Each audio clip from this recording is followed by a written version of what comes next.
Welcome, everybody. Thank you for being here this early in the morning. This is amazing to be up here and see this. When I was a teenager, I always wanted to be a rock star, and I think this is the closest I'll ever get. So that's very, very cool. I'm Nikolai Parlok. I'm a Java developer advocate at Oracle, and today we're going to talk about Java 24 and then whatever else we can get to. So let's just get going, because there is a lot to talk about. And what? That didn't just happen, right? Oh, my God.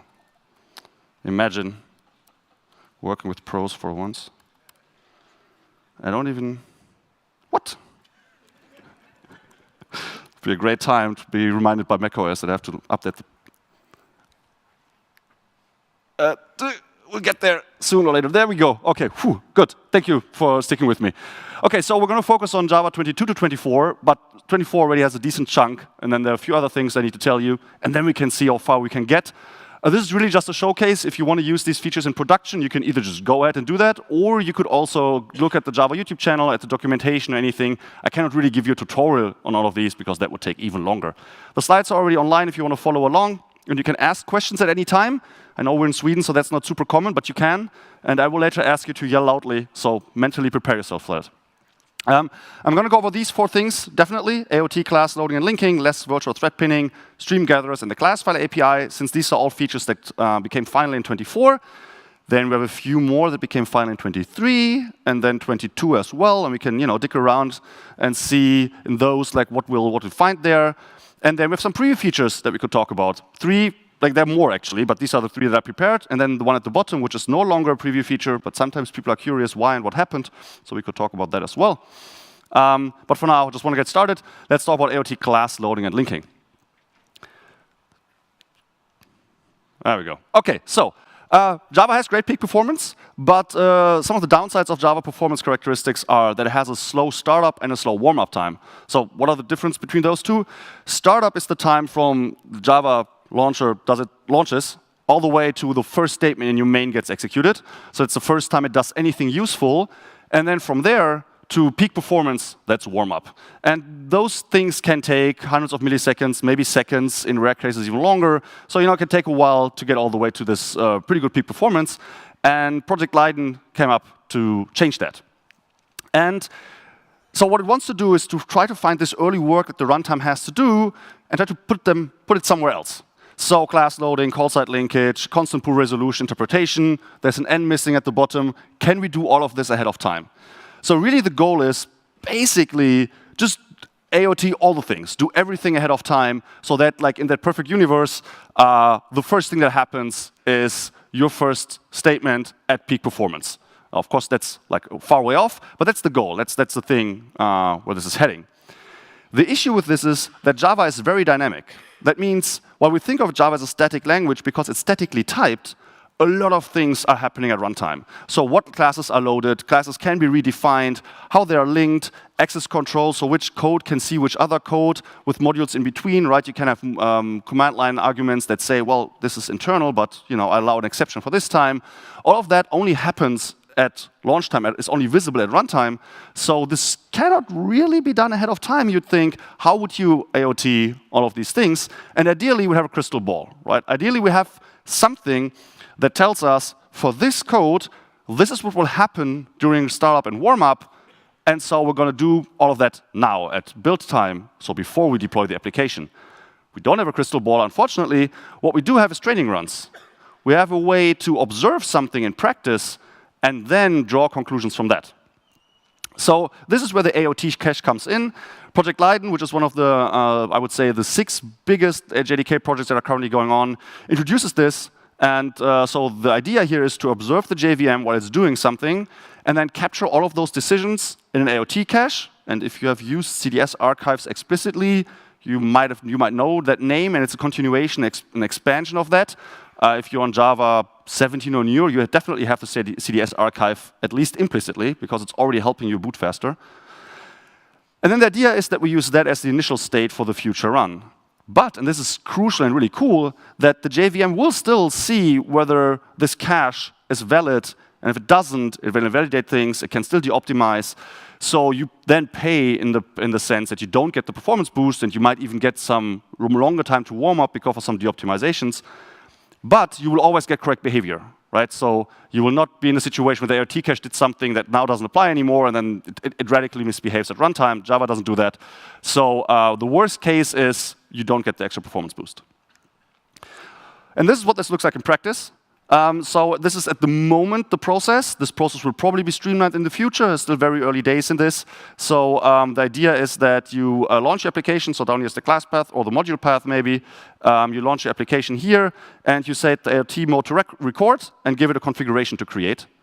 And then the next command is the assembly phase. It does not launch the application. It just launches launcher, says, here's the configuration. Please create this cache. And it will. So we'll create this file. And then in production run, you just say, well, here's the cache. Please use that to run. And so the first thing that Leiden puts into this process, into this training and caching process, is class loading and linking. So the goal here is to improve startup time by making the classes of an application instantly available in a loaded and linked state when the hotspot JVM starts. So that's the thing that's already working in 24. And then there are a lot of, on the list that I showed earlier, AOT, all the things. There are plans to go further into this list and do further things in the future, but that is already available in 24. And just some superficial benchmarks. This does not mean that your application will get 40%, might get more, might get less. The point is just to prove it's worth looking into it if boot time is something you care about. Spring Pet Clinic got 40% faster. And just as a ballpark number, that specific AOT cache is 130 megabytes, and the Spring Pet Clinic does use a decent chunk of Spring, so it's, Spring is not exactly known for being like super slim dependency tree. So you can probably have a gut estimate what that would mean for your application. So there are some limitations to this. If you do have this AOT cache, then you will have to run on the same JDK release and hardware and operating system. The class path or module path that you use for training and for production needs to be consistent. What exactly that means, you can think of it, it must be the same for now, but in detail, it's not quite that strict. The JEP already explains that. I'll give you a link later. Module options have to be the same, and JVM TI agents can't do all the things they are able to do, because otherwise they can redefine classes, and that wouldn't work. But if any of these conditions is not the case, then the AOT cache is just ignored. And as I said earlier, you will just not get the improvement, but it will still behave correctly. And what we'll probably see in the future, let's stick around here for one moment. What we'll probably see in the future is further things to put into the cache under these restrictions or limitations. But then maybe in the future, you'll be able to accept additional restrictions selectively. You'll be able to say, you know what? This is something that the JVM allows, but my program doesn't do. So I'm willing to accept that the limitation that this is not allowed to happen at runtime. And there could be a whole set of those things that you can accept. And then the assembly runner can decide, OK, given these limitations, which things make sense to put into the cache. And obviously, the more limitations you accept, all the way possibly in the end to like a closed word assumption, or even further, you could accept that the configuration you ship with your application actually doesn't change. So we could think of a version of this feature where all of that XML parsing that you need to do when launched to get your configuration, even that could be restricted. You would be willing to say, that's not going to happen at runtime ever, because I'm always shipping with exactly the same configuration in the Docker file. And then even that could potentially be cached, although that's very far down the line. So you accept in the future probably more restrictions, or you can accept more restrictions, and then get even better performance out of that. And that performance improvement is emergent. You don't have to pick this improvement and that improvement. Just say, these are the restrictions I'm willing to accept, and then Java is going to give you the best outcome for that. If you learn more about this, JEP 483 is the one that introduced this, and then we have a short little Inside Java newscast on that as well, so you can look into that one. Okay, if you have any questions, you could ask now, or we could just keep going. Looks like keep going. I can hardly see you, so you would have to yell. Okay, so let's talk about virtual threads and pinning. I will assume that most of you know about virtual threads, or actually I will assume all of you know about virtual threads. If that is not the case, don't feel bad, it's a short section. There was a great session about this yesterday morning. Maybe you can rewatch that one, but also on the Java YouTube channel, there's lots of content on that. So virtual thread is a regular thread, has low memory footprint. It's basically just the stack that you always have and then some bytes, small switching costs. It's scheduled by the JVM, blah, blah, blah. The important part is it waits in memory, and no expensive platform thread is blocked. Now, there's a little caveat there. That's not entirely true. There are a few cases where this desired behavior does not actually materialize. And there is a difference between pinning and capturing, But I will spare you the detail. In the end, the effect is that you end up in a situation where you would hope that the virtual thread waits in memory for free while a platform thread is doing other things. But in these situations, that wouldn't happen. So there are situations where this unmounting doesn't happen. And that can be caused by object monitors, native calls, class initialization, and file I/O. And this is fixed for one of them, object monitors. We're going to look at that in a second and what that means. Native calls, this is theoretically fixable, but a lot of effort for very questionable return on investment because it's rare that this happens. Class initialization, there will be work on that. That will probably also no longer pin. And then file I/O, that has to do with JVM and operating system limitations. This is probably not going to be solved for now either. But let's look at object monitors. So object monitors, by the way, if you don't know, if you call object.wait or notify all, or if you use synchronized blocks, then that you're interacting with the object monitor system. With the object monitor, I should say, probably. Right, and so the original implementation was bound to OS threads. And changing that just required a lot of work. And so the decision was made back in when Java 19 previewed virtual threads and Java 21 finalized them. Let's not keep this feature hidden until we have fixed this. Let's put the feature out there with this known limitation. So we talked about that back then, that you should look into avoiding synchronized for that reason. Or rather, you should avoid blocking operations within a synchronized block. But this problem now went away as expected. So within JDK 24, all interaction with the object monitor does the proper thing. So one big chunk of the reason why virtual threads might not have worked out for you the way that you hoped they would is now removed. So if you tried virtual threads on JDK 21, say, then and you didn't see the performance improvement that you were hoping for, the throughput improvement that you were hoping for, there are a host of reasons why that could have been the case. This was one of them, and this is now removed, so you would try again. But there are also reasons, just the performance characteristics of your application. Virtual threads aren't magic, so they're not going to help everybody. But yeah, so if you have a web backend specifically or some other application that does a lot of concurrent blocking, basically, so a lot of things happening at the same time, and a lot of those things are blockingly waiting for something else, then look into virtual threads and give it another try if the first one wasn't that successful for you. If you want to learn more, again, there's a JEP on that. JEP 491 introduced this fix, and then I made a video on that as well, going into a little bit more details and also explaining, I think, if I remember correctly, what's up with file I/O and I/O ring.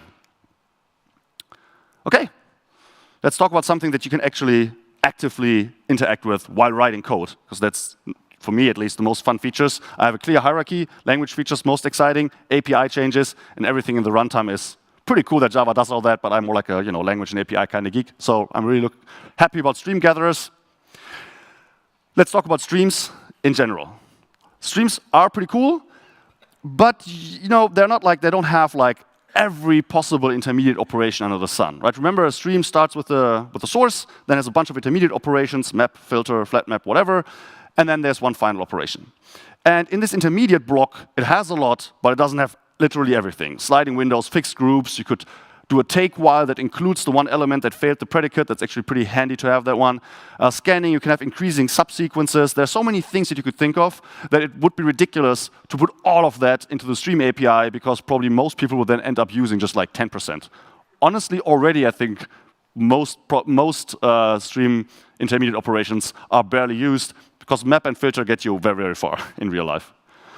Okay, so we had this problem before, or rather, it was not really a problem, but a situation where terminal operations are likewise, a lot of them you can imagine, but also Java doesn't offer all possible terminal operations for streams.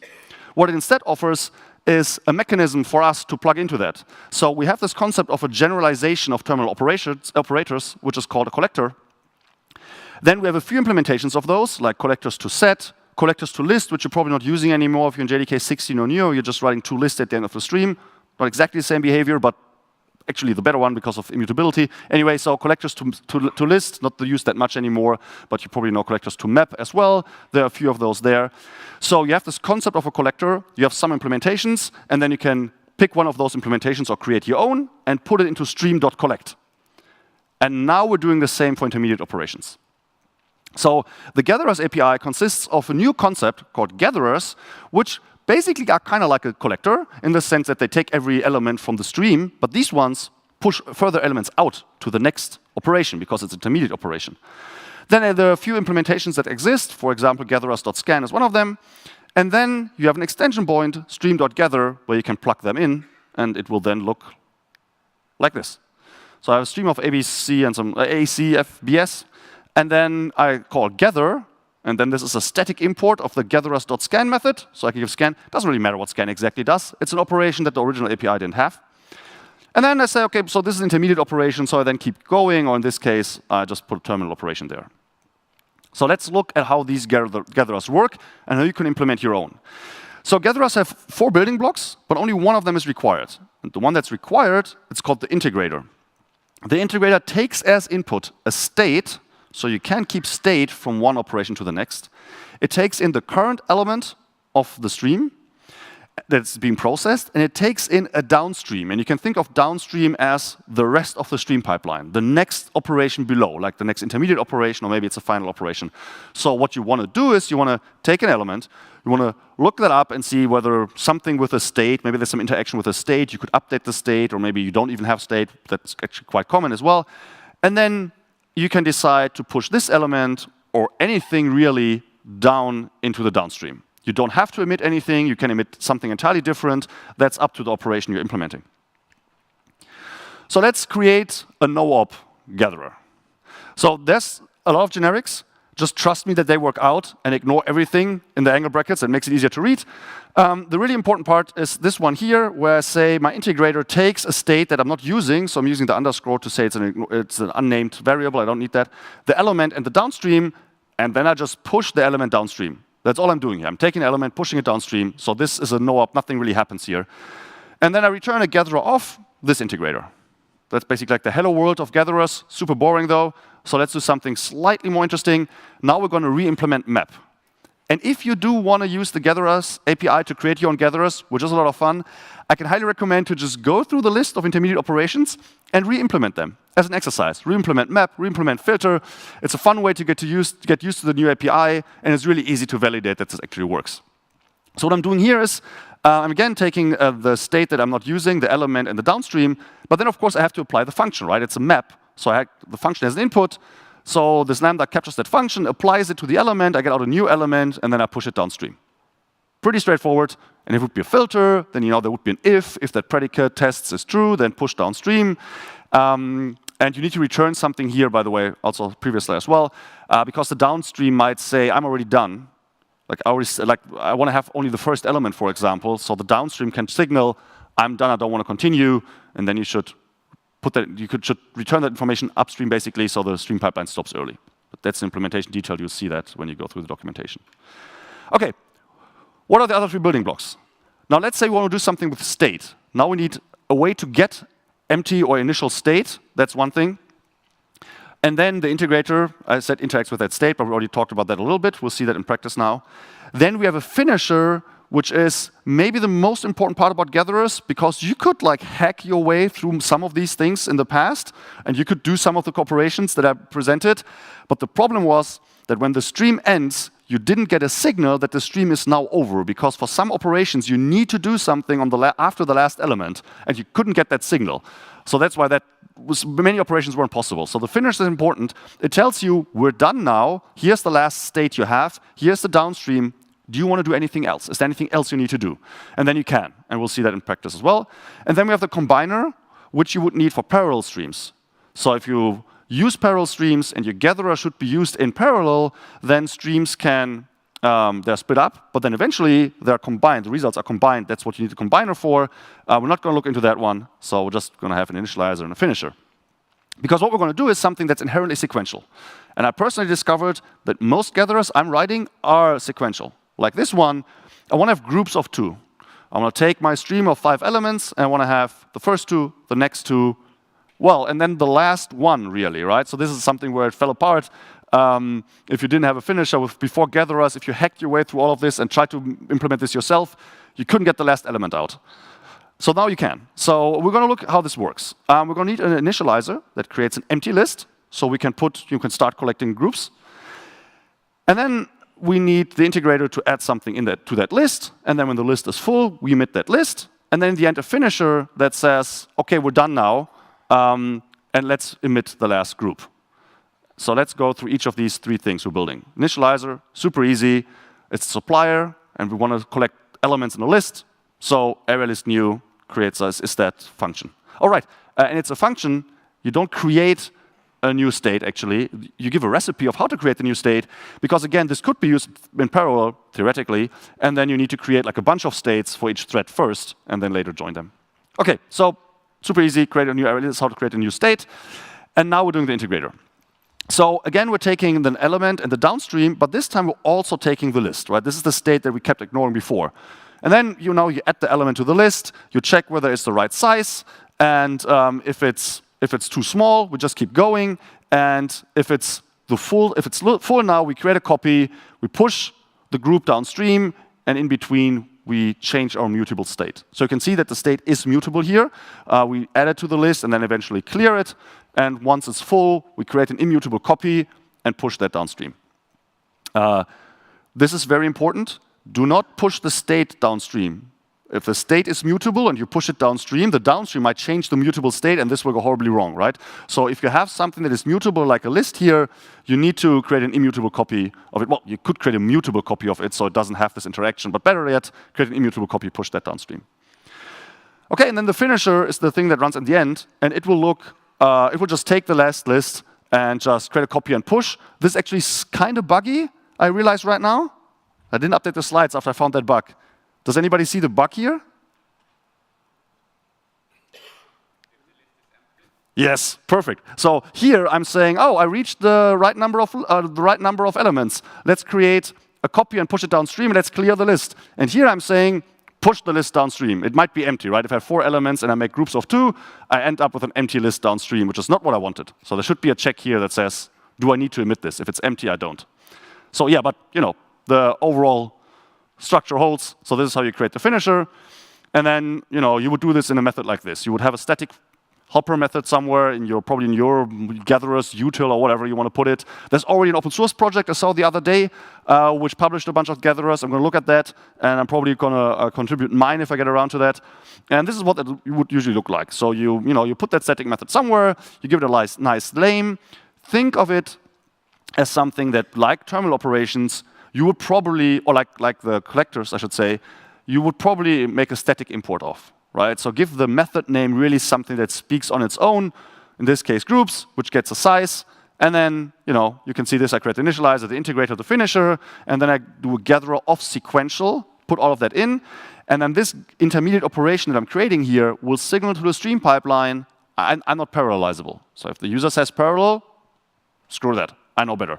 So you want to get sequential stream anyway. Good. This is how we'd use it. As I said, with a static import, and then the output would be AC as a group, FB as a group, and then S as a group. And as I mentioned, if S is empty, the code that I showed you will actually have an empty list at the end, which is not intended. Okay, JEP485 is the one that introduced this. Victor Klang, who was the guy behind this, gave a cool talk about that, which is linked here. And then we made videos about that as well. So you can go into that. I think my colleague Jose made this one, Better Java Streams with Gatherers, recently. And I think he has a follow-up that goes even deeper, like master class or something. Go to the Java YouTube channel, you'll find it there. If you have, in total, I want to say, 2 or 2.5 hours to spare, you'll know way more about stream gatherers after than I can tell you. But also, it's a fun API. It's easy to experiment with, so I can highly recommend just trying it out. It's pretty cool. It's final in 24, so you can use it and rely on it never. Backwards compatibility as usual, probably not changing ever. Okay, last one we have to do before I get to my surprise content. That's the class file API. I'm not going to go into the details of the class file API because few people of us will interact with it, but I want to show you why it's important that it exists. So let's talk about bytecode. Bytecode is the instruction set for the JVM. Justin Lee had a talk about that, right? Is that in the future or in the past? It's after lunch. So if you want to learn more about bytecode basics, Justin Lee down there will have a talk after lunch.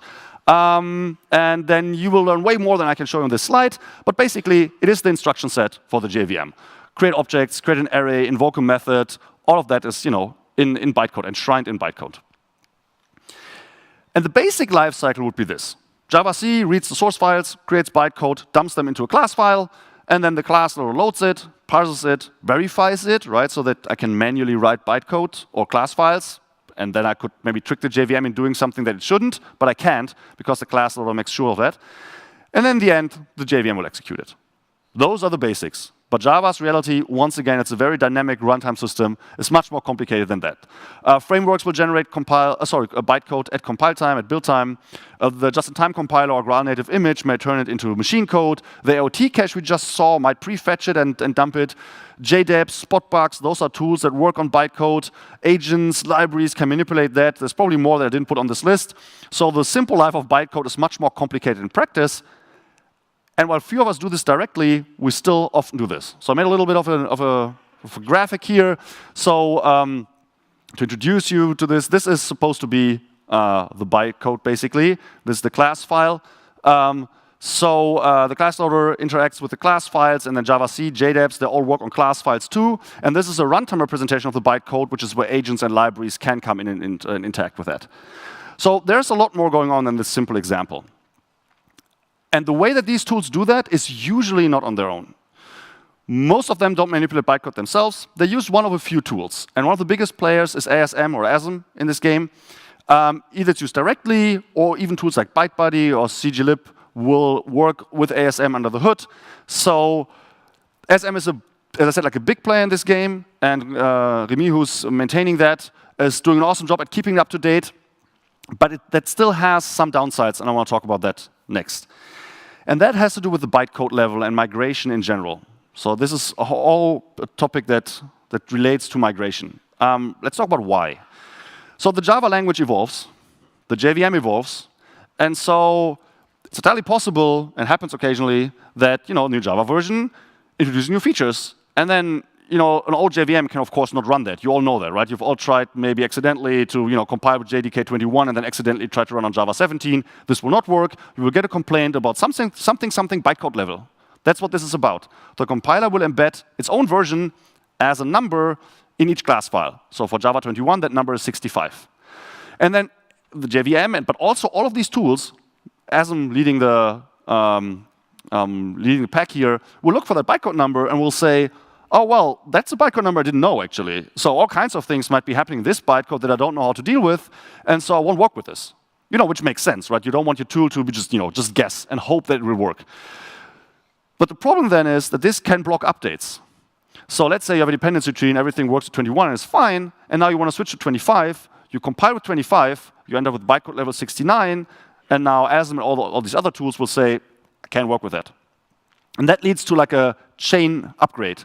This is a dependency tree of your regular web application. And what I wanted to do is, I wanted to update to Java 21. So then I get new bytecode, which is now new level 69. And this is the yellow part is what I needed to update. But then the old ASM wouldn't be able to do this. The old ASM would be like, no, I can't work with 69, so I need to update that. But that's part of a larger dependency tree, so I need to update Spring Boot. And then all the other dependencies upgrade. And ideally, you should be able to update those independently, right? Like it's not the end of the world that this is the case, but it's not really great either. So this situation is one of the big reasons why I keep telling people if you update the JDK before you need to update all of your dependencies. Keeping dependencies up to date is a good thing to do anyway. Brian Vermeer surely has a talk somewhere around here. Actually, I think he has it right now, where he talks about the importance of keeping dependencies up to date, for example. But like in general, that is good to keep dependencies up to date, but also you need to do this for updates. And it would be nice if those concerns would be a little bit more orthogonal and less like if you want to do the one, you really should do the other first. And the way to do this is to create an API that manipulates bytecode and put it into the JDK. That means that then we have a stable API within the JDK that can be used, and that will, of course, always be up to date, right? If I update from Java 21 to 25, then the new, well, in 21 the API didn't exist, but you get my point. Let's say from 24 to 25 then. Then, I have the new version of the API, and the new version of the API can, of course, work with the new bytecode.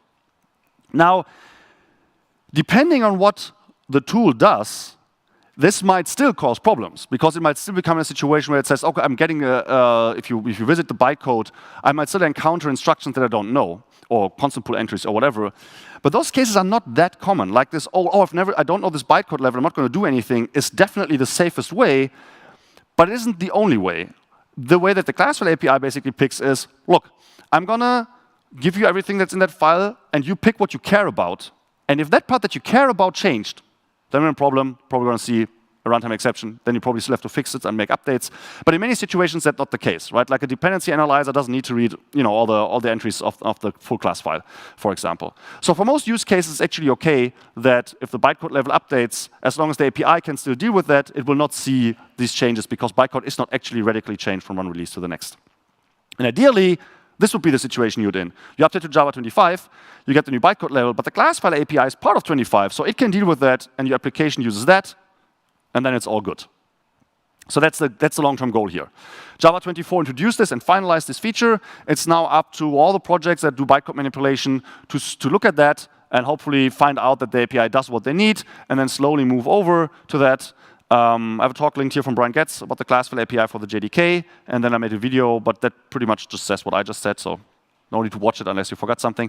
And so the goal is that hopefully these libraries will move over in the next couple of years, and then at some point we'll be in a situation where ASM isn't needed anymore. And nothing against Remy, who's working on this. I think it was at that JVMS talk, actually, that I'm linking here, where Remy was in the audience, and Brian basically confirmed with him that he has done a lot of work in ASM, and he's kind of happy to spend time elsewhere as well. So I think it's a win-win. OK, good. Now, I talked about a lot of cool things you're going to get. Now we're going to take a few things away from you. Just, it's a little bit of a give and take. A lot of give, a little bit of take. But you're also getting something in the take. Oh, we'll get there. So if you are using any of these technologies, you should stop. They're already gone in a release after yours. So let's say you're on 11, and you're relying on RMI activation. Not a good decision. Like the next update to the next version with LTS, from your point of view, that would be 17. It's already gone. Using the security manager, and I'm going to talk about that in a second, that's now also gone. So these things are already removed. So, time to change course if you're still using those.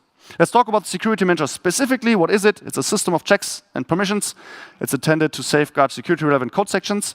And it's embodied. It's not the only part, but it's embodied in the type security manager. There are other parts of this, but this is like the important moving part, basically.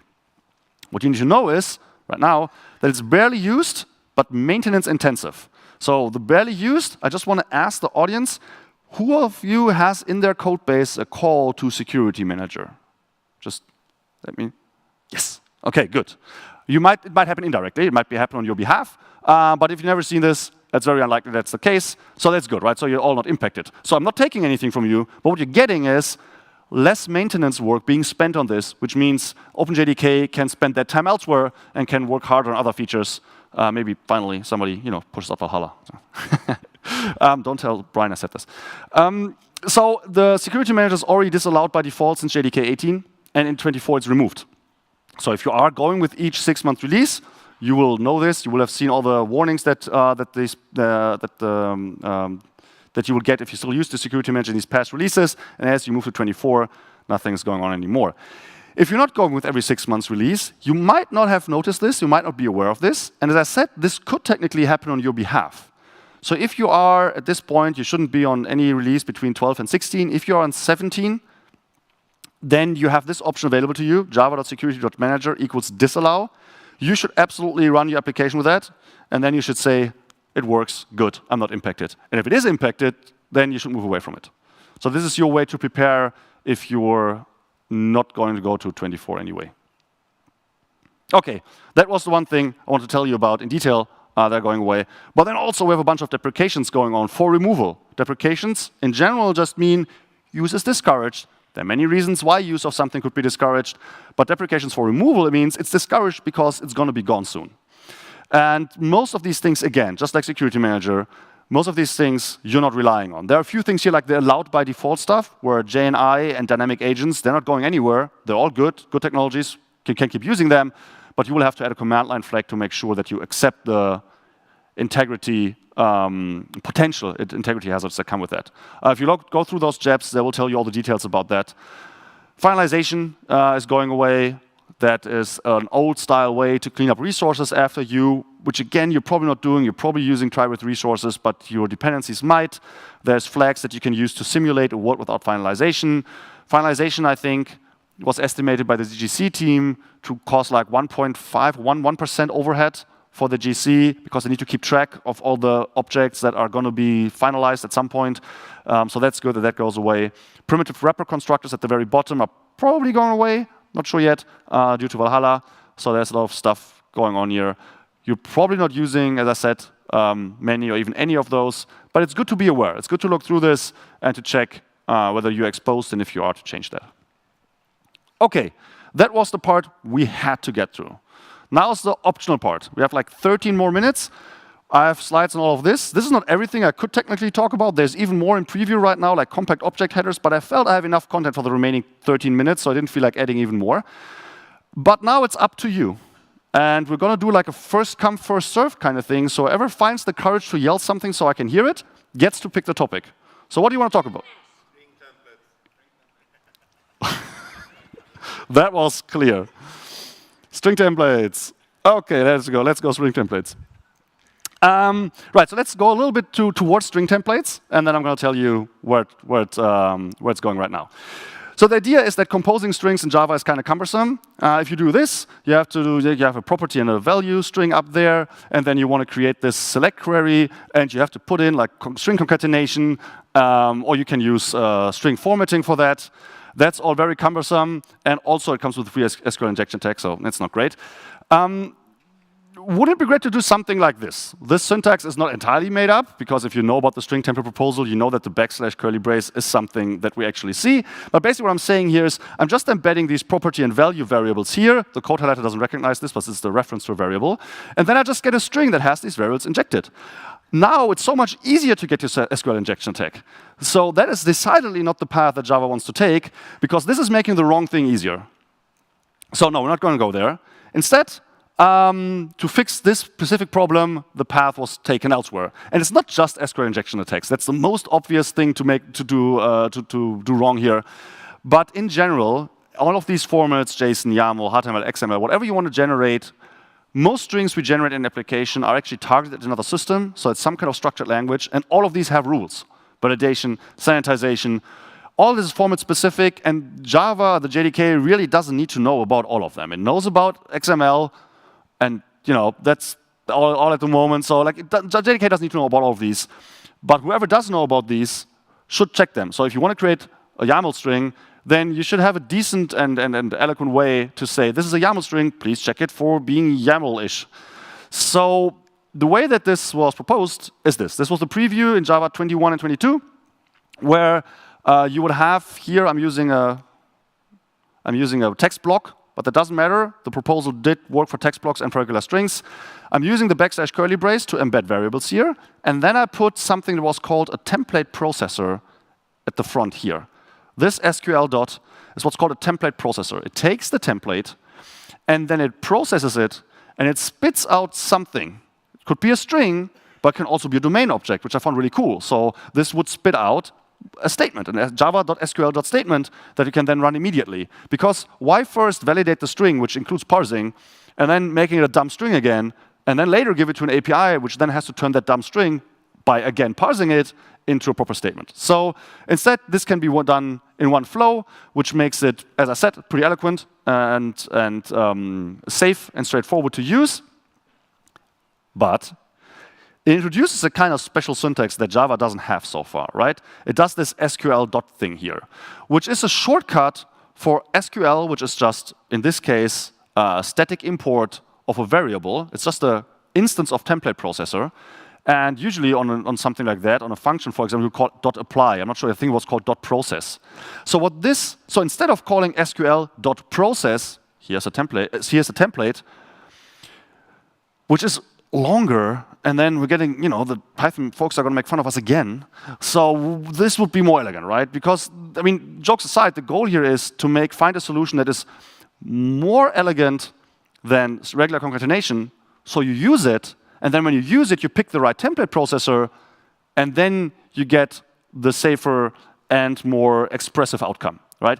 If this solution is more complicated than string concatenation, then those variants already kind of exist, and you wouldn't probably use them. This is still a little bit better because it's embedded in the language, because the / curly brace would still be there, so it's better than homemade solutions.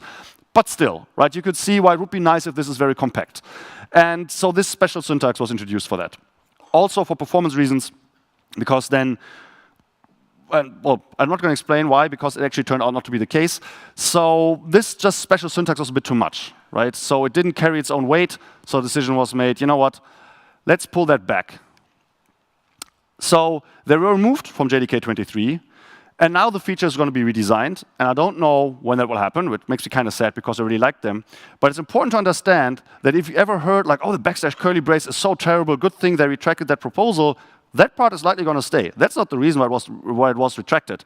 That's just bike shading over which character we prefer more, and backslash curly brace has a bunch of reasons for it, so it's probably going to stay that. I want to say, with my limited insight, it's surely going to stay that even. But the goal is not code growth. The goal is to find a solution that makes it safer to produce things like SQL statements or JSON documents or HTML documents from a string in a way that you can rely on all the validation having happened. So that's the redesign. The redesign is not bike shading over the syntax. The redesign is getting to this goal of safety and reliability in a way that does not introduce this special syntax.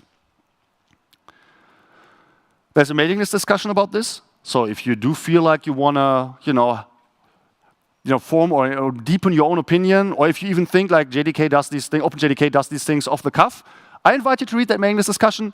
It's super long and detailed, touches every topic at least twice. So there's a lot of insights and different opinions to be had on that. And I'm thinking Gavin Bierman, who's I feel in charge of this, is probably going to meditate over that a while. And then I'm hoping we'll see something. I'm not sure whether we see something this year. Again, I wanna, but that doesn't mean that much. Everybody's busy, so let's hope we'll see something soon. Does that clarify the string template thing? Also, we should see this, by the way, as a win for how the preview feature system works, right? We have introduced preview features, or OpenJDK introduced this concept of preview features, so things can go out there, can be tried in practice, can gather more feedback. And one of the feedback was, what's up with this weird SQL or whatever syntax? And so this should not be seen as a failure on the behalf of string templates, but I would say it's a win on behalf of OpenJDK's process, because it means it works to put things out there, gather feedback, and then, if changing it isn't, like if it's not a quick fix, but it takes more to work to fix, then let's retract it and let's fix it later, calmly and in quiet. Okay. I think we have time for one more. Let's go all the way back to this list. No? Do I have to? Primitive patterns, and GGC. I heard GGC, let's go there. That's super easy, and then we go to the primitive patterns and see how far we get there. Generational GGC, quickly explained.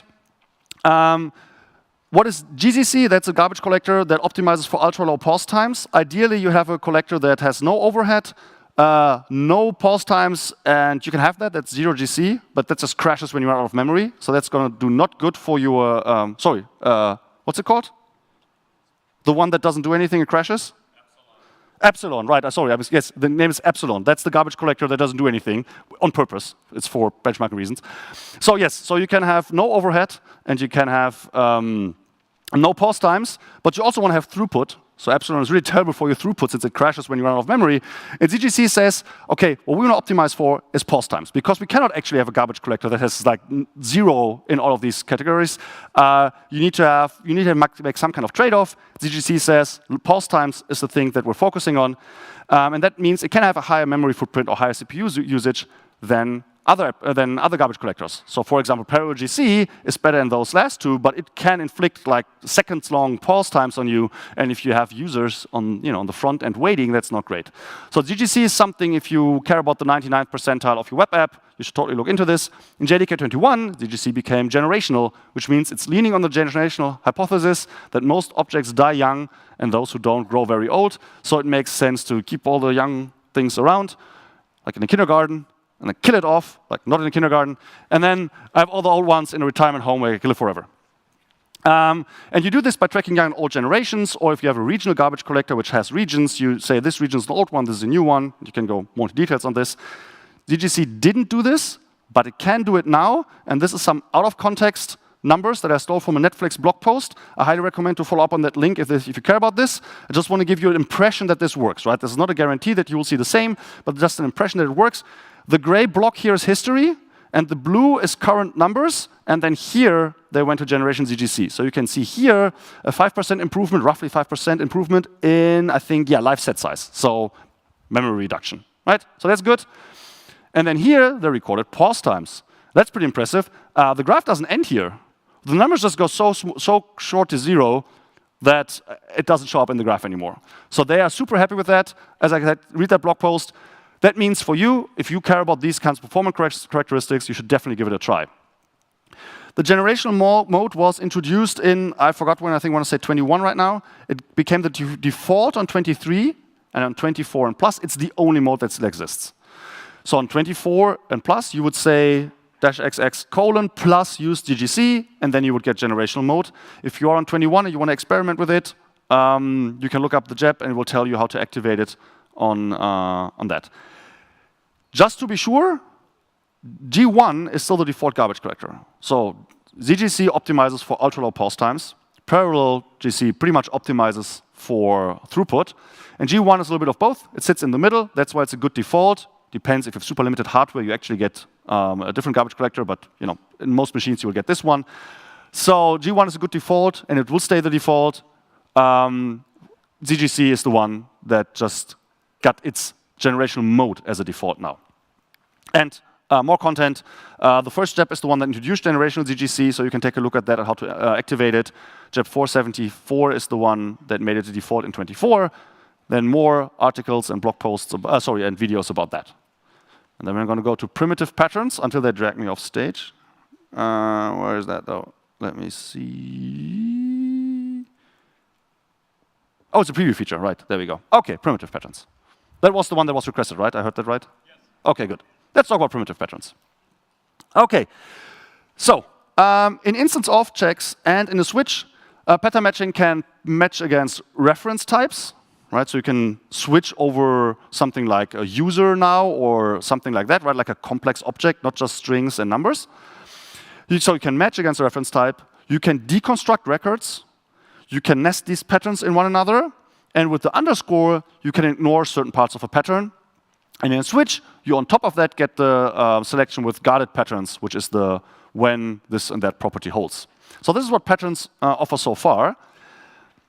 And I would say that this plus the sealed types are what I call the pattern matching basics. This is what you need to start using pattern matching in earnest. You got all the features that you need to make this work, and I've done this in various internal projects. I'm having a lot of fun with that, so it's really cool. I can only recommend to look into that. And now it will be built up with more features, but it will also be built out to rebalance the language. And this is where the instance of where primitive patterns come in.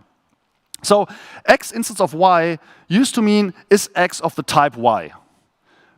This is how we read instance of, right? Is the variable X of the type Y? And we should really change that perspective and think about it. Does X match the pattern Y?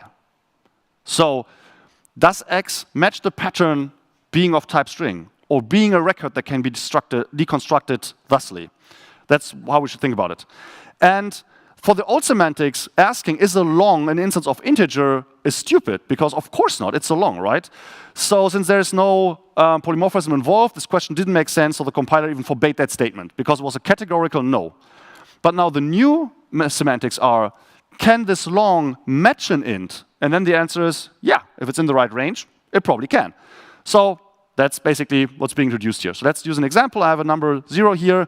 The question is, can the number be an instance of byte? Looks like it, right?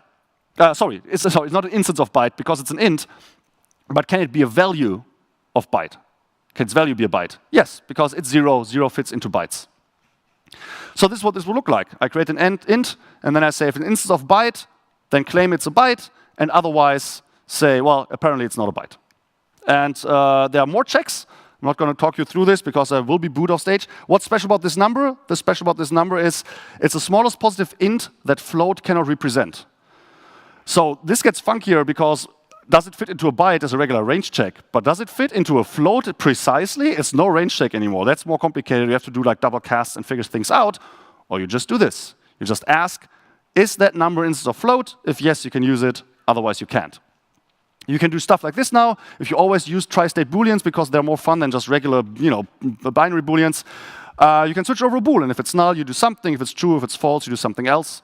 There's a bug in 23, but it's fixed now. And then there's more on that. I go into details on restoring the balance with primitive patterns in that video. But as always, you can read that JEP. And with all of that said, I think I'm done. I want to thank you very much for being here. And I want to tell you, do go to the to the Java YouTube channel. Don't go to the Oracle. Go to the Java YouTube channel. Also go to insight.java or dev.java, depending on whether you want to watch Java evolve or you want to just learn how to use it. Thank you very much. If you have any questions, I'll be around. You can probably spot me. I'll be at the Oracle booth. I'll be here right after. So yeah, have a good conference, everybody. Last day of JFocus. Make it count.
Good morning. Are virtual threads going to make reactive programming irrelevant? Who could think about a better Beatty title to lure people in a room and talk about that? So in case you feel kind of cheated by this title, the answer is yes. So if you want to go and have a coffee, you can do that.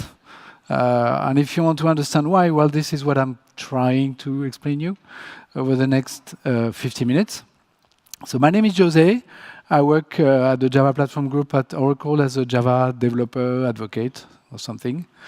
And I decided that I was done doing slides with links, so I just put a QR code, and if you're interested in the links, you can just follow it, which is nice because even if you follow it next year, I will update the GitHub page that you will be taken to, so it will be updated automatically, which is actually a good thing.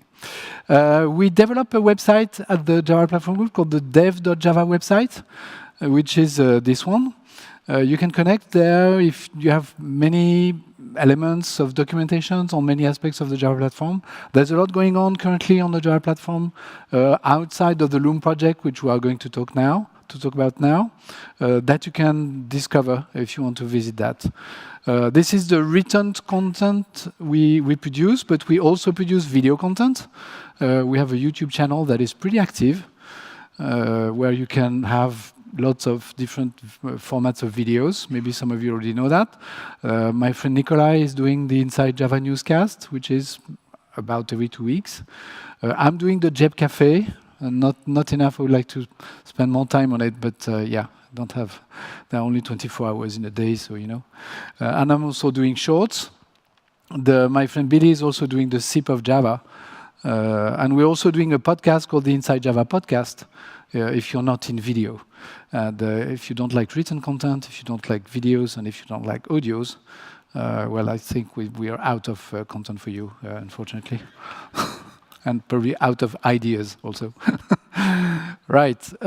Everything I'm going to talk to you about is actually taken from the OpenJDK website, which should be also your one-stop website when you want to have really on-the-edge news of everything related to the Java platform.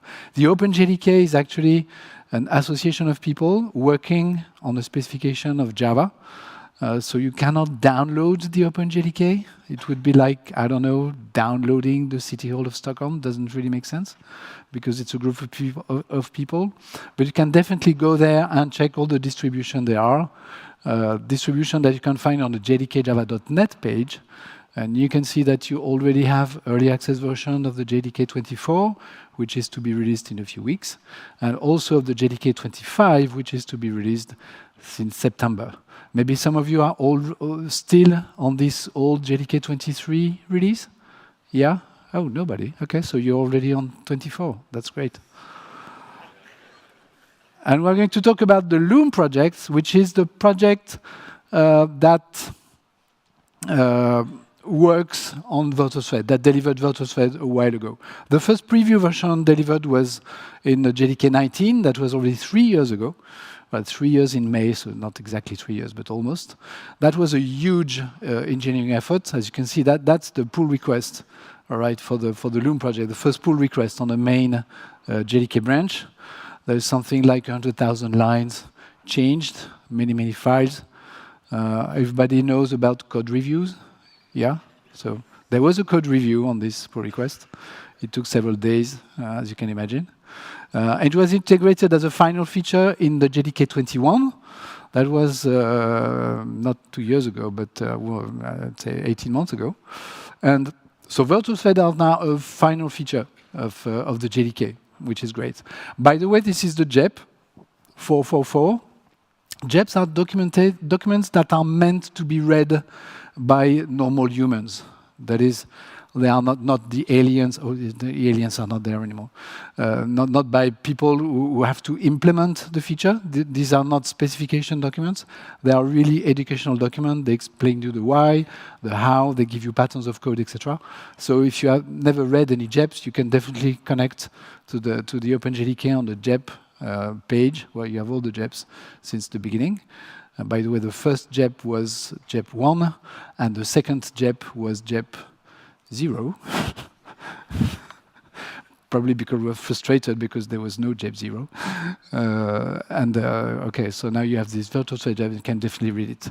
There are other parts of the Loom project. The other main part that you probably heard about is the structured concurrency part, which is still a work in progress. It will still be a preview feature in the JDK 24. There is an early access version of the Loom branch that you can download from the JDK java.net website. And in it, there is the new version of structured concurrency, which differs from the one you will have as a preview feature of the JDK 24.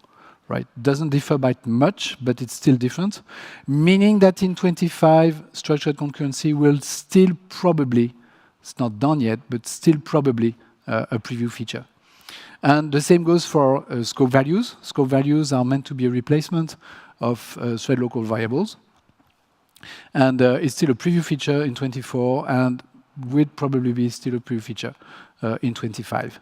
Everything you need to know is explained on this link, jdkjava.net/loom. This is where you want to go if you want to get the mailing list, the documentation, the early access versions, and if you have feedback on everything that is being developed currently in the Loom project. As for the adoption, because preview virtual threads are a thing now, well, every major framework around has something related to virtual threads.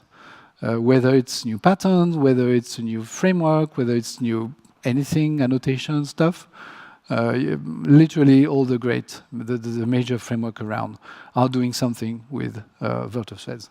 So what I would like to show you is how virtual threads are going to change the way you write your reactive code, you write your reactive programming applications. This is what I would like to show you.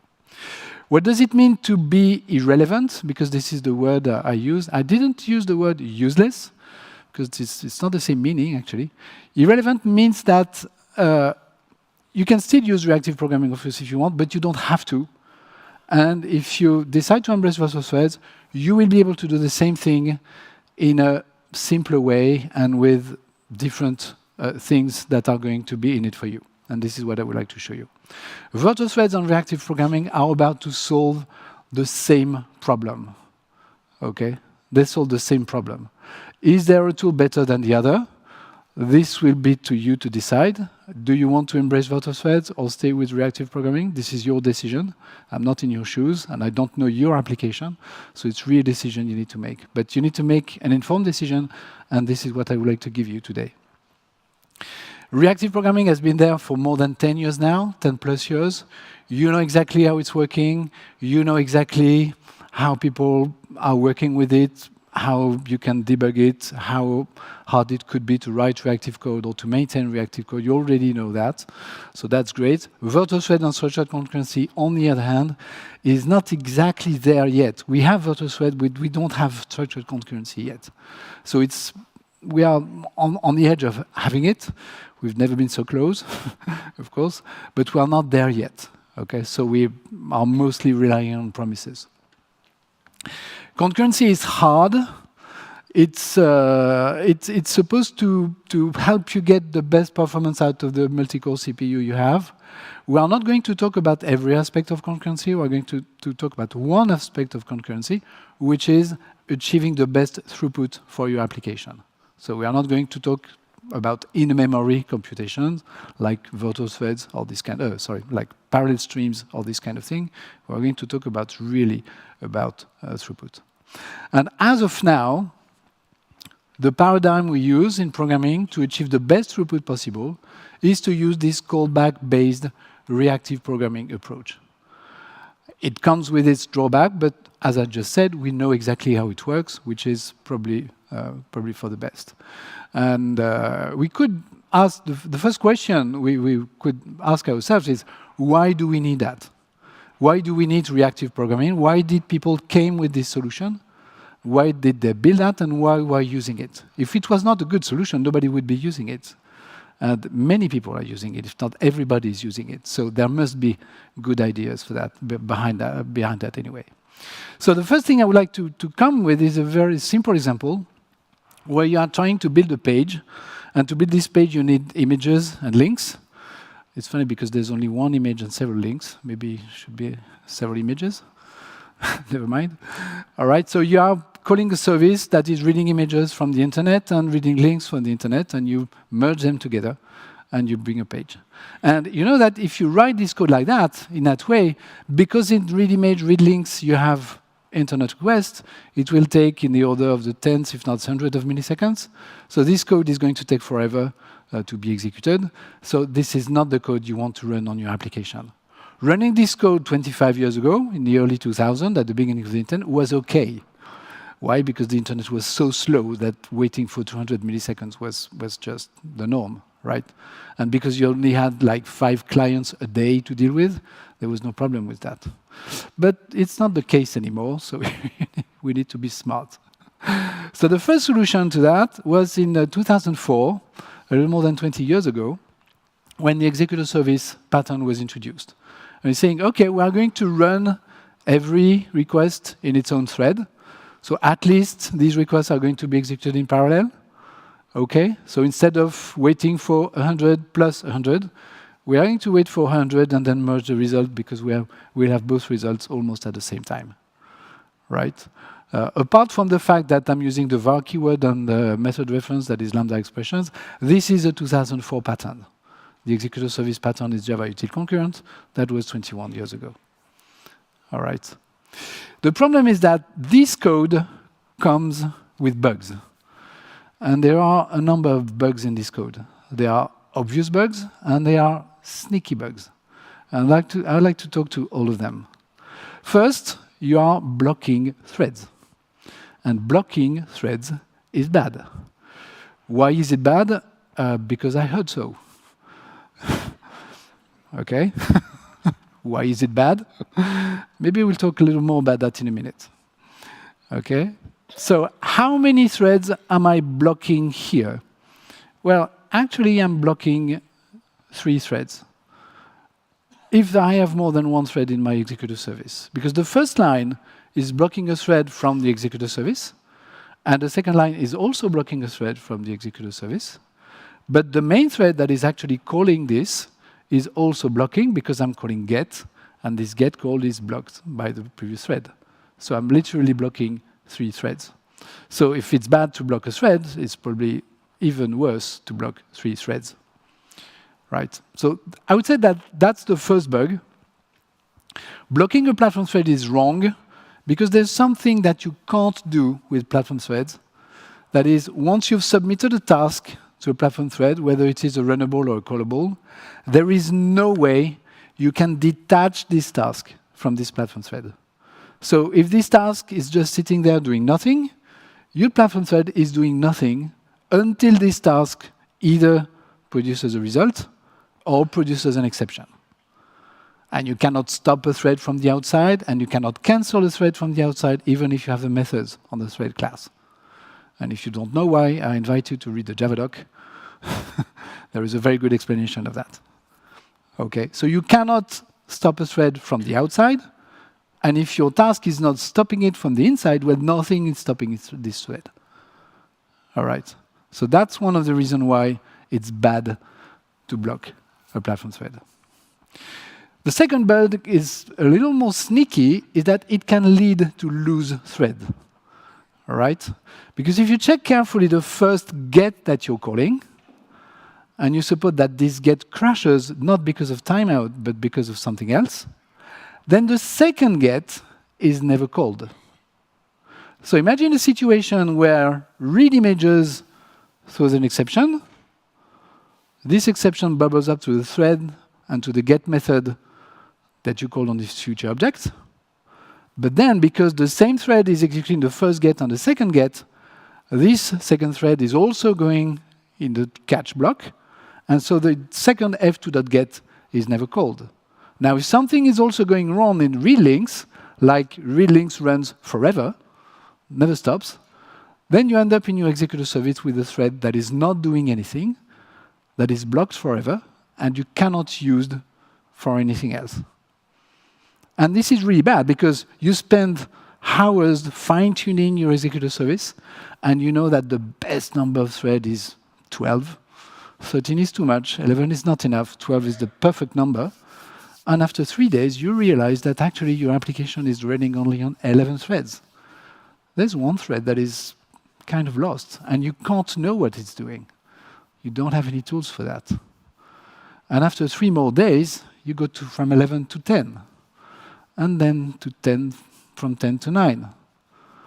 And then what do? Well, you reboot your application, because that's the only thing you can do. All right? You boot your application, wait for another week, and then after a week, again, you have only 9 threads that are available to your application and your tasks. What's going on? How can you fix this problem? Well, apart from reading your code thoroughly and spending hours there, there's nothing much you can do. You're done.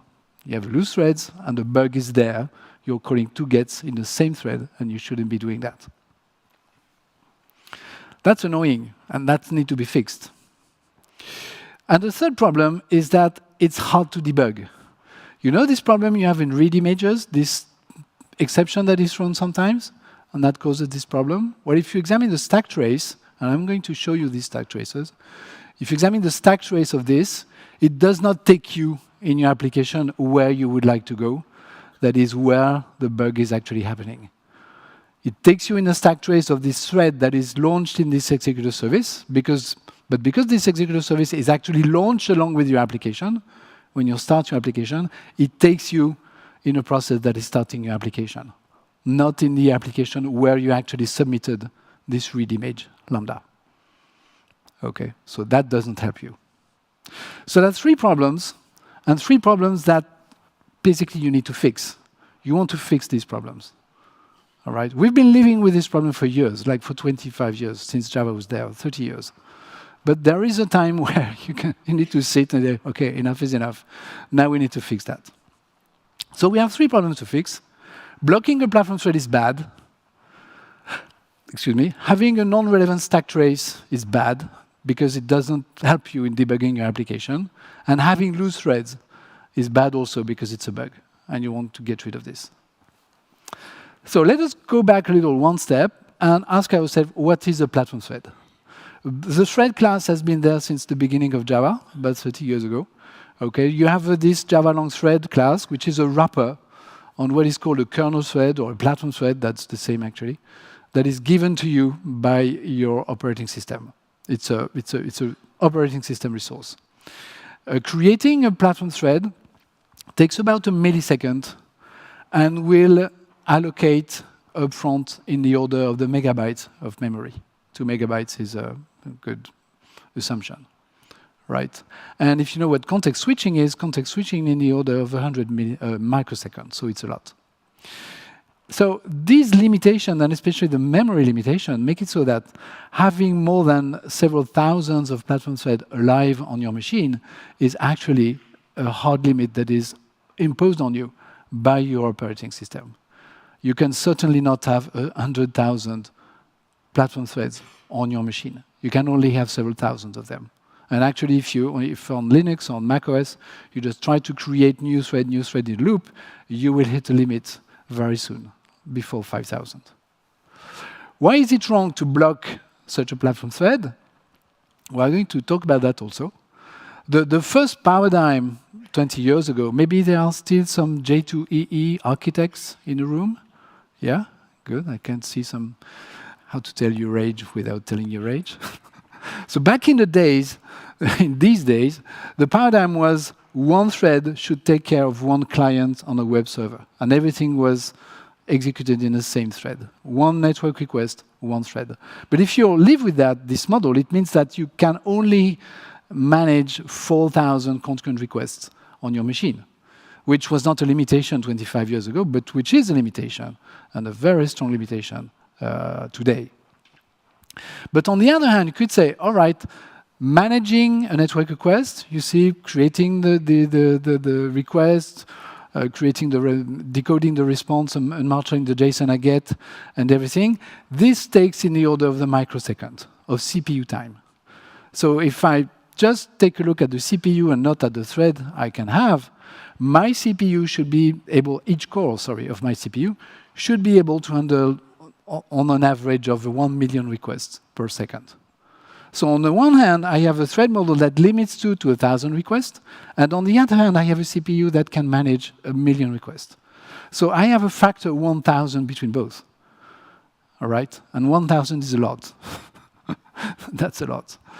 Okay? So whatever you do, you need to gain this factor 1,000 on the way your threads are managing your request to hit the CPU limit. You cannot go past this CPU limit because, well, you can't. So it means that the model 1 request per thread, sorry for you guys, it does not work anymore, okay, due to this capacity CPUs now have. So here you have two solutions to gain this 1,000 factor, 1,000x performance gain. The first solution is the reactive programming solution. And basically what you're doing is that you have one platform thread that is actually handling many requests. You divide your requests in small atomic operations.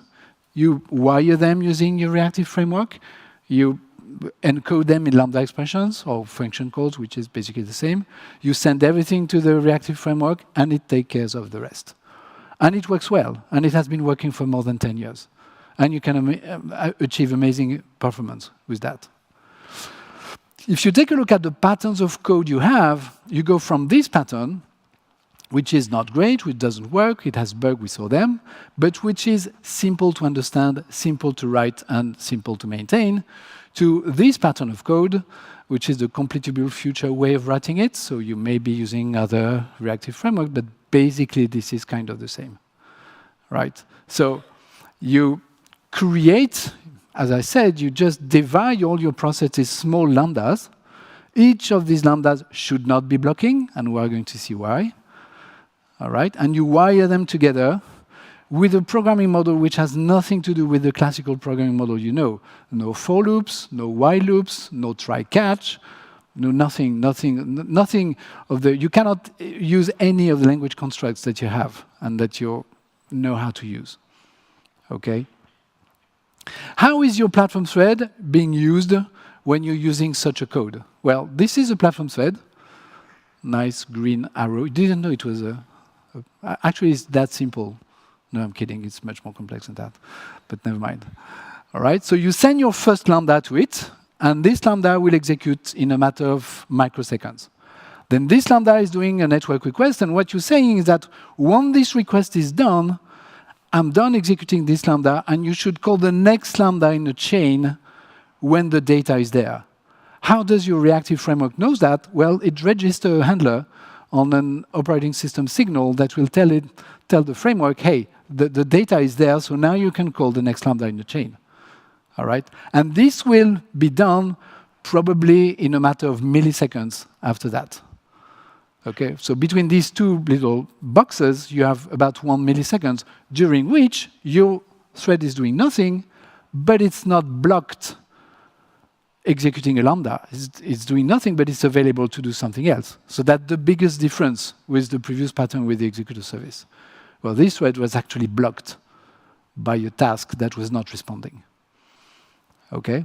And maybe the second lambda is doing another request on a database of some sort or whatnot. It will then stop its execution, and the framework will know that after a while the data is there, and it can call the next lambda on the chain. All right? But in the meantime, this thread is available to execute another lambda that will do the same. Send a request, wait for the response, and when the response is there, then the framework will call the next lambda with the data it needs to do its processing. And again. Okay? So in the end, if you do that the third time, and then a fourth time, and then a fifth time, and then a sixth time, you can see that actually you end up with a platform thread that is used all the time, thanks to this nifty framework that is actually doing the job in the background for you. So you pay the price of writing a code that is complicated, that is complex, more complex than a simple imperative code. But the gain you have is that you have a platform thread that is used 100% of the time, and that is actually doing things.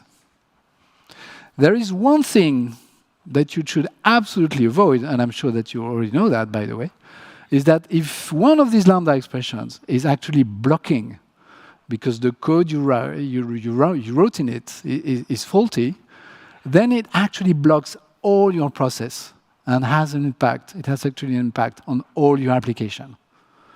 And this is bad. If you have such a lambda as your application, you need to track it, and you need to fix that bug, because it's a bug. It's on your shoulders as a developer to write lambdas that are not blocking. And if you do that, it will have an impact not only on the process you're in, but on all the application, because all your application is actually sharing a very small amount of threads that are doing the job. So that's an important point. Now, suppose that something wrong happens in read image. You remember this read image? There is a sneaky bug in it. I didn't show you the code because the code actually doesn't exist. It just throw new illegal state exception, and that's it. Well, if you are in the executor service pattern, if you are in a main thread and you get the stack trace, well, you have my app, line 27, that is calling read image, and in some service on line 12, you have the faulty stuff. So if you want to put a breakpoint somewhere, because you want to debug in a step-by-step approach, or if you want to check the code, you know that this is happening on line 12 of your some Java source code, which is great. You know exactly where you would need to look at your code to get the information you need. Right? Your stack trace takes you where the bug is actually. What is happening when you're in this executor service pattern? Same pattern, but in the executor service one. Well, this is the stack trace you get. You get a first stack trace telling you that, yes, my app actually failed on the get call that you have on line 32, because the bug is happening within the thread, and it bubbles up through the future API in the thread that actually is calling the get stuff. All right? And if you take a look at the caused exception, then you have a second stack trace that takes you to some service on line 12, which is nice. This second stack trace, you see that it takes you in thread.run, all right, because this is the executor service thread. So basically, it takes you where this thread was created, and it was created when your application was created, which is not very useful to know because you already know that. But still, it takes you to the line 12 of some service. So you know where this bug was happening. What stack trace will you have if you have a completable future, a pattern? Well, here you're in trouble because read image is executed on the second line of this code, but the exception is actually called by the framework and sent to another Lambda expression, which is passed to the when_complete method. So it's not happening in the same context. You're not even sure that it's actually called in the same thread. The Lambda from the when_complete passed to the when_complete method may be executed in a different thread than the read images one. So the stack trace is this one. And you can see that it doesn't take you anywhere you would like to go, all right? You're in your completable future API. Everything is being executed in a common fork join pool. So you're in this thread. You can think about this prod thread as some kind of executor service, launch when you launch your application. But it doesn't take you anywhere you want, even in this code, by the way. You don't know where you are. And if you check, so that's the first stack trace you get. And if you check the stack trace of the cause of it, it also takes you to some service on line 12, so at least you know where it is. But where was it called from? If you want to have the context, well, you don't know, because the context is completely lost. This Lambda was passed as a parameter. It was wired by your completable future framework, and the context from where it was in your code is lost. You don't know where you are. So it means that if you put a breakpoint there, basically you don't know what code actually called you.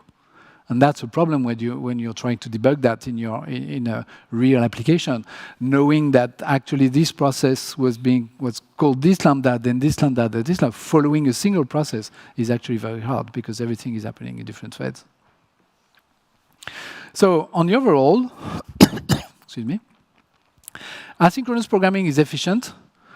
There's no doubt about that. You can really literally achieve amazing throughput. And the throughput you can achieve is actually optimal CPU-wise, because your CPU is really used 100% of the time. But the programming model is hard to read, hard to write, hard to test, hard to maintain. We all know that. The problem is that it's impossible to debug. Because the stack traces are not meaningful, it's also impossible to profile. Actually, when you profile such an application, what you're really profiling is your framework and not your application. And don't writing blocking lambdas is actually on you. If you write a blocking lambda, that's a sneaky bug, and you need to fix it. So it comes with some drawbacks. So what was the effort of building virtual thread? The goal of building virtual thread is to fix all this. Not only performance, but actually all the rest also. And loose threads also. We didn't talk about that. We are there. The first solution that was taken is say, OK, we are going to split our business process into small lambdas and show them all over the place, because we have a model of thread that is too heavy, and we can't have more than 1,000 of them, or several thousand of them. But you could also take another approach and say, what about building a model of thread that is actually lighter than platform thread? And how much time lighter? Well, it has to be 1,000 times lighter. On a machine where you can have 1,000 platform threads, you need to have 1,000,000 threads, virtual threads.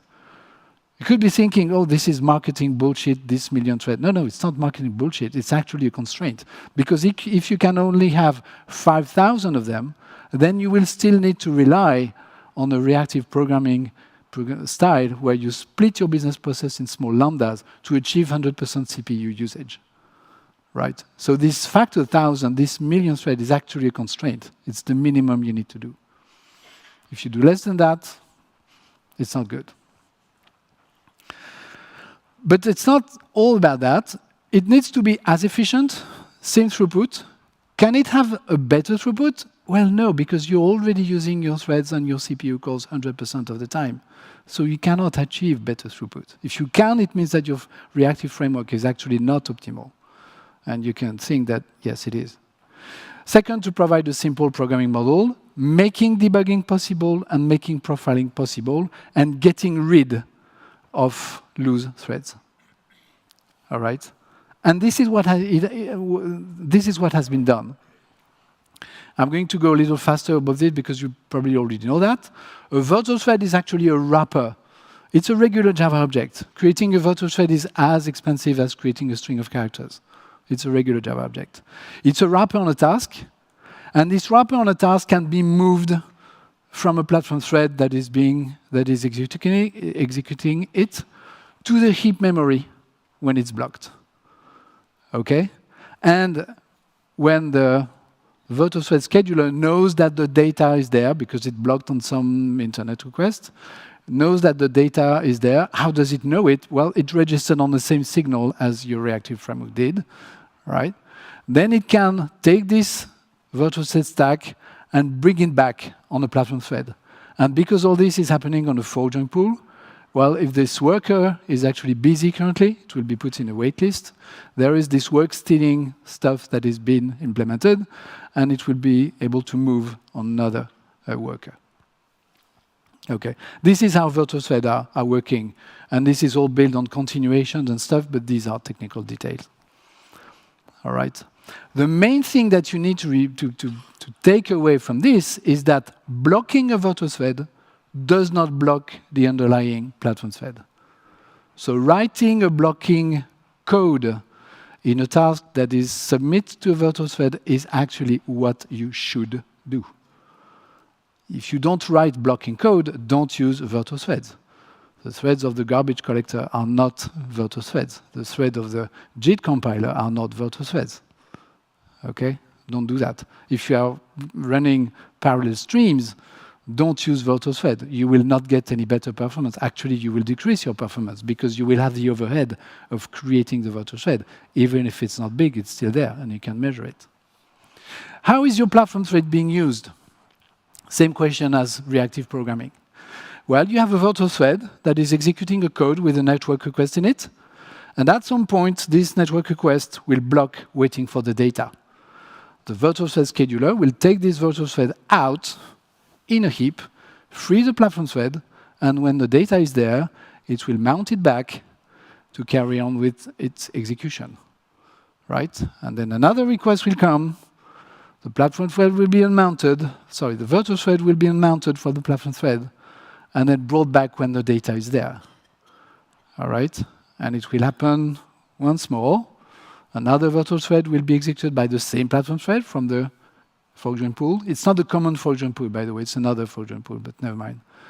And then later it will come back with the data, carry on with the processing, be unmounted, and then be brought back to the platform thread. And again, and again, and again, and again. All right? So what is the difference between the reactive model and the virtual thread model performance-wise? Well, if you see any difference, it comes from the copy-paste that is not working in PowerPoint, because that's really a copy-paste. There's no difference. So if you think you're going to get better performance with your by mounting your application on top of virtual thread, this gain of performance comes from the fact that your reactive framework may be not that good, and you should not make this assumption, because reactive framework have been optimized for 10 years now. They are very good at doing that. Okay? But there is a big difference here, is that on the reactive model, all these little squares are lambdas, whereas on the virtual thread model, all these little squares are virtual thread wrapping your lambdas. And these lambdas may be blocking. So you move the responsibility of writing non-blocking code from the shoulders of you as a developer to the shoulders of the people who wrote the API, which is much more comfortable. No? Well, I think so. So now writing blocking code is okay. Okay? If you have a bug in a virtual thread, that's a bug in the API, and the API guys are going to fix it for you, which is great. So the code you write is the most basic code you can write. Okay? Virtual thread manage the blocking for you. Writing blocking code is what you should be doing. So writing this kind of code, which is the first code I showed you at the beginning, is actually the code you should be writing. Running reactive code on top of virtual threads is totally useless. Don't do it. Just write simple for loops, try catch, etc., while loops, if statements, instead of writing this complex virtual thread code. Okay, what is happening if you remember that we have this sneaky bug in read images? Throw illegal state exception. I don't know who wrote that. It's stupid, but it's good for demonstration. So what about the stack traces you get? Okay, if something goes wrong in read image, and you execute this in an executor service, that is this executor service that actually creates virtual thread on demand. It's useless to pull virtual thread. Don't do that. They are lightweight objects. You don't pull strings of characters or records, do you? So just don't pull virtual thread. So this executor service creates a virtual thread on demand and let it die when you're done with it. Well, here is the stack trace that you get. So you see that you have the main exception with the same stack trace. The first part of the stack trace is actually the same as previously, because it takes you to where you call the get. That's the stack trace in your main thread. Okay? But the root cause actually takes you to where you created your lambda and where this lambda was submitted to your executor service. So now you know actually what went wrong in your application and where it went wrong. Okay? There is this other stuff called structured concurrency. You can see structured concurrency as some kind of executor service. But because platform threads are so expensive, you need to create your executor service when your application is launched so that you have threads that are ready to be used and that you can reuse. Structured concurrency is built on top of virtual threads. You do not need to create them in advance. You can just create them on demand and let them die when you're done with them. So now you can deal with the loose thread problem with that. A structured concurrency, you can see that as an executor service, and it's auto-closable. So you use it in a try with resources statement. All right? You write your concurrent code, you launch your tasks, your requests, database, REST requests, whatever, in parallel within that. And once you're done with it, you close your structured task scope object. And once it's closed, it will take care of all the threads that are still running for you. And it will kill them. So no more loose threads. You remember the first bug I showed you? This code is actually fixing that bug. And what can you do with it? The pattern is super simple. You just fork your tasks, callable, runnables. You get a future-like object. It's not a future anymore. It's a little richer than that, but never mind. You can see that as a future object. You call join. Join is blocking, but join a virtual thread, so that's OK to block. OK, and once you call join and join returns, then you know that your data is there, and you can do something with it. And that's it. And this is old, boring J2EE architect-level code from 20 years ago. That is actually working. Why is it working? Because it's running on virtual threads. Without virtual threads, it wouldn't be working. Okay? What if something goes wrong in read images? Well, you get a stack trace. And this stack trace, you don't have any cause. You directly have the right stack trace. This stack trace actually takes you where your Lambda was created and submitted to your structured task scope. And why is it working? Let me go back one slide. It's working because your structured task scope object was created where you need it, and not in advance. So now you have something that you can debug easily. And if you put a breakpoint in it, the stack trace will take you exactly where you are in your application, and not in your completable future or reactive framework. So if you take a look back, blocking a platform thread is wrong, where blocking a virtual thread is actually what you should do. If you don't plan to block your virtual thread, don't use them, because this is where you can actually gain something. Second, having a non-relevant stack trace is annoying. This is also fixed in virtual thread. Now your stack trace takes you where you are in your application and where you submitted your asynchronous task. Having loose threads is annoying, and when I say annoying, it's really annoying, because you need to reboot your application to fix that, or to spend hours reading your code. Now, no more loose threads, thanks to the fact that you can close your structured task scope, because letting virtual thread die is actually not a problem.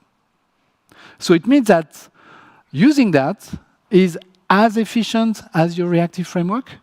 And don't get me wrong, you cannot be more efficient than that, despite what you read somewhere on the internet.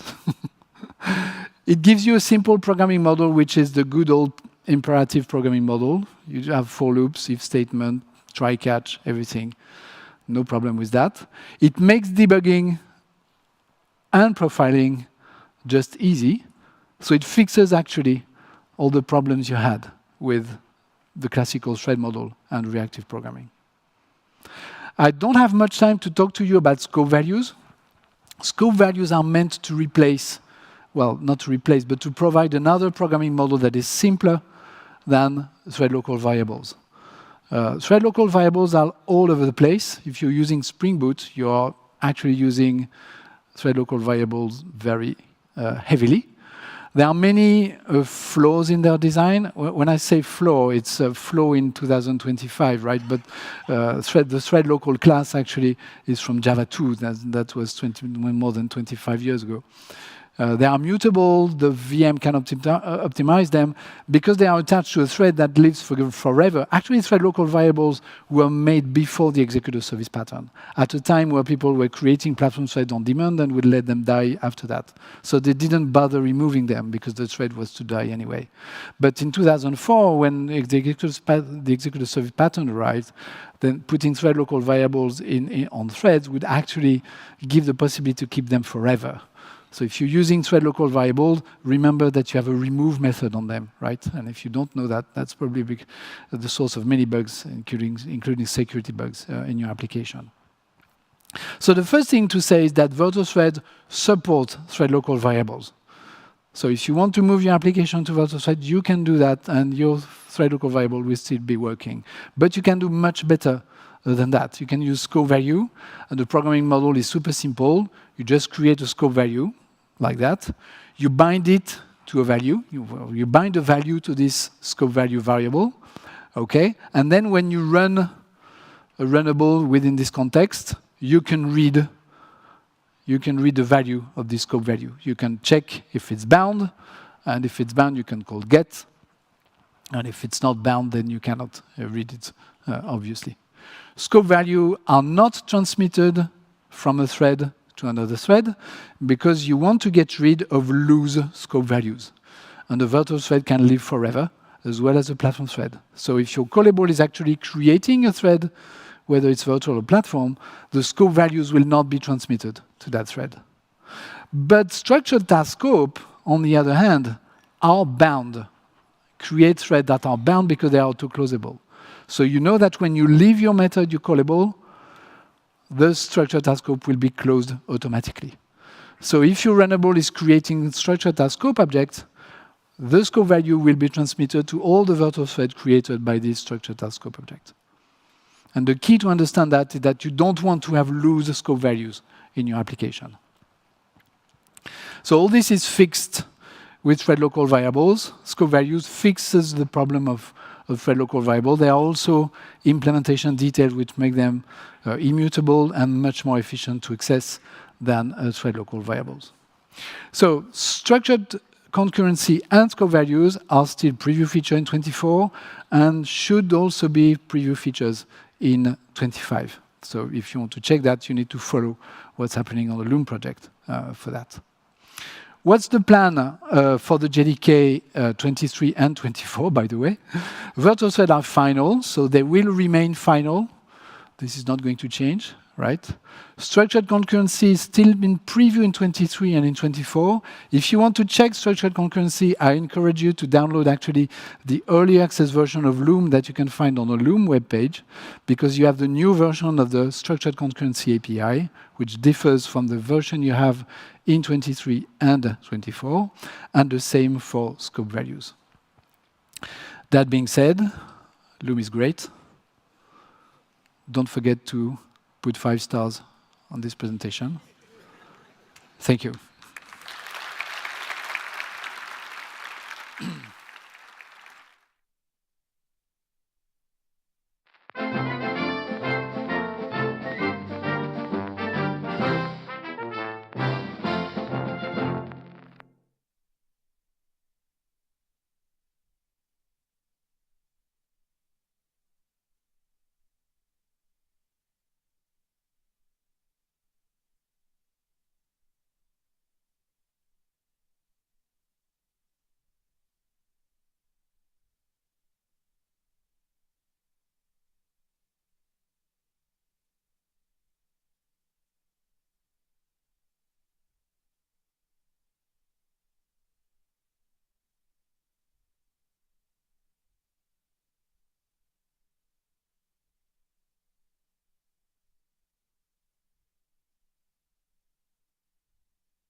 So I guess that was my introduction.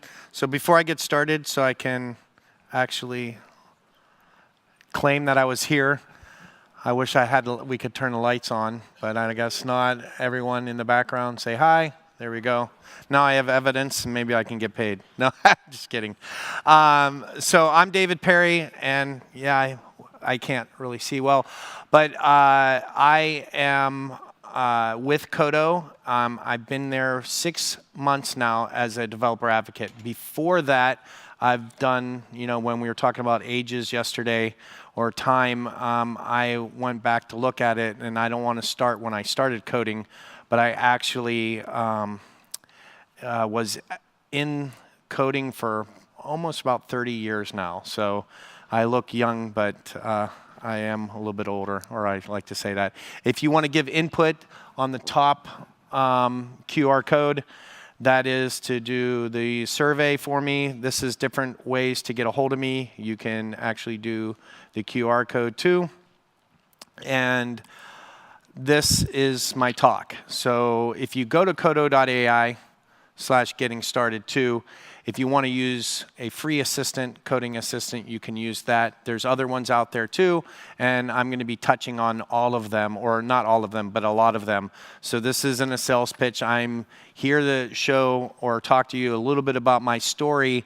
In doing this is 2 years ago, my CTO came into the company that I was the chief architect at, and essentially I write code. They call it chief architect, but we're all developers here, and said, we will be using AI, and you got to use it. And after 3 months of the meetings, the CTO and all the managers and developers coming in, fighting it, said, no, we're not, they didn't want to do it.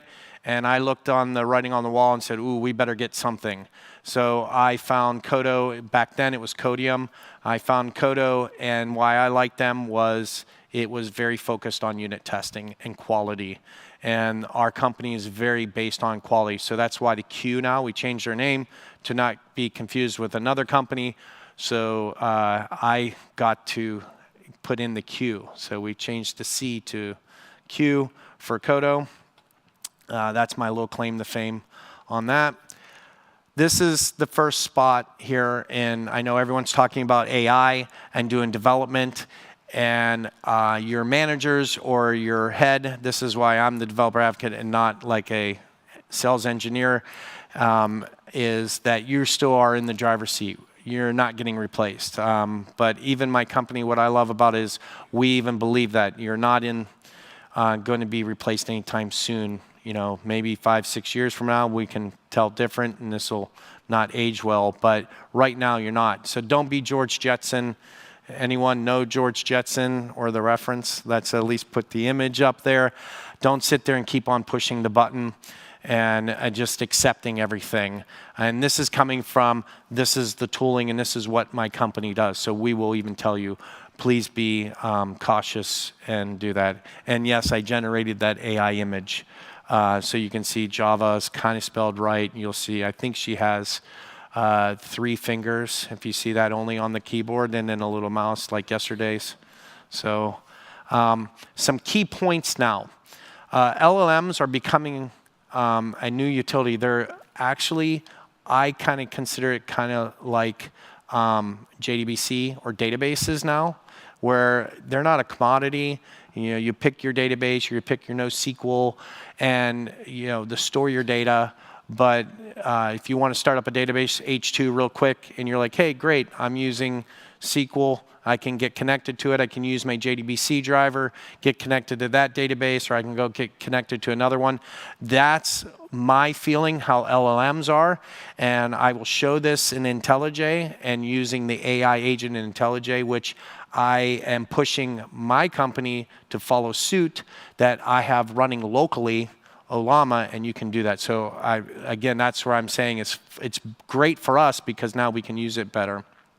And use it locally on our laptops and in our agents and our tooling. The responses from these LLMs are non-predictable. So that's one thing you're going to see in today's talk. You're going to say, wow, David didn't prepare. He didn't test out any of this. And I can tell you, I just got done testing it out today, running the calls. But I can't tell you that I'm going to get the same response for the demo. So we'll all get to have fun and understand how they can be non-predictable.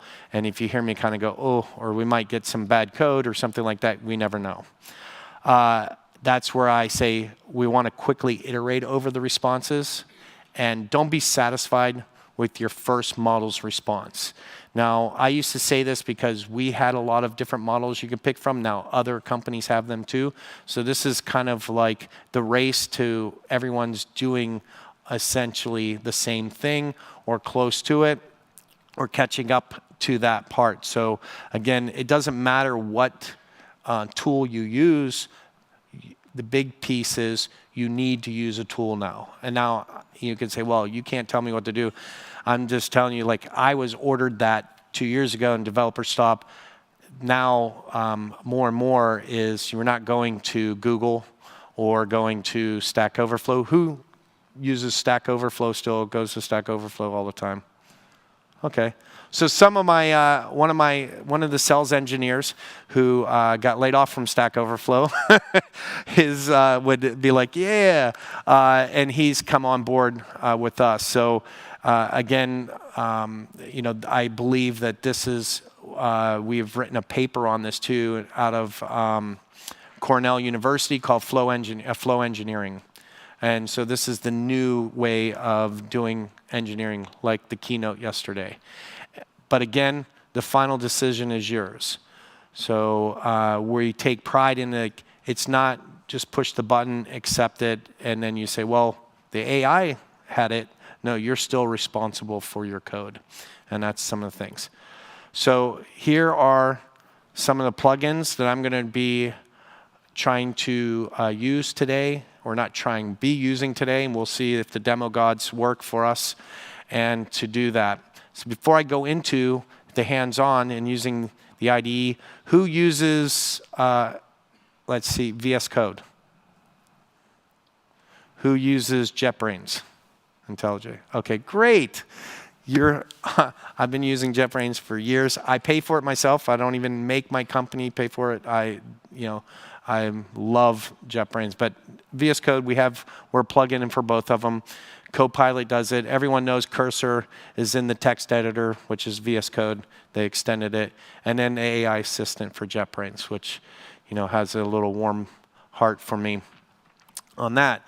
So I've come up with, for the 2 years I've been doing this, and this can be subject to change down the road, but right now, 8 best practices for this. So this is what I did to help our developers onboarding and getting them to adopt it into use in their everyday life. And so one is the advanced predefined commands.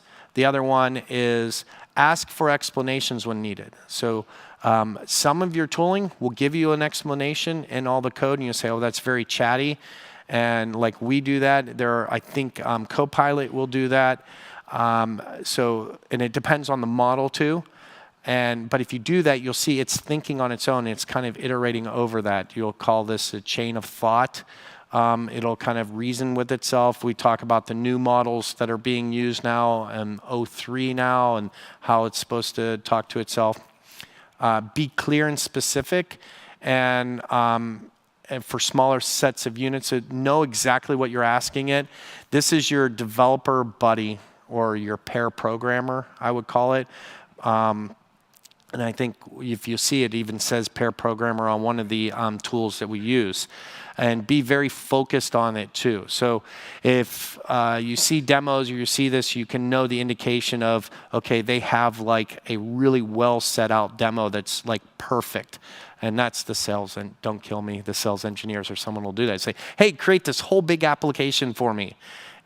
They're not ready. The AI is not ready for that. It's the context, it's the memory, it's the system to thinking that we're not there. So iterate and refine over that. And then you leverage your previous conversation or code. So in these editors, and when we're going to be using these tools like Copilot or Codo, or even the AI with IntelliJ, it'll remember the context. So you're in a chat. They call it chat. We call it chat, or an ask. you're in there, it'll keep summarizing the ask. So it'll keep on remembering everything you've asked and use that to help in the context when you keep on asking, so you can iterate over that. Then, so from there, this is going into the demo.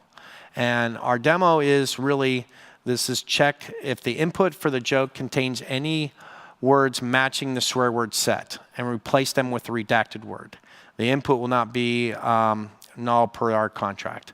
So that is what you're going to see in part of this demo. I'm going to show you some commands and some best practices before we go ahead and implement this code. But when I get in to start writing the code, this is what we're going to use. This is our requirement. The one thing I want to hit on to this now is how many people write Java doc and document their methods before they're going to implement them? A few. So this is kind of a style now. I say, since we're in the world of AI and how you can change what you're doing, I know that we can use AI to comment and document our code, but you can actually write the documentation of what you really want to and think about it, and we're going to pass that to the AI and have it implement what we want. And so you can then refine that and do that. So now you get a good definition of what your code's supposed to be doing, and you've thought about it, and AI has thought about it and given you the first pass, or you can iterate over it and get more passes into it. So now, without any doubt, I'm going to go into IntelliJ. So today's talk, I'm going to be in IntelliJ, and then I'll be into Cursor. So I have to open up Cursor because obviously Cursor is not a plugin, it's the whole IDE. And the first thing I'm going to do is explain and show you this in action first, the actual application running. We're not going to write all this code. A lot of this is written. I only have one piece, which is the scrubber that we're going to implement. But this is a very basic command line application. Do some threading. I do another talk, and so I actually have it. It'll even do some virtual threading, and when you go ahead and put out a name in there. And that, in this code, I'm going to put on the command line. I'm going to run it real quick, put it on the command line. I'm going to put in a name for someone. It's going to go out to the Chuck Norris website. Does anyone know Chuck Norris's website to get the joke? I'm going to use that, and then I'm going to say in the voice of George Carlin, so assume George Carlin, and I'm going to use a local llama model that is running. So I have llama right here running. I'm going to use that model.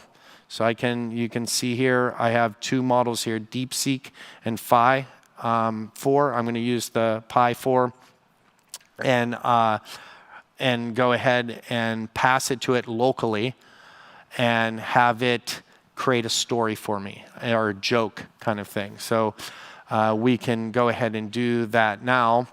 I'm going to run this, and you'll see the command line runner run. So I'm just going to put, so I don't want to offend anyone, because right now I'm not scrubbing any of the swear words or any bad words. Not all the time do you get them from Chuck, but sometimes you will. So I'm just going to put like Arnold for like Arnold Schwarzenegger, because instead of Chuck Norris, we'll use Arnold. So this is going to go in and replace the name from Chuck Norris to whatever name you put in there and do that work. So now as I did that, it's off to the races. And we can see here that we have a log going, and it went ahead and got the original joke and says charity gives to Chuck Norris. So that's the whole thing to start this. Think of it, this is before the world. You can think of this as agentic in a sense, because I went out to one source, went and grabbed something, and now I'm feeding it into the model and saying, okay, now create a story. So that's how this works. This is the prompt.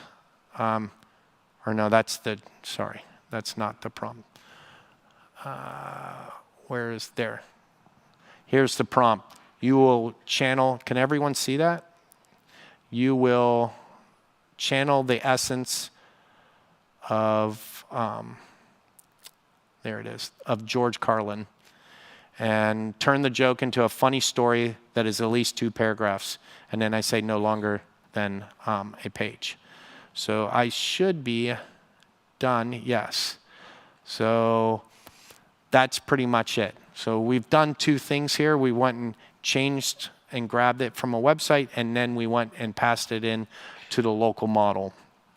But you can see sometimes this will have swear words and sometimes it doesn't. So that's this code base. I know it was a little maybe long or lengthy for you to go into this, but I wanted you to understand where we're at. And you know that, but you only know that because I told you about it. So if you are coming onto a project, this is the first thing you can do, is if you're into a project and you need to understand how the project works. So this open API caller. You can use the model, and this is one of the best practices, use predefined commands. So you don't have to type. If you want to be precise and you're just like, oh, I don't know what to type in the ask, or they call it a prompt, but I don't call it a prompt because I'm used to, the open API or OpenAI's little chat window, and you write your whole prompt and you go pick things. The tools here are grabbing context for you. You're adding context in. It's changing and taking your input and putting it into a prompt in the back end to call the model. So it's not really just raw prompting anymore. So you got to remember that, like, there's a lot to it when you're asking your question. And so I can go here and say explain and just hit enter. And now it's going to go ahead and explain what the OpenAI caller is doing. Why? Because I gave it context. They call it an attachment, but essentially it's context. And some get more advanced in the explanation. Some of the tools get more. It all depends on what you need, but you can actually iterate over this. You can, ask it, well, what's the APIs you're using? So you can come here and you say, okay, dev, LangChain. Does anyone use LangChain 4J? Yeah. So you can say explain the LangChain 4J and a usage. And now it will go in and it should see the whole complete OpenAI caller and go and look up more information about that.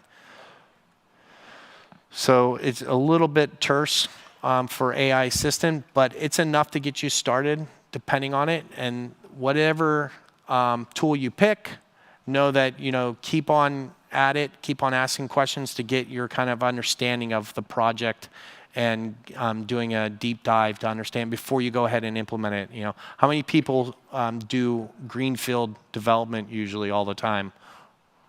Yeah. And the rest get to take over someone else's source code or a large project that you might have been working on for many years, but still don't remember what you did 6 months ago. So that's kind of the idea here, is to use the power of these to help you and explain. So that's like the AI assistant. That's some of the tools to do that. And if I come here, we can see that we talked about the context, and in the smaller units of work, use the context. Also use the commands. So those commands, that's actually being very distinct and you're focused, because we're just saying explain it and using those assistants to do that. Now I'm going to go ahead to into Cursor now. So anyone use Cursor? Yep. So I personally, as a developer, have been doing development for a long time. Our tool does code completion. Cursor does it. That's what it's known for, doing the code completion. I turn that off. I just can't deal with it. And I'd rather have a better understanding of the code, look at it, analyze it, and then take it. So that's what I'm doing here. That's my flow. So I'm not here to tell you, you must do it this way or do it that way. I'm here to say, you got to find what your flow is, what way you should do this. So explore it, understand it, and get it into your groove. So this is Cursor, and I'm going to go ahead. I've already written this prompt here, and I can copy that for the next time too. And this is the log cleaner. So I have, for this example, we have 2 implementations of the scrubber that we want to do. We want to do one for putting it into the log and one for the data sanitizer, and that's essentially the, okay, hey, I need to sanitize these words to return it back. I don't want any swear words going and return back, and I don't want them in my logs either. This is just for the sake of saying, hey, look, I can give you 2 examples of this and really want to hit on when you go to the large language models, a lot of times, Java's been around for almost 30 years now. So this is imperative style development, correct? With the for loop and doing that. So I can go ahead and put that in there. So, or maybe it's not going to let me, sorry. Okay, cursor. So that's the one thing. It sometimes does not like me to actually own fix in Composer. No, I did not want that. Now it's making me, sorry. I just want to, they just started this now. It just screwed up on me. Okay. Reject. Reject. Well, I was just trying to delete it, and now it's not allowing me. Sorry. As you can see, I don't use cursor every day, but I wanted to explain. So I'm going to go ahead and just, I already copied it because sometimes it does that for me. And I actually wanted it to work. I do get it to work. But I'm going to just take what cursor put, and I'll put it right there. So that came from cursor. Again, whatever the one, you can tell I don't use cursor on a day-to-day basis in my development because I get to contribute now to open source and not to just a regular company's code, but that's cursor. So what's the one thing you want to know about this too is we should have our test cases. So that is a big deal for testing. So here is the set of tests. I have one. This is Spock. Does anyone use Spock framework testing? Yeah. So this is Spock, and I'm actually having this scrubber spec. So I'm actually testing the business functionality and the requirements based on the interface. So now I go ahead and I have the specification, and I'm going to do the log cleaner. So you can see I'm just creating a new log cleaner, and this way I can make sure that both of them will meet the requirements. So everything passes. You're saying, yay, we know this is going to work.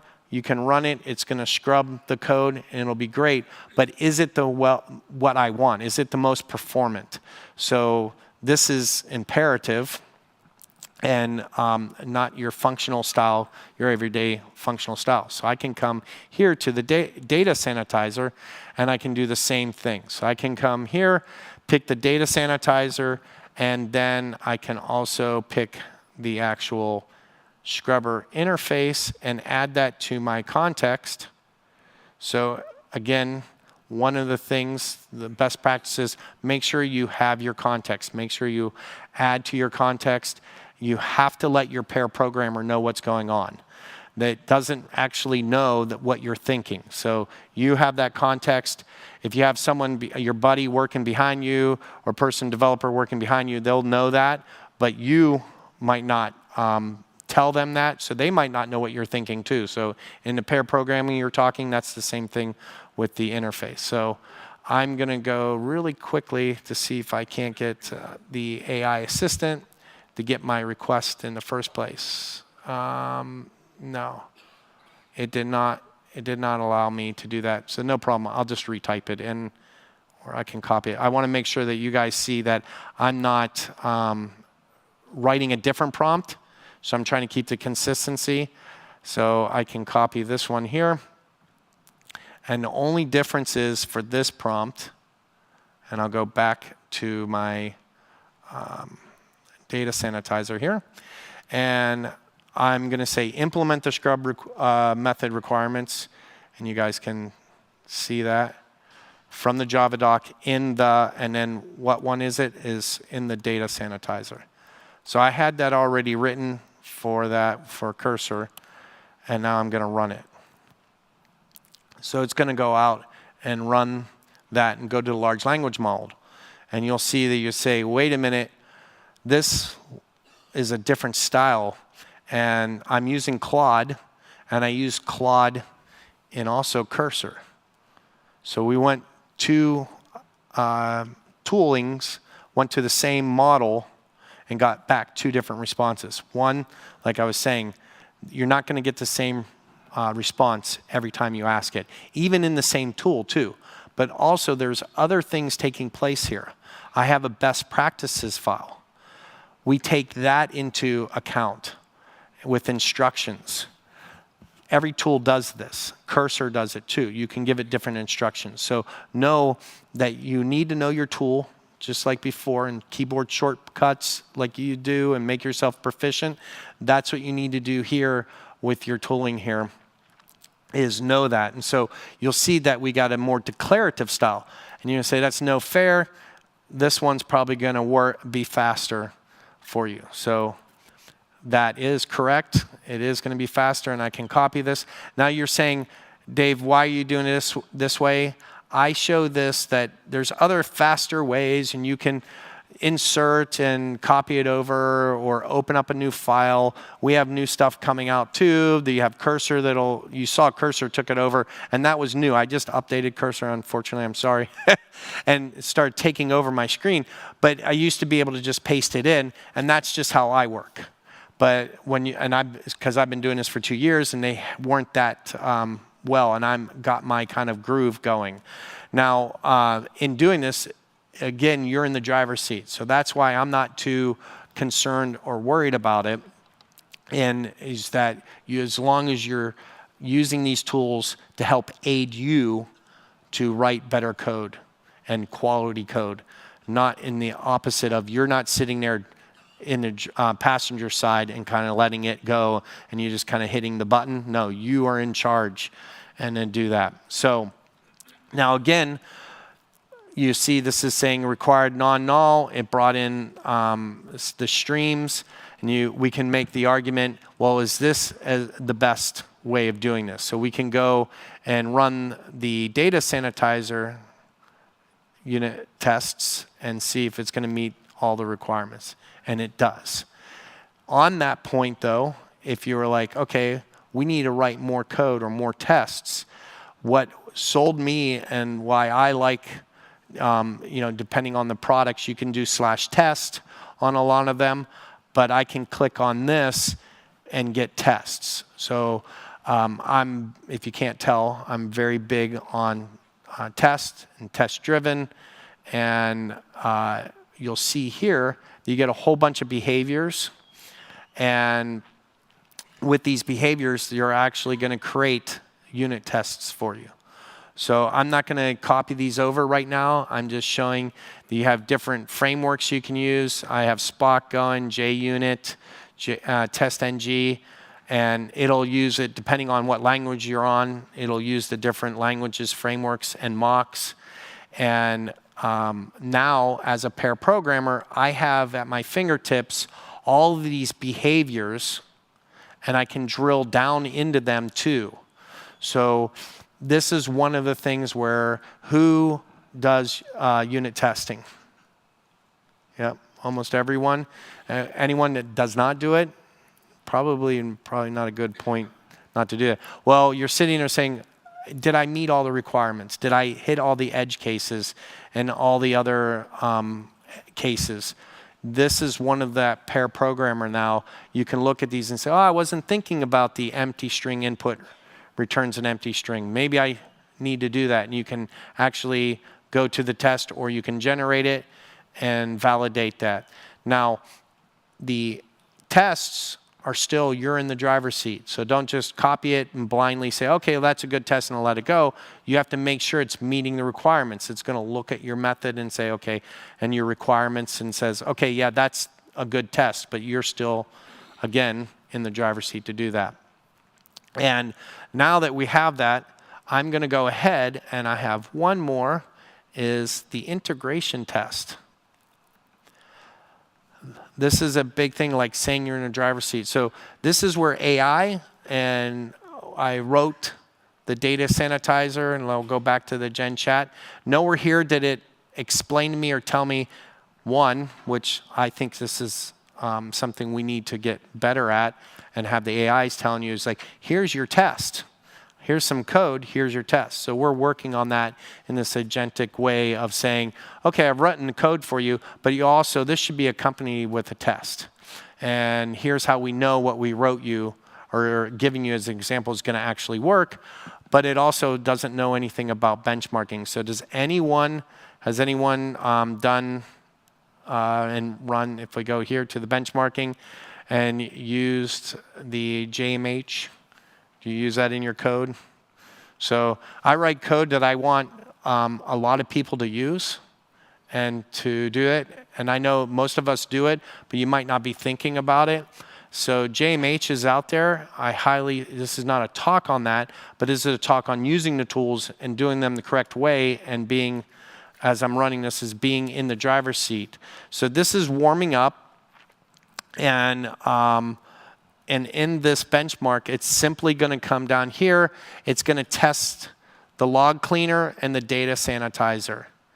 And it's going to give it a set of words in there. It's like over 6,000 just to kind of get it warmed up. And then, you'll go through those 6,000 and it's going to do some, the trial. And if you guys look here at the top, all the different JVM and the iterations and the thread and average time is my benchmark. So the person who raised their hand saying they do this, that's the kind of testing we're doing. And this is where I'm saying we're still in our driver's seat. So where a lot of the tools are just spitting out code and you say, oh, well, just take those. Well, no, you need to be responsible. You need to write. You can use the AI tools to help you write your JMH benchmarking on your code and testing and the quality of it, but you need to actually be in that driver's seat and do that. Your AI assistant's not saying, hey, I benchmarked this and this is the best code for you. And I know I should be probably using 23 now, but for right now, I kept this on 21 for right now. So in a few seconds, this is gonna come back out with the benchmarking and show you that and see which one won.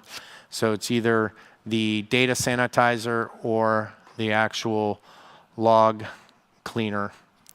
So right there, I think, nope, it's not done yet, but we'll wait here for a minute. I'll go back to the slides before we get our results. And I want to bring that up. So remember this, that responses are not predictable, they're non-deterministic.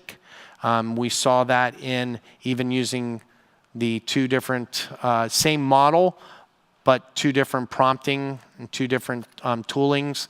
You can get different answers, remember, because it's grabbing different context and different prompts or different asks. So your ask is getting put into a larger prompt that's going to ask the model. Please iterate over it. Don't be satisfied for the first model, and the final decision is yours. And with that, I'm going to go ahead on the last one here. You'll see this scrubber. What I like about this is where I say don't be satisfied and use different models. As you can see, there's many different models here. And I'm going to also go to, and I didn't get to hit Copilot, but that's fine. We'll use AI Assistant though, because what I like about AI Assistant, do you guys see that it says the latest Pi and DeepSeek? I have that connected to my local Olama. That's where I'm saying this is becoming a commodity. So now I don't even need to go on the internet or get connected to use AI Assistant and to do that. So if that's something that you want to work on or use. Now, it's in beta, and I've been trying to mess with it or get it going, and for this talk, I've yet to get that. So I got this in, but get the beta to work correctly with the models that I have. So I don't want to show it because I know it's not going to work the way I want. It's going to time out. So it's probably something I'm doing in the beta model right now, and to get that going. So, but for that, I just wanted to show you that there are many models There's many different assistants. This AI assistant, or I call them your pair programming. So I'm going to take where I had Claude, and I'm going to ask let's go GPT. Where is that guy? There's 3. For more complex, I'm going to ask it to rate the response that I got. So remember, we got a response from Claude, and now I'm going to ask it O3 Mini to actually grade this one. So I'm going to say, grade the response from, do you guys have A to F in your schools here in Sweden? Do you use A to F? Yeah, okay. So A to F. From A to F, if it's not a B plus or higher, give me a better response. So you're saying, well, you just said response, Dave. How does it know it's only going to take that? That's your prompt. No, remember, we're taking the context here. I'm in this thread or this knowledge of chat. So that is the whole context there. So it's going to go and grab everything that it's already got, and now it's going to come back and grade it. The current implementation would receive a B. So that's, that's kind of neat. Like O3 thinks Claude's response was a B. And so here's an improved version that addresses these points and evaluates the code to be a B plus or higher. So again, with these tools, and everyone says, I'm going to hit on now, anyone 5 or less years development, and I'm not saying you're a junior developer 5, but been doing this for only like 5 years, and probably the people aren't raising or the people that are not raising their hands, they're not here. They're probably the people that you have to pay attention to also, because they're the ones that maybe possibly don't want to stay on the next level and be up to date in their knowledge. So the junior developers, your curmudgeons, I call them, or not Luddites, but the people who say, hey, I've been writing code for 30 years. I don't need to go to conferences. I don't need to stay up to date. My code runs and works. That kind, you're going to want to watch them if they're using these tools. But this is one way of doing that, is you can have, if you're newer to development, and I say this to the junior people, they say, well, how do I know that I should take this code versus that code that the AI gives me? Well, you can use the different models and have it grade itself, or grade the different models and get responses back. And you can see that it's changed up the code and is giving me better call. And so it tells me it's require not null for the null check. It leverages Java streams and then maintains immutability by modifying the original string. So you see it's just making it better, that much better of a response, and to do that. And you see here too our context. So the references or context that it gave us.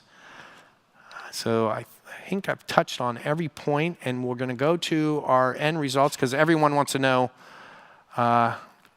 who won. So this is output that comes from JMH, and then I actually kind of cleaned it up a little bit and saw the scores. And so it's saying that the data sanitizer was 99.72% faster. So that's using the benchmarks. I'm not the one that saying it. It's actually the data that's saying it. It's an acceptable rate. The error ratio is an acceptable rate. I went and did some research on it, and it's about anything below 5%. So we're not even at a 1%. 5% error ratio when you're doing your tests. So that's the other thing, being in the driver's seat, even with your testing and your coding. We're not changing the way you do your normal thought process of, oh, okay, I need to make sure that my error rate's okay. And so we're within the parameters. So I would say that this is quite good, that yes, the declarative programming is actually faster. Functional is faster. It's the newer streams is faster. Does anyone, I wanted to go to Brian's talk, and it's at the same time as this one. But anyone think that the for loop is faster than the streams in the JDKs, the new code? Yeah, I mean, it's kind of like a home run. So you would say, well, how did the large language model, why would it even give us that as an example? Why would it give us that for loop? Because it's that 20 or almost 30 years of knowledge that was taken and used into a large language model. And it's just the sake of, hey, what's supposed to be the next word to come back from the large language model? And that's what you got. So again, you're in the driver's seat to do that. And so that is where you don't want to be satisfied with your models. You want to use multiple ones to grade them. And the final decision is yours in doing that. Just a show of hands, does everyone here use some type of Copilot or another AI assistant tool? So like a lot. So I'm kind of preaching to the choir. Have you guys seen in your day-to-day work, have you gotten to a flow, or do you just do kind of like quick chats on it, or do you use like the commands? Anyone, a show of hands using commands like explain, other things like that? Okay. So I always ask that question because I think I tend to just do all the chat. I know what I want. I do the chat. I just add the context. That's the big deal. And then I get what I want, and I iterate over that. I like using the large language models against each other to kind of get a better perspective and a different answer coming back from them. So I don't know if you guys have tried that, if you have the chance. At your companies, are you able to use the models in the public domain? Okay. So other people, like, are you at work? Are you using AI at work? Okay. But you're using something like on-prem or something hosted for you to do this. So that is something. So that's kind of like what my company does. That's where we have it. So that's why you can use those different tools, because now that was the whole thing of the leakage of your code. So you got to make sure that you're not taking your code and it getting leaked to the World Wide Web or other models or training models. So even our free version, we don't train the models with your requests in the public. It is free because we're getting paid because we're working with enterprise corporations and doing like on-prem or SaaS solutions for them. So that's why if you say, how are they doing it? They must be taking our data. No, we're not. We're not taking your data and retraining models that way. To close up here, remember you're in the driver's seat for the AI and dealing with getting their feedback. You need to use it to your power.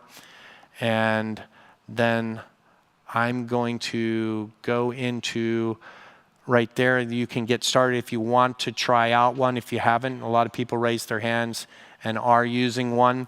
But if you wanted to use one, you can use one. And again, we're not going to take your data. And also, I have the QR code that you can actually scan and give input on that.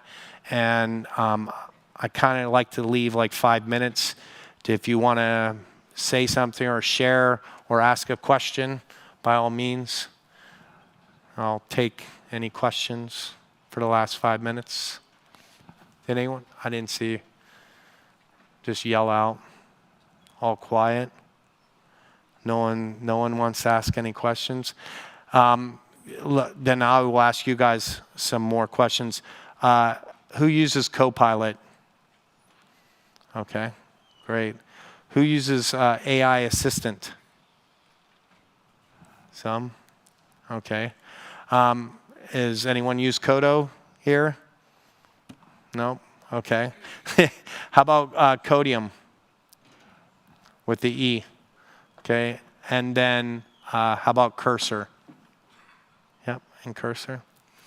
And then, no, I just love this, if no one has any questions for me, if you don't mind, I'll ask a couple more. Does everyone use the autocomplete in their AI versus just the chat? Okay. And then does anyone use AI in their pull requests? Okay. So that's what we're known for too, is we have a PR agent.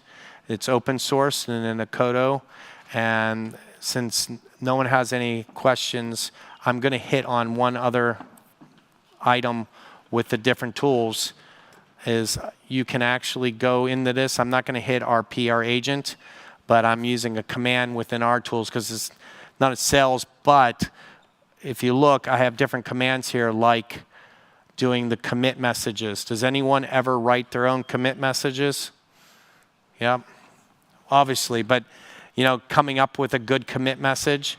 So here I can actually use this very basic, you know, I can have it use my commit message, implement the null checks, and improve swear word reduction in scrub methods, updated the README instructions accordingly. So it went ahead and looked at my hunk that would be and did that for me.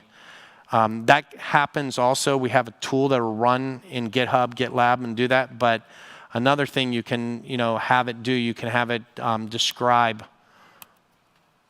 in more in depth on what I've done. So it can give a title. It can describe the type of it. So it says it's enhancement, a bug fix, and documentation. Those are the changes. And I actually, before the talk, I fixed a little bug in it. So in my hunk, you guys don't see that we didn't touch that, but I actually have that bug fix. So it actually knows that. And then this is actually the description. So these are the things in using the AI tools that I would like lend you, and when you find one that you like, to use, so then you don't have to do the mundane things. I know that you guys, we all write it, but I can also do like a change log. So that'll get you started in doing that, and you can say the added and the updated changes. So now you don't have to type that and do that. We can get back to writing code or actually implementing the business logic and knowing what you're writing and being at that system two thinking to do that. So with that said, I'll give you guys back, if no one has any questions, 1 more minute. Sometimes I get questions, sometimes I don't. So thank you so much.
So, welcome back from lunch. We're here to listen to Justin.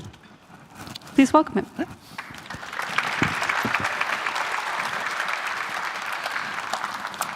Well, welcome. I can't see most of you now because I'm blinded by the lights. There, screensaver kicked in. My name is Justin Lee. I work for Datadog currently, and normally I like to poll the crowd, but I can't see you. So obviously we're here to talk about bytecode, and it's an area of interest to more than just me apparently. How many of you have really worked with bytecode before? That's what I thought, like 3 or 4 hands that I see. Great. It'll be a lot of fun then. So my title is a joke, and I like to make bad jokes, and all my friends will tell you that I like to make bad jokes. And I was encouraged to explain this joke because it may not translate well from the US. But if you're familiar with how the internal combustion engine works, there's 4 cycles, and in step 3 here, that's when the spark plug fires. And if it doesn't fire at that point, you get problems, right? And if it doesn't do that, it's called missing. That's the technical version of it. But the joke version can best be explained, as most of them can, by Scooby-Doo. So the mystery van was having a problem. Fred's trying to explain it to the crew. You see that hole? That should be an engine. It's like, your engine's missing. Anyways, it's a bad joke, but that's what it means. All right, so just some brief history. I've been doing Java since 1996. Since virtually there was a Java. And for most of my career, I never looked at bytecode. Because why, right? Do you ever look at the assembly code of the stuff that you compile? It's interesting from time to time, but honestly, most of the time, who cares?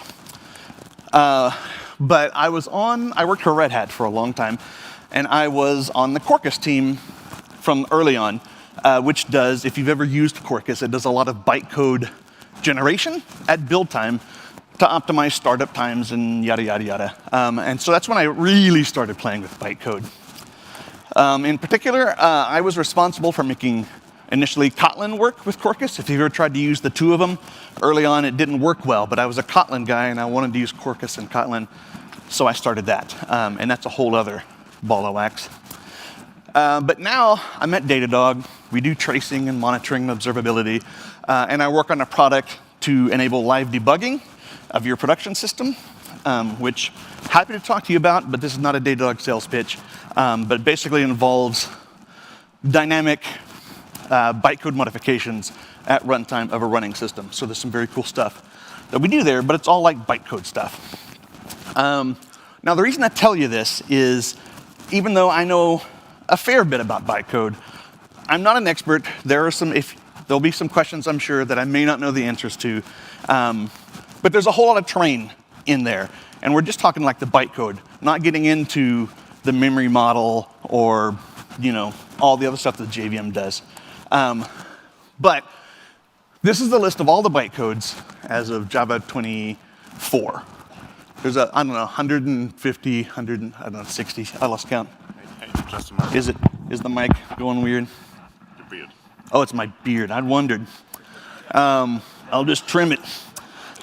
So these are all the bytecodes. There are 5 different ways that the JVM invokes a method, depending on what you're doing. And we'll look at most of these. I realize there's one that we won't look at, but it's a kind of a special case.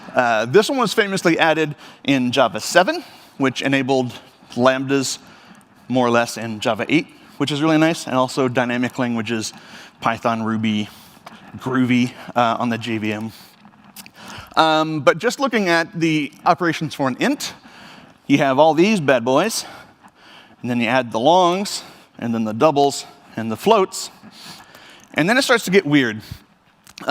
Internally, the JVM represents most of the integral types as int. So even a Boolean is represented as an int internally, mostly. Shorts, bytes, they all get widened to an integer, or to a 32-bit type for memory layout and word alignment reasons and such. And then, anyways, that's all of them. So I'm not going to do it all on slides because slides are awkward. to look at. So what we're going to do is we're going to look at a variety of different source codes. We're going to look at like just common structures and see what the bytecode looks like. Some of it's really interesting, and then some of it is like, well, it's not as magical as I thought it might be. And we'll see some patterns emerging out of that. So with that, let's take a look. Okay. Now, I'm going to be referring to this off and on if my IDE will respond. Come on. It's fine. All right. It doesn't want to render it. It's fine. We'll just do this. That's mostly for me to give me a little bit of a guide.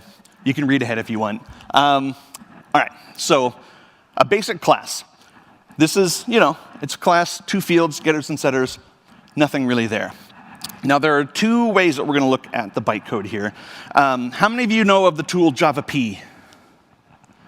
OK. And I'm imagining fewer of you have used it. But it's a nice way to take the bytecode and dump it out of the binary format into a reasonably readable text format. So we'll look at a little bit of that. But there's another way that's a little bit nicer, depending on what you're looking at. There's a tool called ASM, that has some utilities that will dump out bytecode. Depending on what you're looking at, in a more readable format. And we'll look at both, because sometimes it's better to look at one versus the other. But more importantly, for those of you who want to play along at home, and you want to look at bytecode, you go back to work, for example, and you're like, what does this look like? I don't want you. I use a plugin. I use this plugin at work all the time. It's very nice. It's called Analyze Bytecode. I know it's very creatively named. But it does this very cool thing. It'll compile your file, and you get this little view of it here in the corner. And there's all sorts of interesting metadata that we'll take a look at eventually. But the important thing is it gives you this view. Okay? But before we get too far down that, let's just take a look at the JavaP version of it, which we can find over JavaP version. There it is. So this is what the JavaP output looks like. So what I've done here is I have a JBang script that I run from my Maven compile to go find all the class files in it, that ASM utility I was telling you about. No, I'm sorry. It does 2 things. It doesn't matter. But one of them is it invokes JavaP for every class file it finds and can dump it out. So for every source file we'll see in here, there'll be an ASM output and a JavaP output. It just happens as part of the build. So this is what the JavaP output looks like. And as you can see, here's the version number. If you were in the Nikolai's talk earlier this morning with the Java version, this is 65, which is Java 21. There's no minor version. You can see here's the class that all matches. There are certain flags that a class has. In this case, it's public, because this is a public class. It can be private, of course. The super flag, I actually don't really know what this means. It might differ if it was an interface. But every class, as you know in Java, implicitly extends object. So there's always a super somewhere. There's a couple of constants. There's this class, the super class. You see there's no interfaces. We saw 2 fields. There are 5 methods and 1 attribute. OK, so the constant pool, it's interesting. But it reduces the amount of data that you have to get recorded into the class file, and you can reference and reuse and whatnot. There's a bunch of stuff there, and we'll take a deeper look at it as we go along. And then you have your field declarations. We'll take a look at it in the other format because it's a little bit nicer. Some methods, and we'll go down. Anyways, this is the JavaP output. We'll come back to this in another example because it looks better for certain use cases. But what we're really interested in is this other format. I left my mouse back in Brooklyn, which is what I normally use, and the trackpad is driving me batty. There. OK, so here's our Java source code, and here is the ASM version of it. Now, you can see we have a field answer, and we have int equals 42, string quote equals, that's no moon for you Star Wars nerds. But you'll see here, it lists the type as an I. I, capital I, is the bytecode representation of an int. So I is int, long is L, F is float, D is W. No, I take that back. Correction. You'd think L is long as L, but can you guess what long really is in bytecode? It's the obvious J, right? Clearly, that's the obvious answer. I don't know why it's J, except if you look at here, you'll see string, and it's not java.lang.string, it's this L java slash. This is the internal name, the descriptor, if you will, of that type. And when you look at bytecode, you will see both forms in different places. I don't know why they decided to make the distinction between the two. There's a couple of the Oracle Java people here. Maybe I hope they know. I should hope. Anyways, this is the internal form, and that's what you'll see most of the time inside the bytecode. So that's just what it means. You can strip the L and the semicolon, replace the slashes, whatnot. OK, so I don't want to assume, but most Java developers, once you've been around, know if you don't declare this constructor, you get one for free, right? The default no-work constructor. So that's what we have here. But you'll notice it's called init. That is the name for the internal name for the constructor of a class. Just bracket init, and you can have multiple ones if you have multiple constructors. And if you have a static initializer, it'll be CL init. It's basically a class init as opposed to an instance init. And that's the constructor declaration, and you can see it takes no arguments and it returns void. In Java, we're taught like constructors don't return a value. It's a constructor, right? But in the bytecode, every method returns a type. In this case, it's void. So we start here. We have a couple of labels. You see line number. This is how the debugger knows like where to go whenever it stops or when you get your stack traces. The line numbers are encoded into the class file format. And then you can see line number 4, L1. So this label L1. Line 4 in the source code, which you can see here. Now, you might notice that that is outside the constructor. What happens when you do field initialization is all those initializations get prepended to whatever constructors you might define. And I believe, I'd have to verify this, but I believe it gets prepended to every constructor. So the initialization will always, it has to really, I guess. So that your fields are always initialized before the constructor runs, and then your constructor body can do whatever, overwrite values if you want to. But this line number is actually way up where the field declaration is, up on line 4, which is kind of interesting. You can set a breakpoint there. We'll get to some of these other bytecodes in a moment, but you can see your BI push. It's pushing an integer onto the stack, and we're calling put field. And again, we see here the class name and the field. And it looks, I just closed the Java P. It looks pretty different in the Java P version. Sometimes it's cleaner. The ASM version makes it a little bit more readable. In the Java P, you'll see it says put field number 7. And then you have to go look up in the constant pool, which is why I like this plugin so nice, because you can look at the constant pool and you go to 7, and you can see, oh, it's a field ref. But the class index is 8, the name and type index is 9, so you go to 8, there's the name index for the class type, and it goes to 10. You can follow it down. There's a lot of jumping back and forth around. I don't claim to be an expert in the project-laden ahead-of-time compilation stuff, necessarily. I've read about it. But when they talk about like the constant pool resolution stuff, I think this is what they're talking about, because it's a whole lot of like back and forth lookups that have to be resolved at some point, and once it's resolved, you can kind of store that in a cache. Right, so without belaboring that particular detail. And again, you can see here as we do the string, this A load is a reference load, so it loads the reference, and 0 is this. So it loads the this reference. It loads the constant of that particular value, and it puts the field value. So that the two values on the stack, whenever it does that, is first the reference and then the value of the field that it's trying to set. And then once put field operates, it'll pop those off the stack and use those to execute that particular bytecode.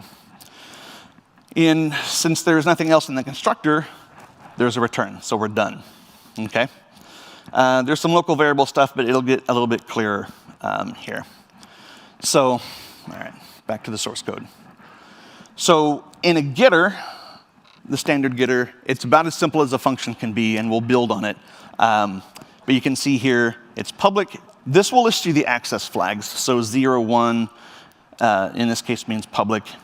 There is, if you use this plugin, there was a button, one of these two, you can pull up a dialog and enter in a constant value, and given the context, it'll say, oh, for a method it means this, but for a class it means that. So if you see a raw number, you can decode it and see what it means. Most of the time you don't need to. But, so it's line number 8, which starts here, and we're going to load 0. Every instance method has as an implicit parameter the 0th parameter of this, which you never see in your source code, but you see it in the bytecode all the time. And so load 0 says to load the this reference and put it on the stack. And then we are going to get field, in this case, the answer. So it's going to use the reference that we just put on the stack to go get a particular field as defined by the constant pool bouncing back and forth. I like this particular output better because you don't have to keep jumping back and forth with the constant pool, because it gets really weird later on when we start talking about lambdas and invoke dynamic. So it loads it. Get field returns that value out of that particular field on that instance, because it could be any instance, really. Not this, but it just happens to be in this case. And then leaves it on the stack. And then iReturn is the bytecode for return an int value out of this method, in keeping with the return value here. And OK, so the local variable table is interesting, and it will also get increasingly complicated as we go. Now, if you have loops and stuff, you have variables that are in and out of scope, right? The local variable table is how that tracks that, in part. In this case, we have a variable 0, which happens to be of this type. So what you see here is you see the name of the variable, this, the type of the variable.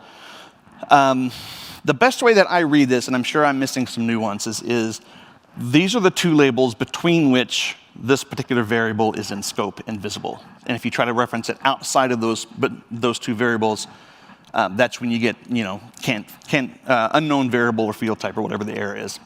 And the 0 just gives it which slot in the table it is. And this will always be the 0th slot. I say always. There might be a weird special case, but I've never seen it. And then max stack and max local is just some internal housekeeping in terms of like how big of a stack that the JVM needs to allocate for things to help verify the class path, the class execution. Those details also can get very exotic, and we'll look at some interesting bits. But that's the local variable table on just this one, as simple as it is. Now, setter takes a parameter, so we get a little bit more complicated. So we load 1, and now we're load 0, then we're loading 1. Now, load, as you might expect, says load an integer. And the 1 comes from this local variable table, and you can see we have local variable answer, which is the same as our method parameter over here. So that's local variable slot 1. It is of type I or int, and its bounds are label 0, label 2 in slot 1. Now you can see we have a max stack of 2 and max locals 2 because we have this and we have the parameter, which gives us 2 local variables technically. Right. So we load this, we load the parameter, we put field, and then we just return because we're returning void. And that's the basic structure of a method in the bytecode. And it will get more and more complicated, I swear. If we introduce a local variable internally, we can come here, let's save it, and it will rebuild. So now when we come down to set answer, we have the load 1, store 2, but you might be wondering, what's that doing?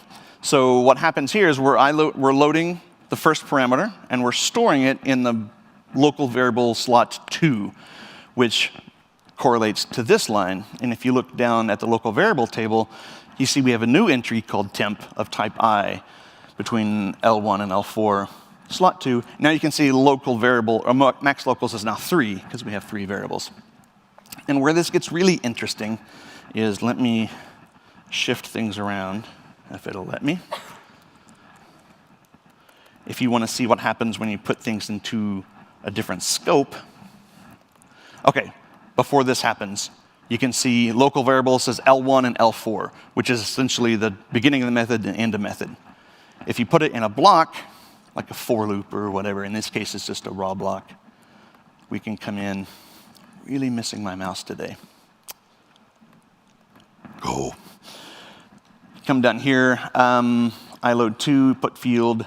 So we moved it down, and now here we store I2, variable 2, or the variable slot 2. Here's L1, and the end of the block is essentially L2, L3, depending on how you want to look at it.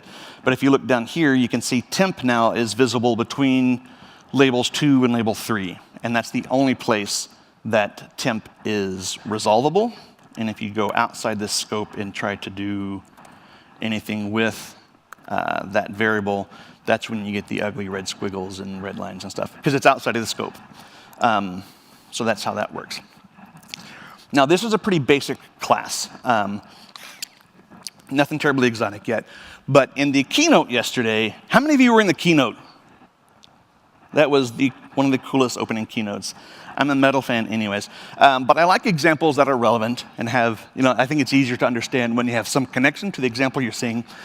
So what I wanted to do is I wanted to say, what does that bytecode look like, right? Because that was some pretty interesting most interesting hello world I've ever seen.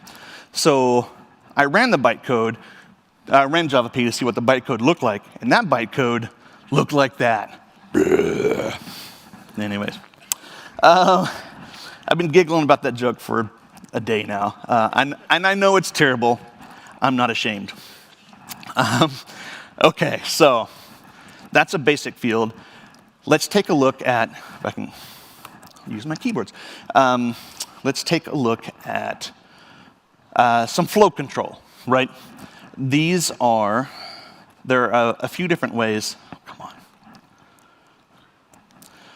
A few different structures we use. We have for loops of various forms. We have whiles, we have ifs, and I am going crazy. Close. All right, so let's take a look at this one.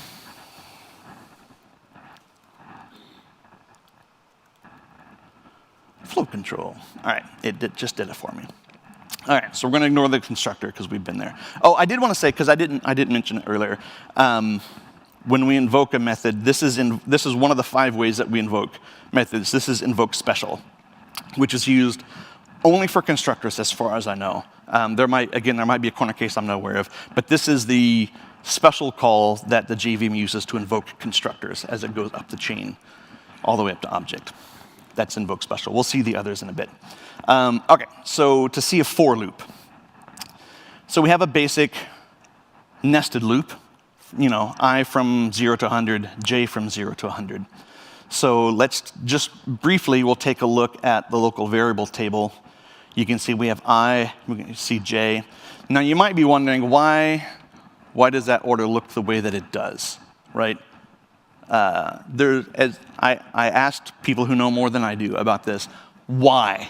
Is there some meaning to this? And the answer was, the internal list that Java-C uses is weird, and you get some weird ordering stuff. And that was the best explanation I got.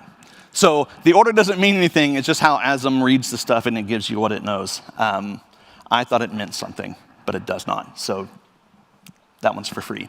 Anyways, so we have I and j, and you can see that they have certain bounds already for where the bodies of the loops are. Now what that looks like is this. So iconst 0 is kind of special bytecode. Just load the constant value 0. We're going to store it in 1, which is I. Now, I don't want to dwell on this because this gets really complicated, but you'll see in various things, you'll see frame append, frame sane, frame chop, blah, blah, blah. Those are internal housekeeping bits for the JVM, and it helps validate that you don't reassign variables to types that don't match. There are cases in the bytecode where it will reuse local variable slots depending on where you are in the program. And it uses this frame to help detect those boundaries so that within that particular frame, the type, you don't assign an integer to a string or whatever, for example. It's mostly internal housekeeping. And it gets very weird very quickly, so I don't want to dwell on it. Okay, so anyways, so we're gonna load that variable. There's the bi push for the upper bounds. Now, this is where the for loop magic happens. You'll see if, and this is a compare, it's an integer compare greater than equal. Now, if you'll notice, what's weird about that is the actual operation is less than, right? That's what's in the source code. But the bytecode says greater than, and that felt weird, and I was very confused about it for a while. But from my understanding, what's happening here is because we're pushing things onto the stack. And so the stack order matters when you compare, because the operands matter, because it's not a symmetric operation. So because it's a stack, so last in, first out for a stack, the operation used is the inverse of that. So instead of less than, it's greater than or equal, because you're going to be 100 is greater than or equal to I in this case. And that's just, I don't know, it's an oddity that you may or may not trip up on. And then the internal loop looks just the same, right? It's going to load 2, which is J, push the 100, going to compare, and then it does the jumps. And this is how the loops are exited. So if I is greater than 100, it jumps to L2, which is further down, which is outside the loop. This is, in this case, it'll jump to L5, which is here. And see, there's a frame chop again, whatever. This is where it increments I to the next thing in the loop, and then there's the goto, which Java doesn't have goto. And it goes back to L1, which is just up here at the beginning of the loop. And that's the basic form of the loop. It's rather simplistic, rather basic, but it's a classic, and it works, right? So what was it, Java 4, Java 5, I forget, introduced the for each loop, which introduced a certain amount of magic. It's largely syntactic sugar, but here's what the compiler does for you in order to give you this simplistic source form. So it's going to A load 1, which is the first. In this case, I passed a parameter because I wanted the method body to be smaller without all the declarations of stuff inside the bytecode. In this case, it's going to load the argument that we send in, and we're going to call invoke interface, which is how you invoke a method against an interface, because there's an extra lookup. So I was talking to Brian yesterday and wanted to make the distinction between like what the static stuff, the source does for you, and what the compiler does dynamically. And this is one of those cases. So the invocation is statically bound to in this case, the iterator on the class list. So it's statically bound at compile time. This is what it's going to look for. At runtime, it's going to look what the actual type is on this reference, and it's going to find that method list there's a table that it looks up for making method calls. So that's how it resolves at runtime what body of code it's actually going to run, even though it's been told to run the code on list. That's invoke interface. But anyways, in the for each loop, you see we get a free iterator call, and it stores it in A2. Now, the interesting thing that I noticed about this one is if you come to the local variable table, there is no 2 in the local variable table. It's an unnamed variable. It's unavailable for reference inside your source code. There's no way to get at this iterator in the source code, which makes sense in a way. If you've ever tried to get that at the iterator, it's literally not available. You have to explicitly call it if you want it, and that's how that works. Anyhow,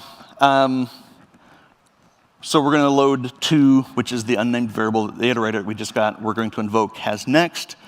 If it has next, it's going to jump to L2. And that's the end of it. So if has next returns false, this returns true and it jumps, because it's the inverse, I guess. And then it's going to load invoke interface to call next to get the first item off the list. And this is where the cast happens, because the bytecode doesn't really know about generics. You can see that it stores some information about it, but in terms of like resolution, it doesn't record enough data. This is the erasure that you've heard so much about over the years. But this is how it makes sure that the item in the list is actually a string. If this check cast fails, you get the big stack trace and your program dies. And then it stores it in variable 3, which will be S down here. You'll see variable 3 is S. And then it does the body of the loop. In this case, it calls system out print line. And that's a for loop. That's the for each loop. The if block, again, will look a whole lot like the loop. It just there isn't the looping bit, but you see it'll load it. It'll do the comparison, the greater than, and if that fails, it'll jump past it down to L1, which is the end of the thing, and return. So I know I'm blazing through some of this, in part because it gets a little bit repetitive, in part because there's like more interesting things to go. If I'm going too fast, please holler. You'll have to yell because I literally cannot see you. But you'll see the bytecode is like not as exotic as you thought it might be for most of the stuff, which for me is a good thing. So the while loop actually looks a whole lot like the for loop in many ways. The setup is different because the way the syntax works, but it's the same. You can see it loads the variable. It does the comparison against whatever your terminal value is, and then if the comparison fails, it jumps to the end of it, and you're out. And then again, here's your method body we're getting the static field of system.out because it's a static field on the system class, and then we're invoking the virtual method because it's a print stream, which is an interface, and then it calls the print line. And then here's the go to L0. It's just an unconditional jump back to the beginning of the loop. Now you'll notice in this loop that I never actually increment x, so that's a bug, but I never planned to run this code, so I didn't want to muddy the waters with extra bytecodes. Now, what I really wanted to show you is the switch, because this is actually surprisingly interesting when you get down into the code. So this is what the classic switch looks like. So again, I didn't want the local variable declaration stuff, so we pass in an x. We're going to switch on x, and you get these three cases. The first 1, 2, and 3, we're going to print it. If it's 4, we're going to print it times 2. If it's 5, we're just going to print it again. And then there are these breaks, because the classic switch falls through on each case unless you put in a break, right? So then what you see here, it generates a jump table for this switch, and here are your cases. You see 1, 2, and 3 all map to L1, label 1. 4 maps to label 2, 5 maps to label 3, and we have this default of L4, which we'll see down the way. And then it is L1 is literally, print line. We load it, we invoke virtual, like we saw before. And then we do a go to L6, which is after the switch, because we want to skip the rest of it. That's where the break comes in, mostly. L2, same logic. We just we load it, then we load the 2 constant, so we can call I mul, which is a multiple on an integer type, and then we print that as well. And then for the last one, we just print x again. So that's a switch. It's pretty straightforward. Here's the default. Here at the end, we throw an exception. Otherwise, the compiler gets a little twitchy. And then we're done. And then you see we have these local variables. We have this, blah, blah, blah. The arrow switch, it was a pretty big syntactical change as far as how we write source code goes, and it looks a little bit like that. I don't need as much space for the bytecode half of the screen, so maybe that'll be... So from the source perspective, it was a pretty big change, right? Super nice, much more concise, easier to write. If you look at the bytecode, it is literally the exact same bytecode. I won't go through all of it because there are more interesting things to go to. But if you take a look, it's all literally, it compiles down to the exact same things. So the compiler gives you these extra conveniences to remove some of the burden, but in the end, it generates the same bytecode, which I thought was a little surprising. I thought it'd be something a bit more exotic, but now switch expression gets slightly more interesting. Again, it's the same basic cases, although I'm returning a value now, so it's a little bit different. And I used different types because I wanted to see what the bytecode would look like. But you still have the same kind of jump table, the switch table. So in the first case, in 1, 2, and 3 at L1, we're going to push 42. We're going to invoke static to get the value of little internal housekeeping. And then it says go to L5. And if we scroll down to L5, what L5 does, is it says AStore2. And if you look at local variable 2, you can see its result, which you see here, which is our local variable, and the inferred type is serializable because it's the only common supertype of the 3 types that I gave it, which was intentional. And you can see here that idea kindly says, oh, that's serializable. But each step will do that. It does it whatever its logic is, and then they all jump to L5. You see there's go to L5, go to L5. This is the default case where it throws the exception. There is no go to a throw, returns out of the method, unrolls the stack, and your application crashes. But they all jump to L5, which stores it in that local variable as we've asked it to, and then in this case, we do nothing with it.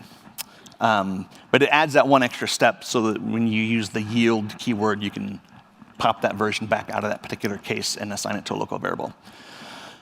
So that's the switch expressions, which is fun. I don't know if you've ever used the switch expressions, but I don't often use switch because I'm old, but it does come in handy. What's really interesting, for those of us who were in early years of Java, there was a point in time when you could not do switches on strings. You could only do switches on integer values, basically, because it used it to build this jump table. And it was a moderately big deal whenever string switches showed up. But they cheated, and what it does is, you can see here there's all this, load this, store this, blah, blah, blah. Down here's where the magic happens, and it literally calls hash on your string. Right? And what does hash return? A long. Long is an integral type, not an int, whatever.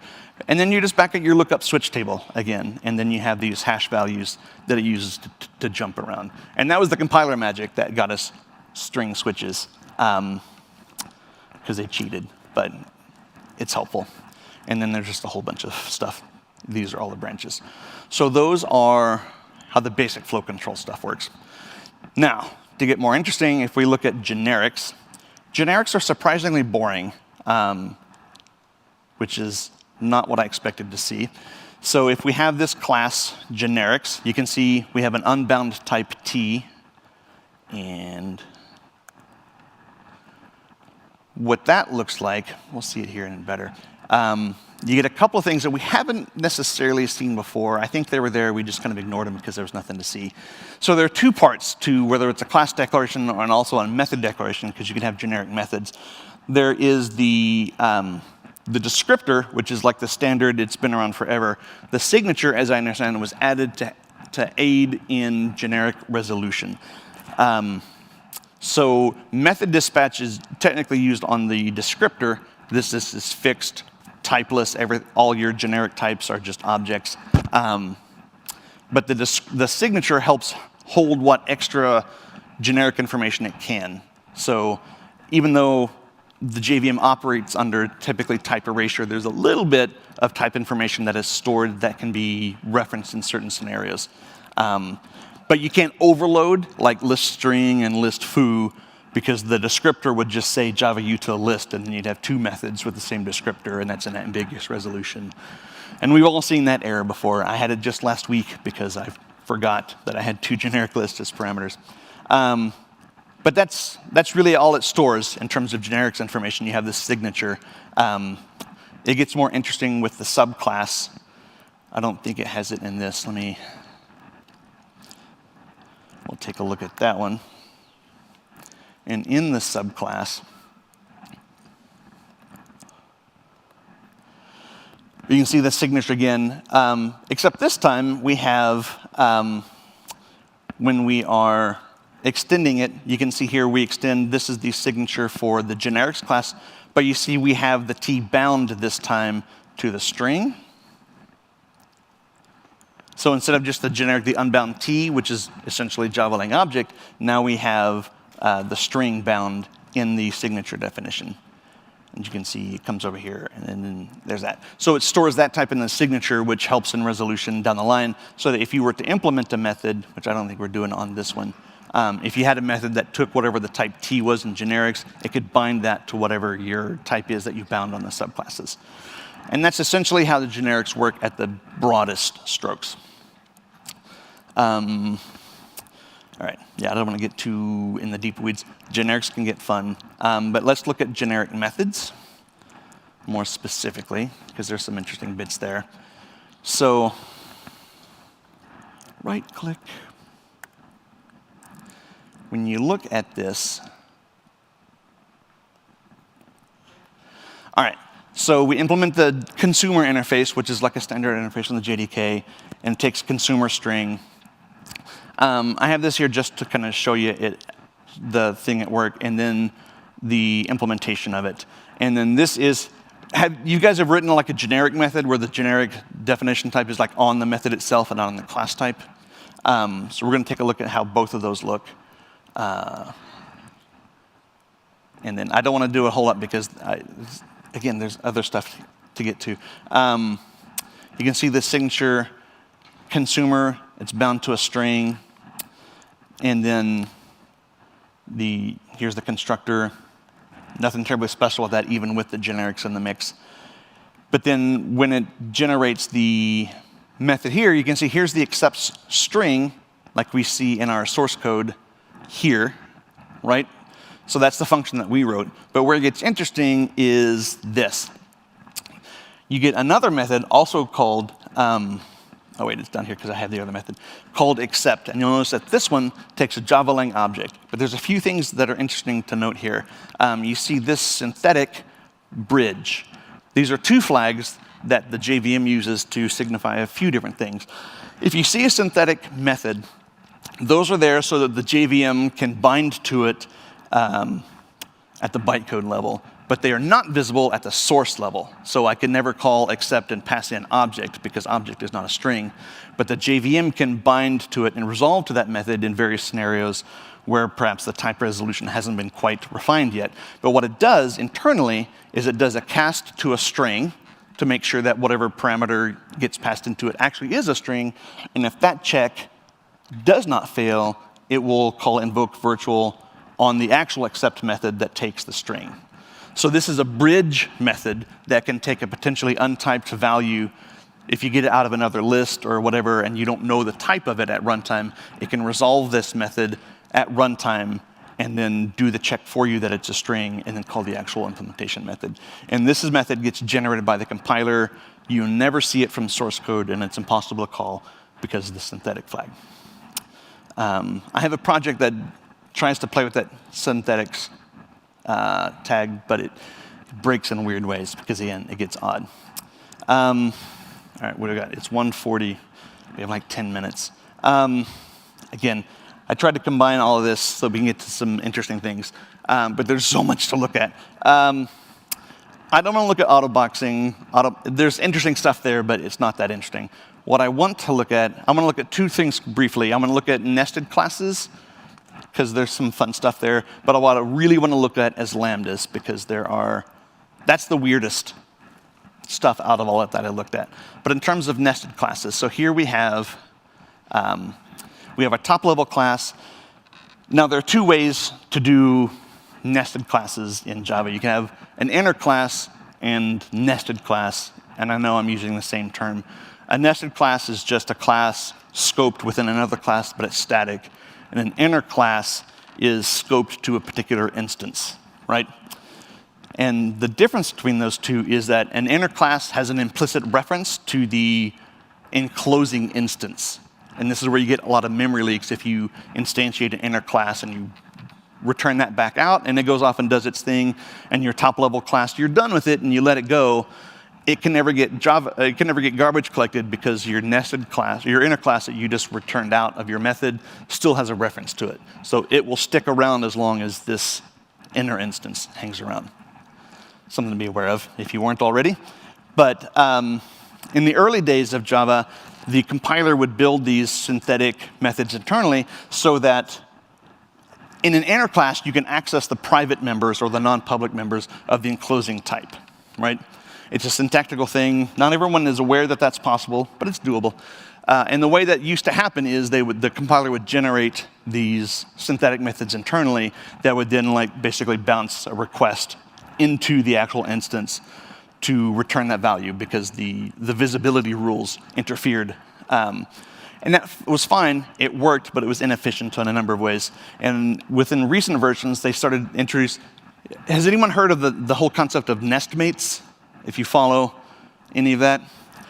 So what nestmates do is that it tells the compiler these classes all know each other. If you're familiar with the friend modifier in C++, it's very similar. It basically says, let these types access each other's non-public stuff.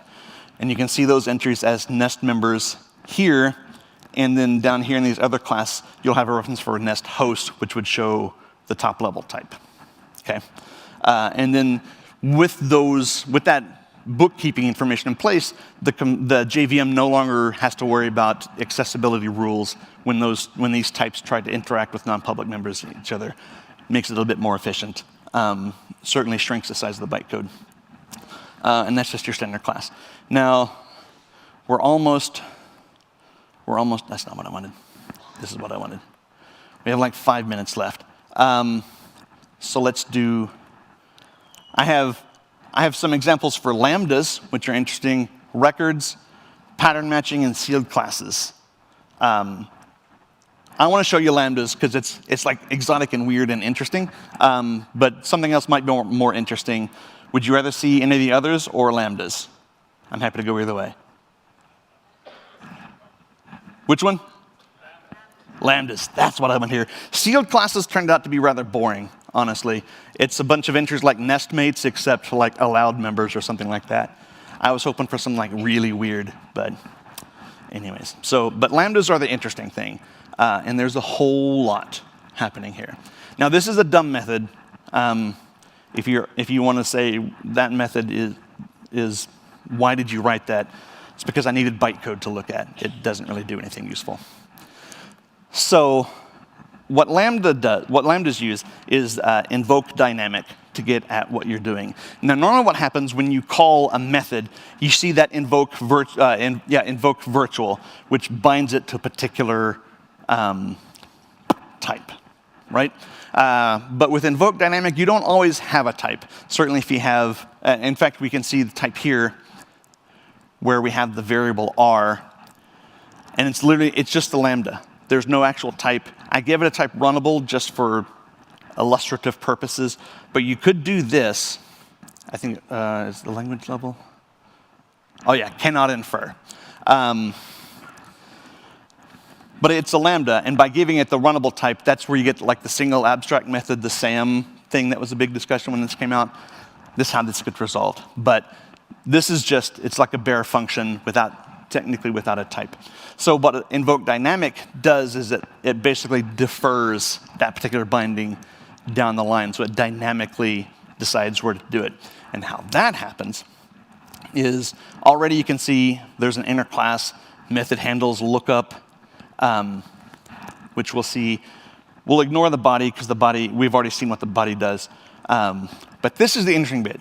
You see the invoke dynamic, there's the method, the run, the type is runnable because we've given it a specific type, and then there's this stuff. So you have the lambda metafactory call, so we're going to invoke that static method that takes in a whole bunch of stuff, and it returns a call site, which is another JDK type. And then there's a function that takes no arguments, returns void, and then this is the lambdas are implemented as anonymous inner classes, typically in the class file. And so when we come down to the bottom, we can see this function. It's synthetic. Again, we can't call it. But this is the body of, you can see here, our system out println hello. You can see system out println hello. This is a constant. And then invoke virtual. So what happens is when you compile this, there is, let me show you the Java P version. This is where the Java P version is actually more interesting because the ASM version kind of inlines things for you so that it's a little bit more readable. But it gets really lost in the weeds. So here's that invoke dynamic call. The ASM like blocks it all into like a code block that makes it sort of digestible. But this is just the bytecode after bytecode. There's the invoke dynamic call. with a new thread, blah, blah, blah, yada, yada. And when you come down to the bottom, I don't want to scroll too fast, I'm going to lose it. You start seeing this, bootstrap methods. So these methods are run on Bootstrap, and they bind basically the Lambda to the call site so that when you invoke the Lambda, it can resolve it dynamically at runtime later. And so all of this happens, and if you look at one last thing, why I don't like worrying about the constant pool is there is a lot that goes back and forth. Okay, it's really small on my screen, but you can see just in this very simple code, the constant pool just got massively huge. There's a method type, there's method handles, there's method refs, name and types, and it uses all these things at runtime bouncing back and forth to resolve all of these things to make your Lambda invocable. But it's also why, if you've seen the effectively final thing, one of the last things that it does, if I do a second call where I print line X, one of the last things that it does before it calls that is it loads iLoad3. So it loads that variable on the stack and then calls the invoke dynamic bits, which captures that value inside this method's stack, essentially.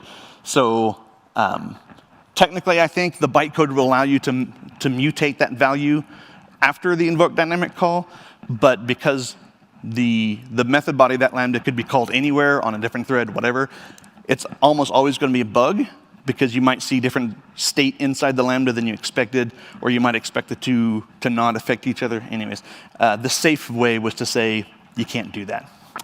And I think, okay, that's officially it. There's a bunch more. So let me leave you with a couple of resources.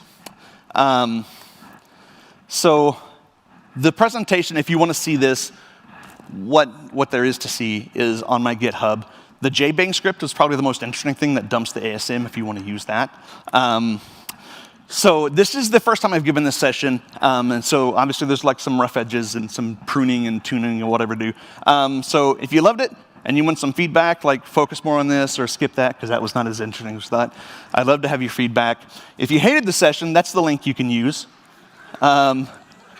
So anyhow, you can find me on Blue Sky or in GitHub if you have questions. I'm happy to answer if I can, or I can maybe point you in the right direction. But please do give feedback because it helps me, and certainly it helps the conference make a better experience for all of you guys. So that's what I have. Do we have time for questions? No, that's after. Okay. Find me after if you have questions. Thank you.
and we are ready to hear Simon give us a bit of a history lesson.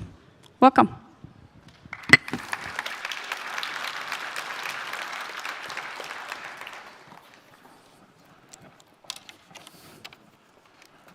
Right. Great. Yes, we have actually got him up. Right, welcome to 30 years of Java. How did we get here? So I'll just start with a little bit of history about myself and why I'm going to talk to you about 30 years of Java history. So I started at Sun Microsystems on, I think it was February the 16th, 1996. And I joined Sun at that point not to do Java, but to do Solaris. Anybody here remember Solaris? Okay, good, yep. And I quickly found that the whole idea of Java was going to be a big thing, so I thought to myself, I need to get into this. And so I did. I started doing things around Java, and my first presentation on Java was in 1997. And this is the slide from that presentation. That is the opening slide from my very first presentation on Java. I am that sad that I keep all of these things. What's really interesting, though, was I couldn't actually load that into PowerPoint. It was a PowerPoint presentation. I couldn't load it into modern PowerPoint because it was so old. What I had to do was use OpenOffice to load it as an old PowerPoint presentation and then save it as a new PowerPoint presentation. But I did manage to actually do that. And I put the QR code thing up here so that you can provide feedback on my presentation. Right, so I'm going to talk about a lot of things in the time that I've got. And hopefully I can get through everything, because clearly 30 years of Java is a lot to squeeze into this period of time. But let's start, before we talk about Java, let's talk about some of the influences on the design of Java.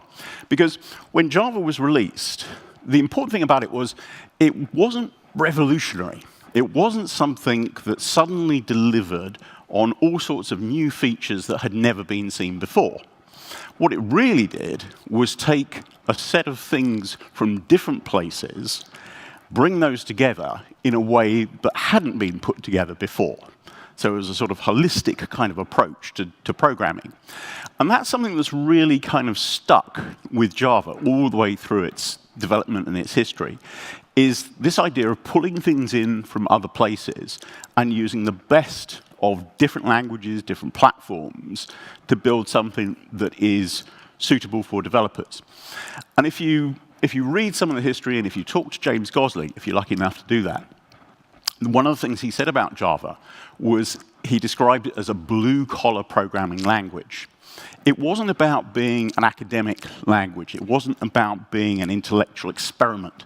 It was about how to get things done. So let's have a look at some of the things that influenced the design of Java. Now, the first of those, you can go all the way back to 1962 and the Lisp programming language. Anybody here use Lisp? A few people, yes. I did one programming course on Lisp in my university course, and I remember at the end of it, I thought, my brain doesn't work that way. And I decided that Lisp was not for me. But Lisp did have some things which were a big influence in terms of the Java language. It was the first language, technically, to use garbage collection. Not from the very beginning. Lisp actually goes back to 1958. But in the 1962, much more modern version of Lisp, they introduced the idea of automated memory management and garbage collection.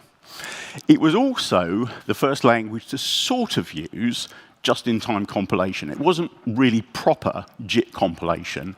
It was what they called compile and go. Because in the very early days of Lisp, it was on punched cards. So you actually had this situation where you could do some compilation into new punch cards and do it that way. So it had that sort of influence in terms of those features. Next thing to look at is Simula, or Simula 67. And the reason this is so important is because it was the first program that was object-oriented.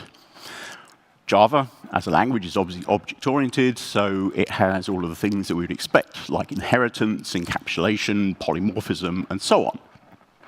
One of the other things that's important about Simula was, as far as I can tell from what I read, it was the first programming language that James Gosling learned how to use. So again, had some very big influence on the design of the Java programming language.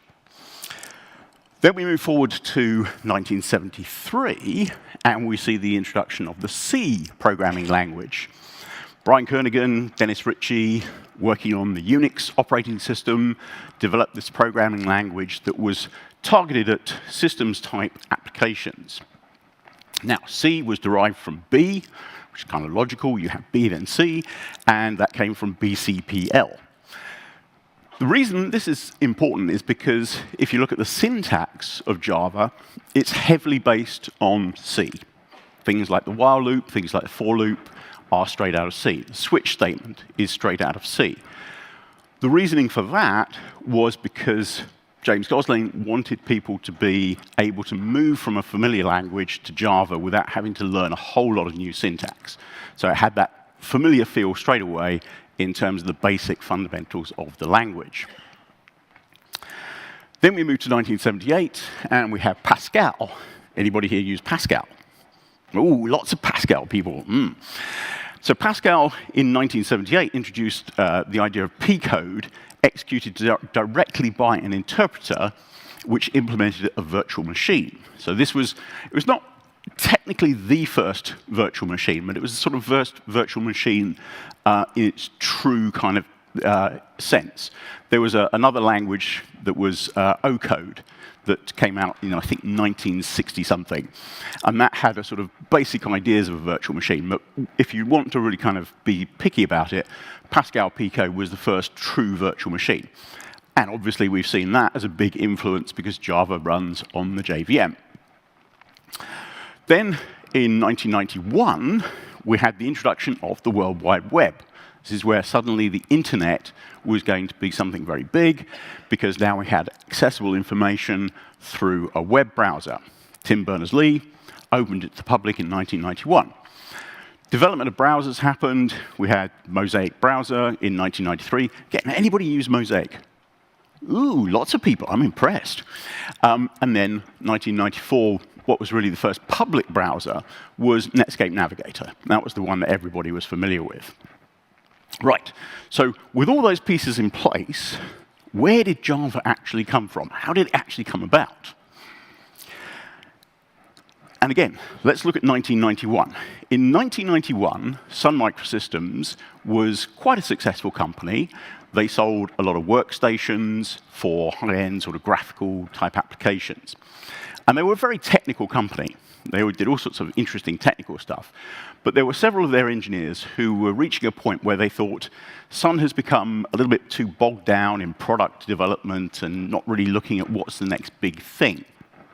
And so one of them wrote a paper which he sent to Scott McNealy, who was CEO of Sun, and said, this is what we need to do. We need to go away and think about what is going to be the next big thing in computing and build it.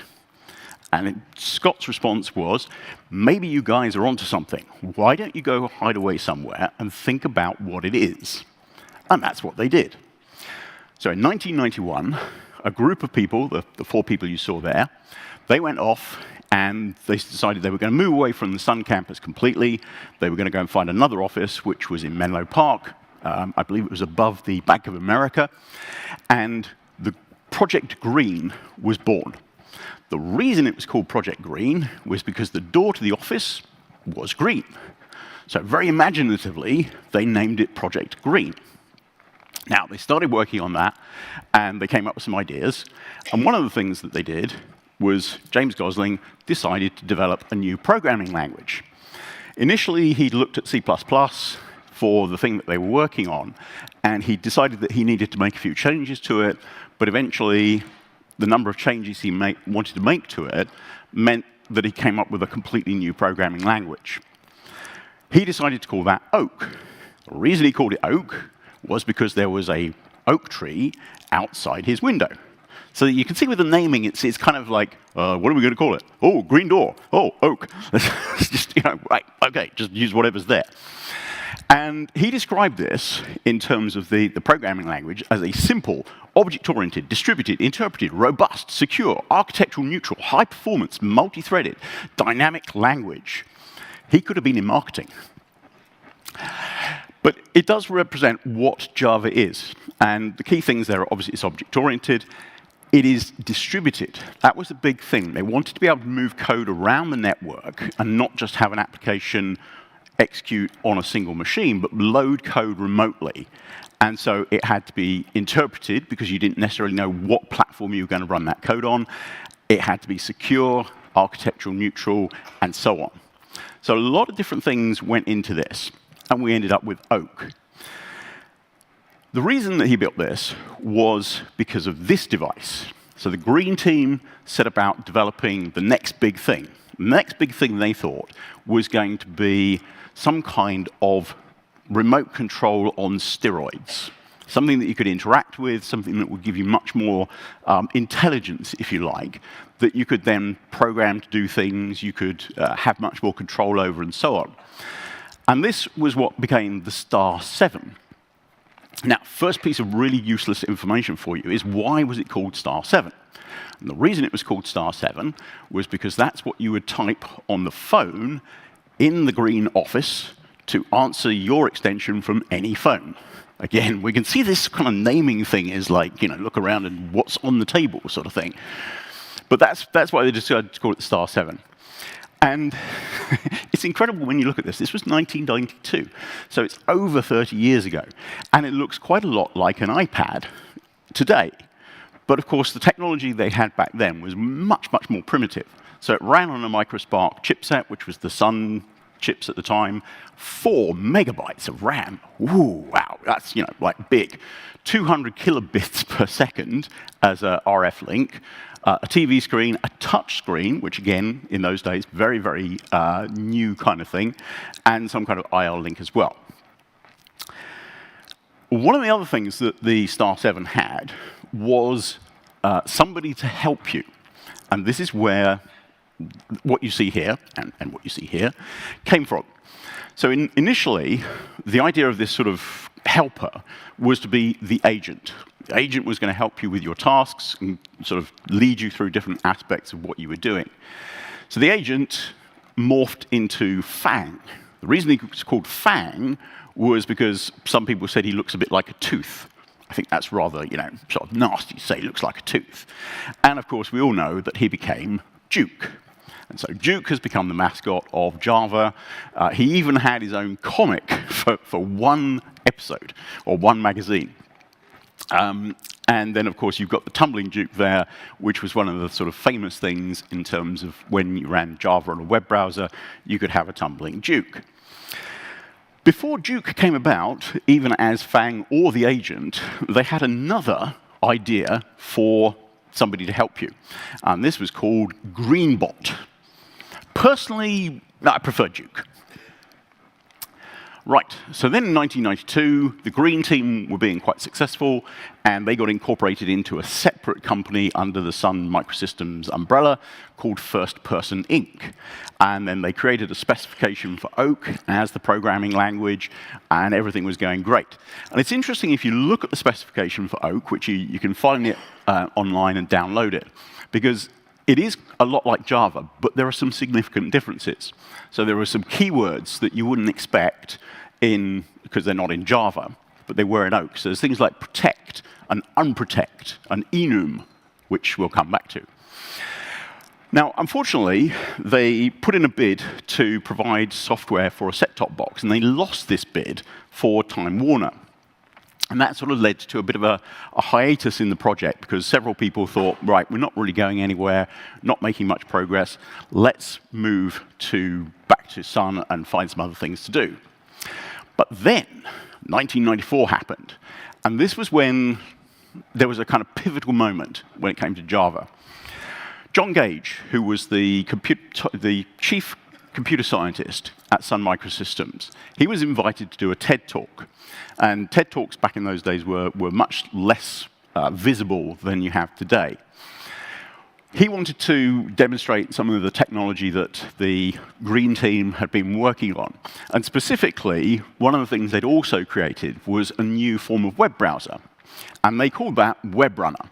The reason they called it WebRunner was because a lot of the people working on it liked Blade Runner, the film, and they took Mosaic. Again, it's kind of looking around and just thinking, what should we call it? And then they used the Mosaic browser as a starting point, and then they rewrote the whole thing in Java and created a web browser. So John Gage wanted to demonstrate this as part of the technology, and he popped into James Gosling's office and said, "Can I borrow an Ethernet cable?" And James was like, "What do you want it for?"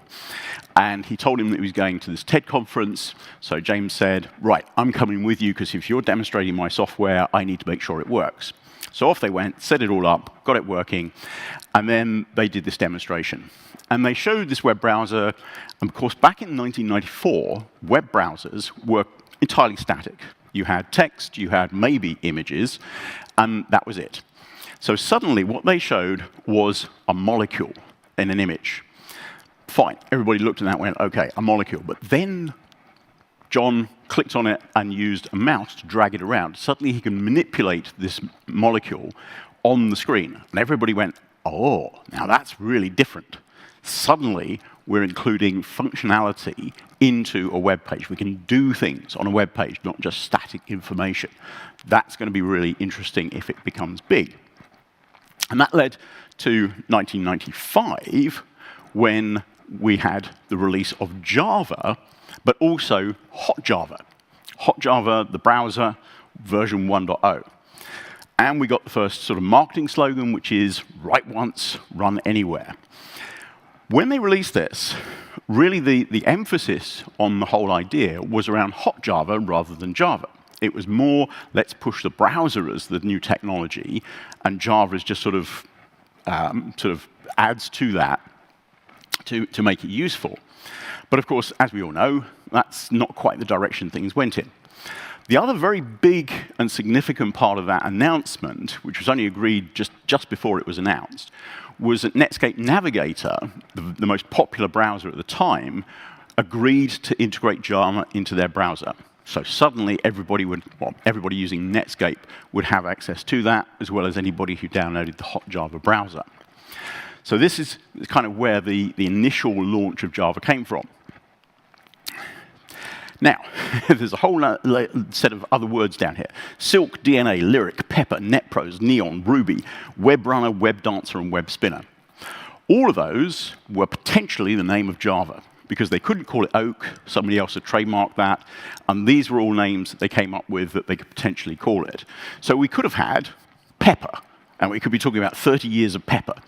Yeah, I'm not so sure about that one. Or 30 years of Ruby, that could be interesting, because of course there is now a Ruby programming language.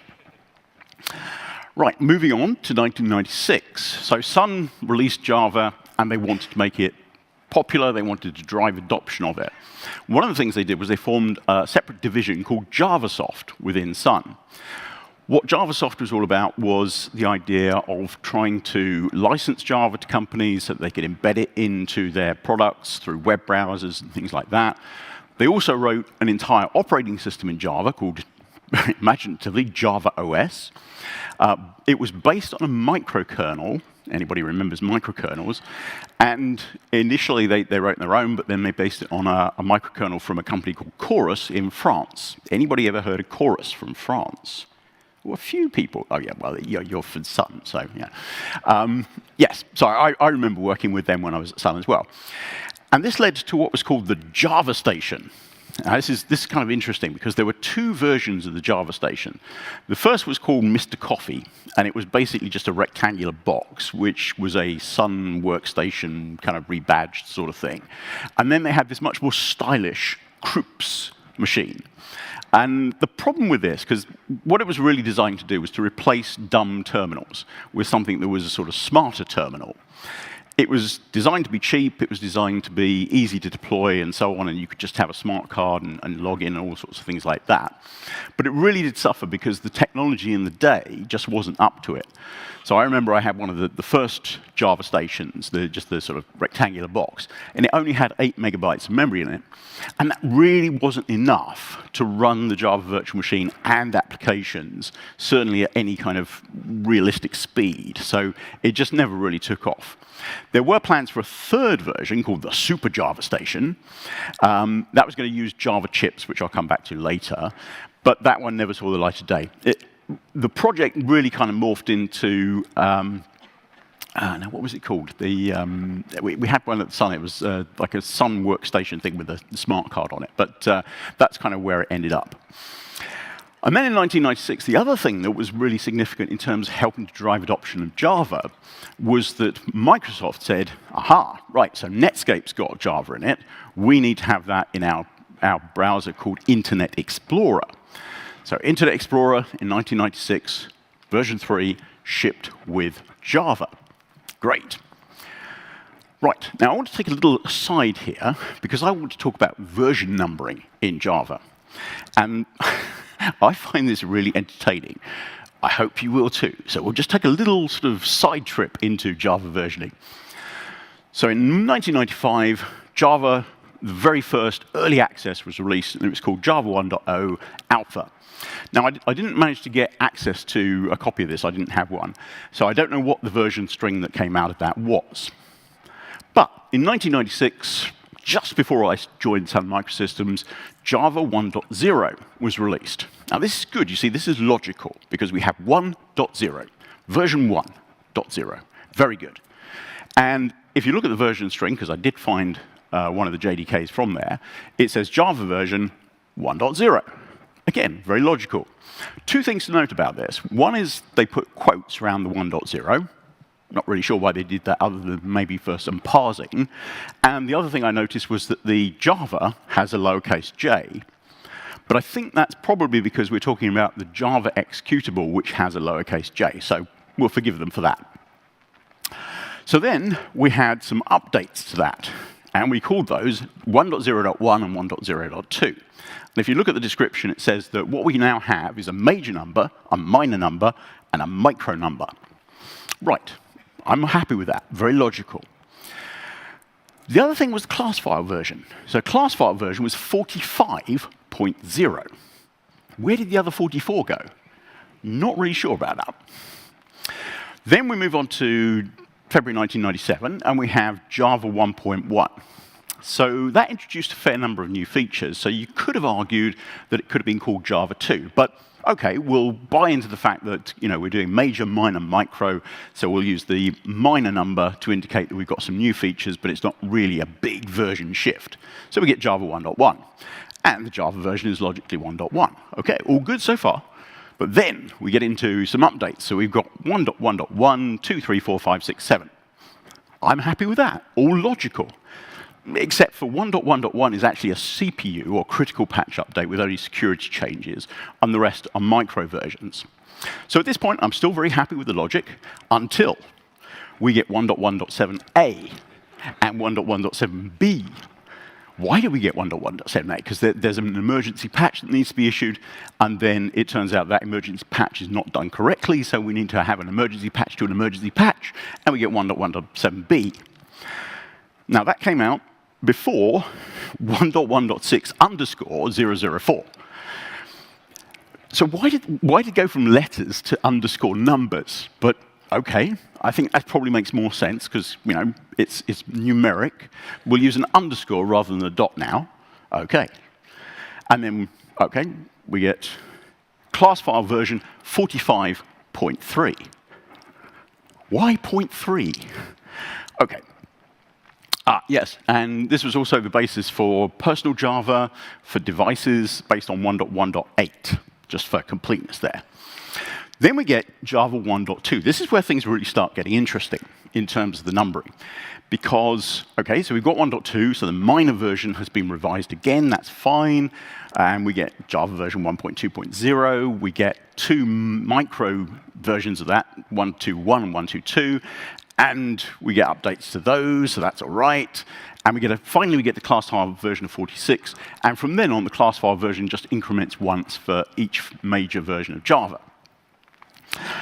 Now, in 1999, Sun decided that Java was becoming very successful, and they needed to introduce the idea of editions for Java to indicate different technologies that were being put into different places. And so they introduced 3 editions: Micro Edition, Standard Edition, and Enterprise Edition. Micro Edition was all about embedded devices, mobile phones, things like that. Standard Edition was the core platform, as we know, so the language and so on. Enterprise Edition was application servers, EJBs, servlets, and all those good things. Which led to Java 2 SE. So now we've got a new number, new major number. Unfortunately, this is where marketing collided with engineering, and not in a good way. So we got Java 2 SE version 1.2. Why? I mean, really, why? If you read the documentation, it kind of comes down to they had a product version and a developer version. Not quite sure why there's any difference between those, but there you go. And so now, fortunately, the Java version is 1.2 and then so micro. So we're still doing major, minor, micro. Now, I've got to read this. Okay, this is straight from the java.com website. While 1.2 was a remarkable release from the perspective of the amount of change, it had the version 1.2 versus 2.0, and it was clear there would never be another major release. Consequently, minor releases, 1.2, 1.3, etc., were referred to as major releases and micro releases as minor releases. Respectively, 1.1 is also referred to as a major release, though 1.1.1, etc., continue to be micro releases. Anybody understand that? Right. Then we got into Java 2 SE version 1.3, so next version of Java. Okay, still, right, okay, we've got a little bit of consistency here because we're sticking with the 2, but now we've got 1.3. And so now the version number also adds in that underscore to give you the update to the micro version. And we get 1.3.1 as a micro version. Then we got to 1.4, still maintaining a nice level of consistency. So we've got 4.0 underscore 04 and 1.4.1 and 1.4.2 as micro editions. All looking good. We can just keep going like this, can't we? No. No, we cannot. So we had Java 2 SE. What would you think the next version would be? Well, you'd think 1.5, wouldn't you? No, because marketing got involved again. And they said, let's have Java 2 SE 5.0. But engineering were not having any of that. So when you do version number, you get Java version 1.5.0 underscore 22. But at least it's consistent in terms of that version numbering. Okay, so yeah, actually, sorry, one more thing to add about that was there was planned to be a 5.1, but it never saw the light of day. So because of that, marketing then said, right, we're going to have a tidy up of the version numbering. We'll drop the 2, because there's never going to be a Java 3, because we're already on Java 5. And now we'll call it Java 6. Great. OK, so not .0, because there isn't going to be a 6.1. Engineering still not buying in. So we got 1.6.0 underscore 45. Then, yeah, updates initially changed by 1. Then they changed by 2. Then they changed by 5. Then they changed by 10. So this is where things get all a little bit kind of complicated. So when they did an update to a particular micro edition, they would give you either 1 more, or 2 more, or 5 more, or 10 more, depending on what mood they were in.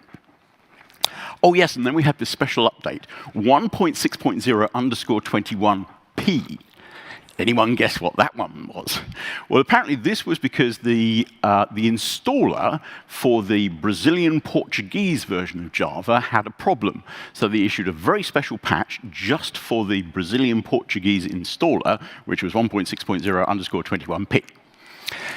Then we move on to Java SE 7, so we're moving the major version forward nicely, and we get 1.7.0. OK, that's all fine, and except that we now have 3 digits worth of updates, so it makes it a little bit harder to parse.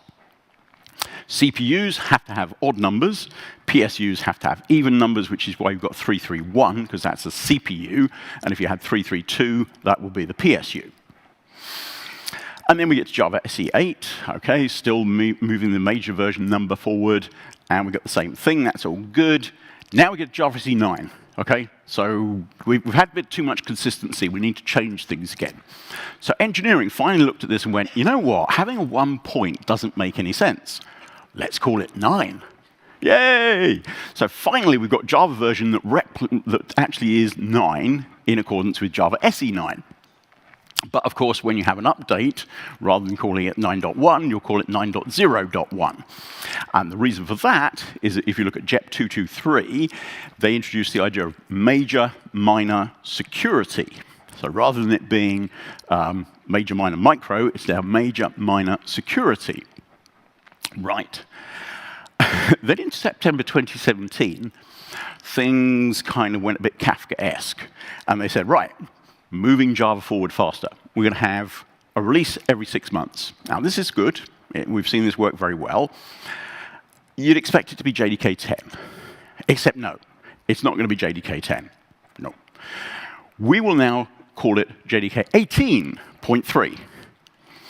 And then we'll have 18.3.4. And I'm not messing about here. There were 2 updates proposed, which will be 18.3.1 followed by 18.3.4. to indicate the year, followed by the month, followed by the age, and the age being the number of months since the initial release came out. Fortunately, you know, it was looked upon and people said, no, that really is just taking things too far. So we did end up with Java SE 10, and we get Java version 10, but then just to confuse people, they added the date as well. And finally, we get 10.0.2. OK, that's all good. And this is the final version string that we have at the moment. So this is, ever since Java SE 10, we've had this. JEP 322, feature, interim, update, patch. And just for completeness, Java SE 11, we had a patch to an update. So we got 11.0.15.1. Oh, and they added the LTS just to add a little bit more extra information. So like I say, interesting to see how the version numbering of Java has changed over time. Right, back to the Java story. 1997. As I said, Internet Explorer agreed to put Java into it and have that available for everybody. So here we have Scott McNeely and Steve Ballmer, all very happy. Yes, this is wonderful, Java is going well. Until Sun Microsystems sues Microsoft over the Java implementation in Internet Explorer 4. Reason for this was that Microsoft looked at Java and thought, this is good, we can make it better. And we'll make it better in an incompatible way. So what we'll do is we'll remove some of the features that Java has, things like, I think they dropped reflection, and we'll add some extra things that we like. So they added an extra 50 classes and methods in the standard Java libraries. So suddenly, if you wrote code on Internet Explorer, or that would run on Internet Explorer, wasn't guaranteed to run on the Sun JVM or JDK, or other implementations that agreed with Sun's implementation. So this was considered, you know, not a very good thing. Sun sued Microsoft, finally got resolved for $1.9 billion in Sun's favor, and the history, as we know, Microsoft dropped Java from Internet Explorer, and on off we went. Now, as Java became more popular, there was a lot of call for more openness around Java, specifically the idea of having more open standards and open source. And in 1998, there was a group of people who decided to create an open source implementation of Java, which was called GNU ClassPath. The reason it was called GNU ClassPath rather than anything to do with Java was because of the trademark. So they couldn't use Java as a trademark. They called it ClassPath because if you expand the class path, most likely it's going to have the word Java in it somewhere. So they could kind of sneakily fit Java in there through an indirection into the class path. They also had a thing called GCJ, which is the GNU Java compiler, or compiler for Java, and a sort of VM that they did for a while called Jafar. In 1999, Sun accepted that they needed to have more openness, and so they created the Java Community Process. Java Community Process originally had 2 executive committees, one for Java ME and one for Java SE and Java EE. Since then, various things have happened, and we now have only 1 executive committee for everything. What the JCP did was it created Java specification requests. And these JSRs could apply to any form of Java technology. So there's about 380, I think it is now. And they cover all sorts of APIs across Java ME, Java SE, Java EE, all those different bits and pieces, plus loads of other stuff as well.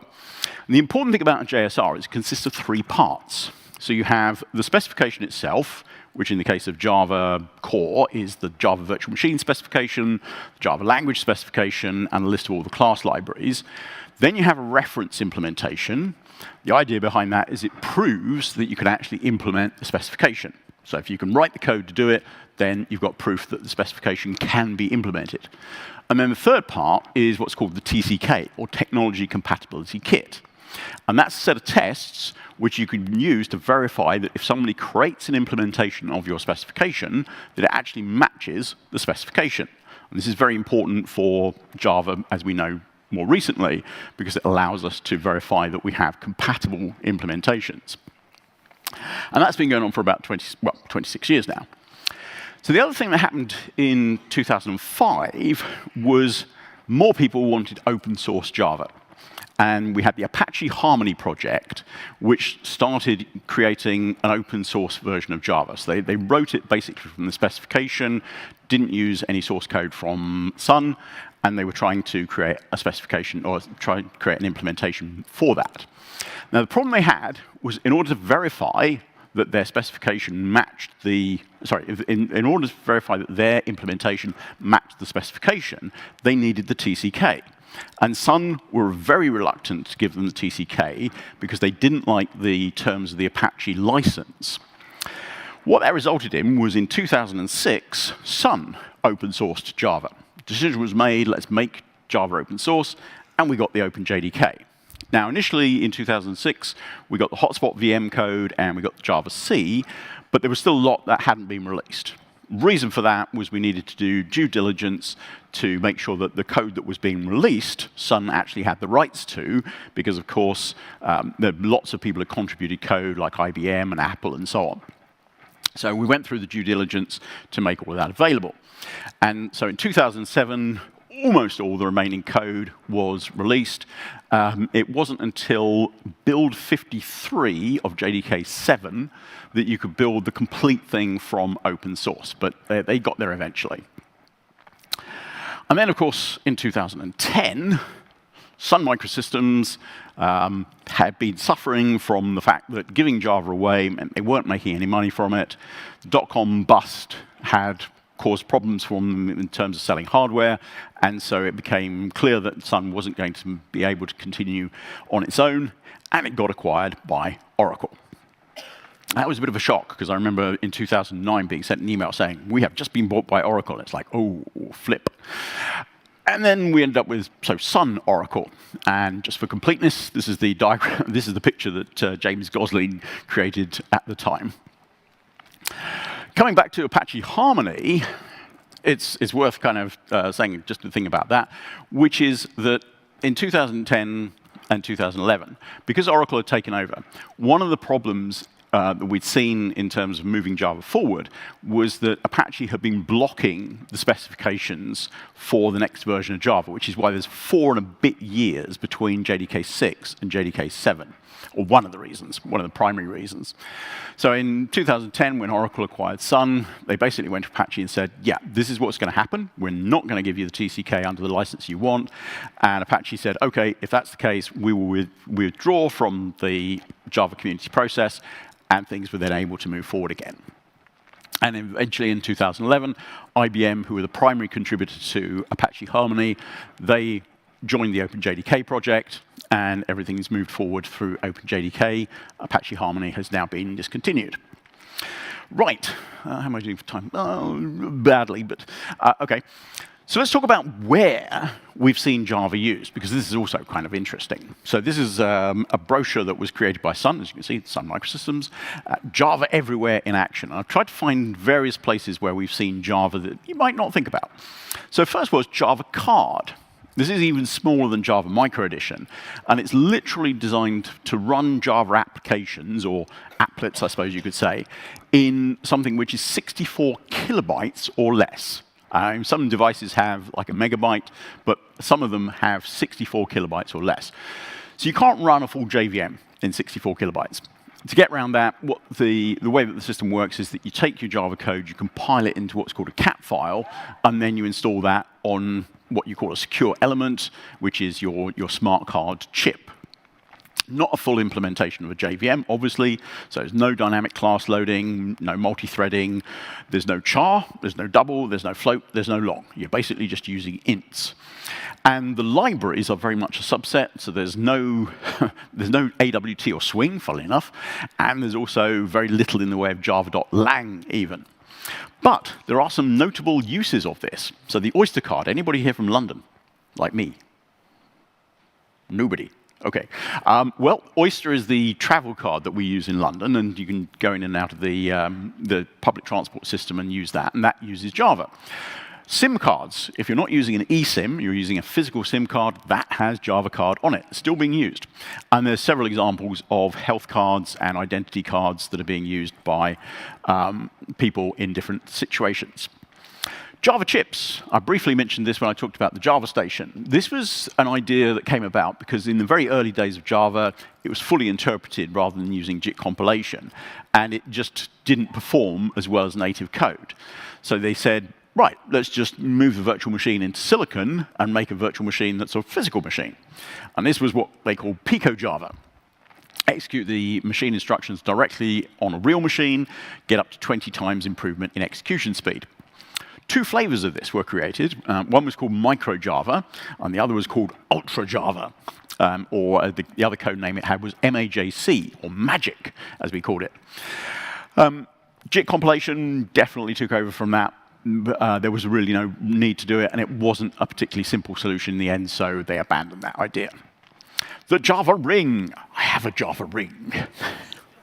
This was something that was based on a completely different technology. So Dallas Semiconductors had this thing already, which was a button that you could use to identify yourself and do various things. And so they decided to put Java on that. They gave everyone who went to Java 1 in 1998 one of these, and there was a sort of wall that you could have where you plug your Java ring in, and it would create one element in this sort of fractal thing that they had. And you could sort of do that. It was an interesting idea. I've tried playing around with it, but there's not a great deal you can do with it.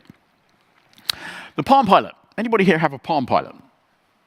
Yes, okay, a few people here, right. So the Palm Pilot was very popular in the day as a PDA before the iPhone, and so they created a virtual machine for that called the KVM, or the Kilobyte Virtual Machine.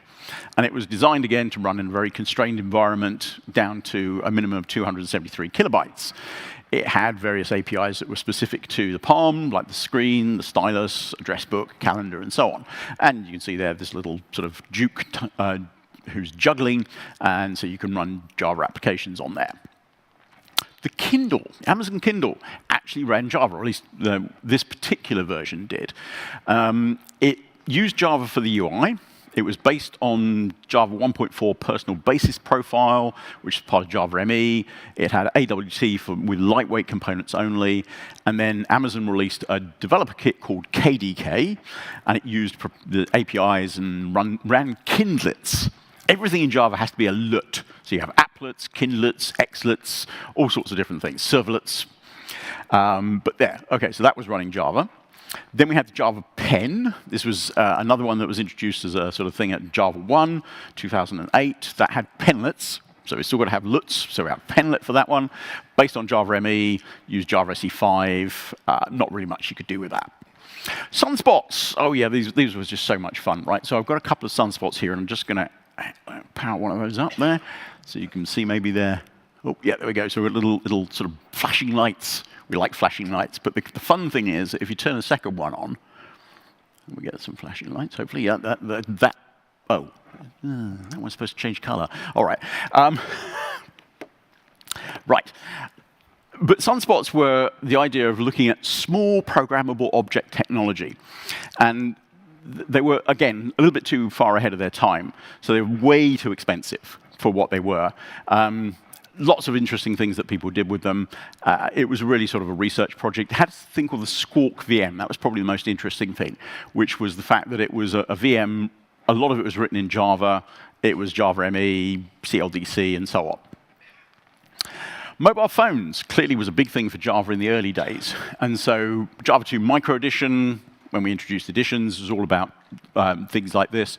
We had configurations, in this case, this connected limited device configuration, and then the connected device configuration plus profiles, the mobile information device profile, and then lots of APIs to control all sorts of things that you would have in mobile phones, like mobile media, wireless messaging, location, and on and on and on. Java TV, another project that I actually have a soft spot for because I was involved in this quite a lot as they were developing this. And we went back to the original ideas of putting Java on set-top box. So we did a research thing with Philips, who were building set-top boxes, and I got to go to like television trade shows, which was kind of interesting. And then we had demonstrations for things like the BBC with Wimbledon, and what we would do is have interactivity. So it was like if you had a game show or a talent show, what you could do is put up things, overlay it on the screen, and then have people vote and use the back channel on the set-top box to collect those votes and show which was the most popular one and so on. Again, it never really kind of took off because the internet really sort of filled in the gap for that. So it was an interesting idea, but yeah. Blu-ray players, again, the idea of interactivity so that we could add things to sort of more static content. So we got a version of Java ME that's on every Blu-ray player. If anybody's still got a Blu-ray player, then you have Java on there. Again, interaction. And the last thing I just want to mention for this, because I had so much fun with this. I love Lego. And Lego Mindstorms, if you remember. The version 1 of Lego Mindstorms had this little box, and it had a ARM processor on it with 64 kilobytes, not megabytes, 64 kilobytes of, 32 kilobytes of memory. And some people got together and they wrote a pseudo Java virtual machine for that, which I used very effectively for a number of demos. Great thing about that was, although it wasn't a full implementation, clearly, didn't have any GC, so you had to be very careful with your object allocation, but it did have multi-threading. And it could do multiple threads of execution and do all sorts of interesting things like that. So I love that. Oh, God, I've only got... OK, evolution of the Java platform. I'll skip through this fairly quickly. So we had JDK 1.1, we already heard about. I've put up all the code names for the different versions. So we had Sparkler, Pumpkin, Abigail, Brutus, and Chelsea. No idea how they came up with those names. Must have been looking around and went, oh, look, Abigail, we'll call it after you. And then things that they added there, inner classes, Java Beans, JDBC, RMI, serialization, reflection, and JIT compilation came along in JDK 1.1 for Windows only. 1.2 was Playground, and the follow-ups to that were Nat and Cricket. That introduced the strict FP keyword, which broke backwards compatibility. I actually checked this on my machine, and you can't compile code on 1.2 that uses strict FP as a variable name, but you can on 1.1. Also introduced collections framework was big, JIT compilation for Sun JVM, and the Java browser plugin for applets to make that easier.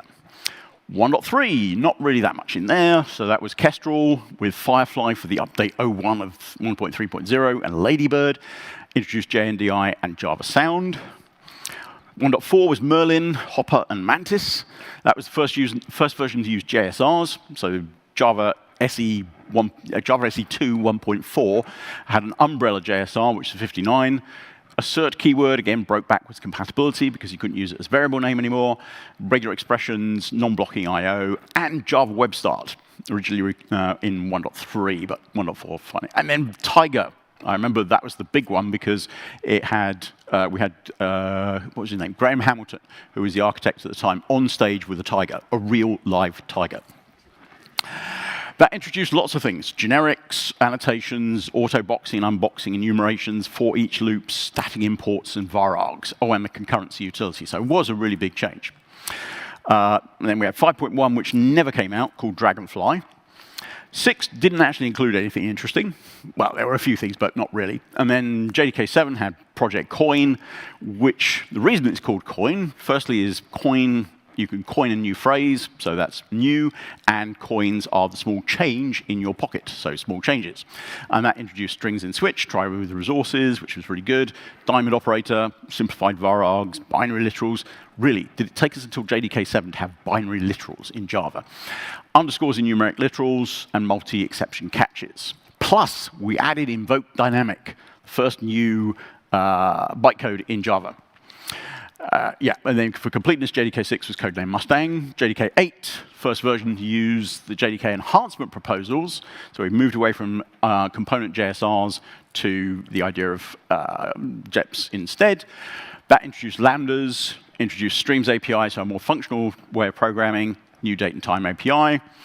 JDK 9 was modularity. That was a big one because one of the most important things about that was it was the first time since the Apache thing where the Java Community Process Executive Committee voted down on a JSR. And we had to go back and have some discussions about modularity, and then it got voted through. I won't go through all the other additions because that's fairly modern, so you know about those. Just briefly talk about Java Community. Java 1 is the conference that's been around since the very beginning, 1996. And so we've had lots of different Java 1s. So you can see all my badges up there that Java 1, and I'm about to be thrown off stage, I know, yep. So Java user groups is a great thing because we have lots of Java user groups around the world who have been responsible for promoting Java. We have Java conferences, which we're at the moment, and lots of other Java conferences around the world. Java Champions is a program started back in 2005. Who here is a Java champion? Oh, you've got a couple of Java champions there. I think there's about 403 of them around the world. And I've got to just say one thing about the Java Sherpa, Sharat Chandler. Where is he? There he is. Round of applause for Sharat. And that is it. So yes, so just to finalize it, yeah, so Java, right technology, in the right place at the right time. So bringing all those things together just happened to be at the right time, carefully nurtured by Sun and then Oracle. They've done an extremely good job of keeping Java fresh and maintaining the development of the language and the platform. Open standards, open source, very important, and it's right to say that Java is more than just a computing platform. It is an ecosystem, and it is a community, as witnessed by the fact we're all here together. Where will Java be in 30 years' time? I don't know, because I probably won't be here. But anyway, so if you want to rate my session, then you can use the QR code or 2275 as the session ID. And with that, thank you very much.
All right, good afternoon, everyone. So we're going to cover some command line tools in here. How many people are command line masters in this room? Let's have a, okay. That's a bold statement. Even I don't say that anymore. So, because there's always something that you don't know, right? So real quick before I get started, my name is Pratik Patel. I work at Azul Systems, and we make JVMs, and that's all we do. We have some really cool stuff. I'm going to demo one of those really quickly as part of this command line tools thing, which is Azul Zulu, which is our 100% free and open source OpenJDK build. I encourage you to use it. It's going to be free forever. So let's get started since we have a small amount of time. Now, if you have a question while I'm going through this, please, I can't really see anything because of the lights. Please feel free to shout out your question. Like if I'm doing something and you want to try it, why not, right? We'll pray that the demo gods are kind to us today, all right? All right, so first one I want to talk about is SDK Man. How many people have heard of this specific tool, SDK Man? Okay, good. Oh, that's a lot of folks. Okay, and you use that to install your Java stuff, right? Yes, okay, perfect. So what I just typed in, let me start over here. Okay, what I just typed in was SDK list Java, and this will list all of the different Java builds that you can get. And of course, the best Java build to install for development and for production is Azul Zulu. How many people use Azul Zulu or any Azul JVM? Perfect. Okay. Meet me later. I'll buy you a drink. I'm not joking. So you can see all the different builds of the different versions of OpenJDK you can use. And to install one, I'm not going to do this because, you know, Wi-Fi and all that. But you can simply say SDK install Java. Install Java. And then I could just go copy and paste one. I don't know if I have the latest 23.2. whatever. But you can go and run. Ooh, not available. That's weird. Okay. I may not be on the Wi-Fi properly right now. Maybe I just need to do this. Let's see. Okay, so this is going to install. I may or may not let it finish. It's actually the Wi-Fi is fast. That's interesting. So anyways, you can have multiple installs of different JDKs because I'm sure like everybody else who's a Java developer in this room, you typically don't just work on one JVM. You probably use multiple JVMs. So this is what I use to switch between different versions. So for example, this just installed Java 23, the Zulu build of Java 23. And if I want to use a different one, I can come into here and say SDK use Java 17.0.12-Zulu. And, oh, shit. Let's try this again. Sorry. Ooh. Okay. We'll say SDK use this one, and then I can say Java-version, and you can see that this has switched to the new version, or this different version of Java, and of course, I can switch back to, which one did I just install, 23? Let's see if I just do this, what happens. Nope, it'll say can't find that, because you have to be a little bit more specific. So I'll say, let's go and use that first specific version of Java. So this is a great tool for managing your Java builds. And actually, SDK Man can also be used for managing other things aside from your Java builds. So anyways, that's the first command line tool. Okay, and let's get into some other ones real quick. So another one that I really like is this thing called EZA. Okay, so you probably do this a million times a day. Oops, let's clear. Right, you probably do LSL a million times a day. Let me go back a directory. We'll do ls-l on this, right? But instead of doing that, what you can do is use this thing called EZA, and it gives you a little bit nicer format. You can see it's all colorified, and it looks really nice. And one of the reasons I like this is that it can also do things like tree traversal. So I can say, go and list out all the things in this directory and all subdirectories to this tree depth. So I've specified 3 here. Obviously, I only have 1 layer deep of directories, actually 2 layers, but it gives it this nice tree format, right? So it's a nice way to just see what you got in a specific directory, and it prints it out very nicely. And what I actually do is I have this alias that I set up for basically alias it to LL, and I use EZA to do it. Now I can do LL, and one of the reasons I like this is because you can see that I've put a couple of hints in here. I have the -LA, so show me everything, including dot files, and -- group directories first, so all the directories will be first, and then all the files will be underneath it. So it just makes it a little bit easier to navigate and find something quickly. Okay, now. Another thing that I like using quite a bit for doing various tasks is something called watch exec. And what that will do is it essentially watches this directory and runs something when something is changed in that directory. So I'll say watch exec --EZA. Let's see if the alias works. I don't know if I've tried this before. Uh-oh, not found. Yes, it's an alias, so it won't find that. So we'll just say EZA. instead, right? So then we have this file. Now this thing is running. And now if I go back into that directory and let me make that a little bit bigger so you can see it, dev-cli. And then I'll just do touch. If you watch this screen over here, let's move this down here. Touch a file hello. You'll see that it saw that a file was detected in it, and it went and kicked something off. So I use this a lot of times to start some unit tests, like when something has changed in the subdirectory, or to send an automated message when a new file appears and I need to go process it, and it will go and either send me a message or kick off some kind of batch script to go do stuff with that file. Okay, so that's the second one. Now, how many people have used FFmpeg before? Anybody? Okay, so quite a few people. If you're not familiar with this, FFmpeg is the Swiss Army knife, if you will, or a general tool for going and working with different types of audio-video files. So in this specific folder, I have I live in the city of Atlanta, which is in the southeast U.S., so I found this nice short video that we could do some stuff with. But what it lets you do is let you do different types of conversion, reorient. Why is this not loading? This is taking way too long. Okay. So anyways, this is the beautiful city of Atlanta, downtown.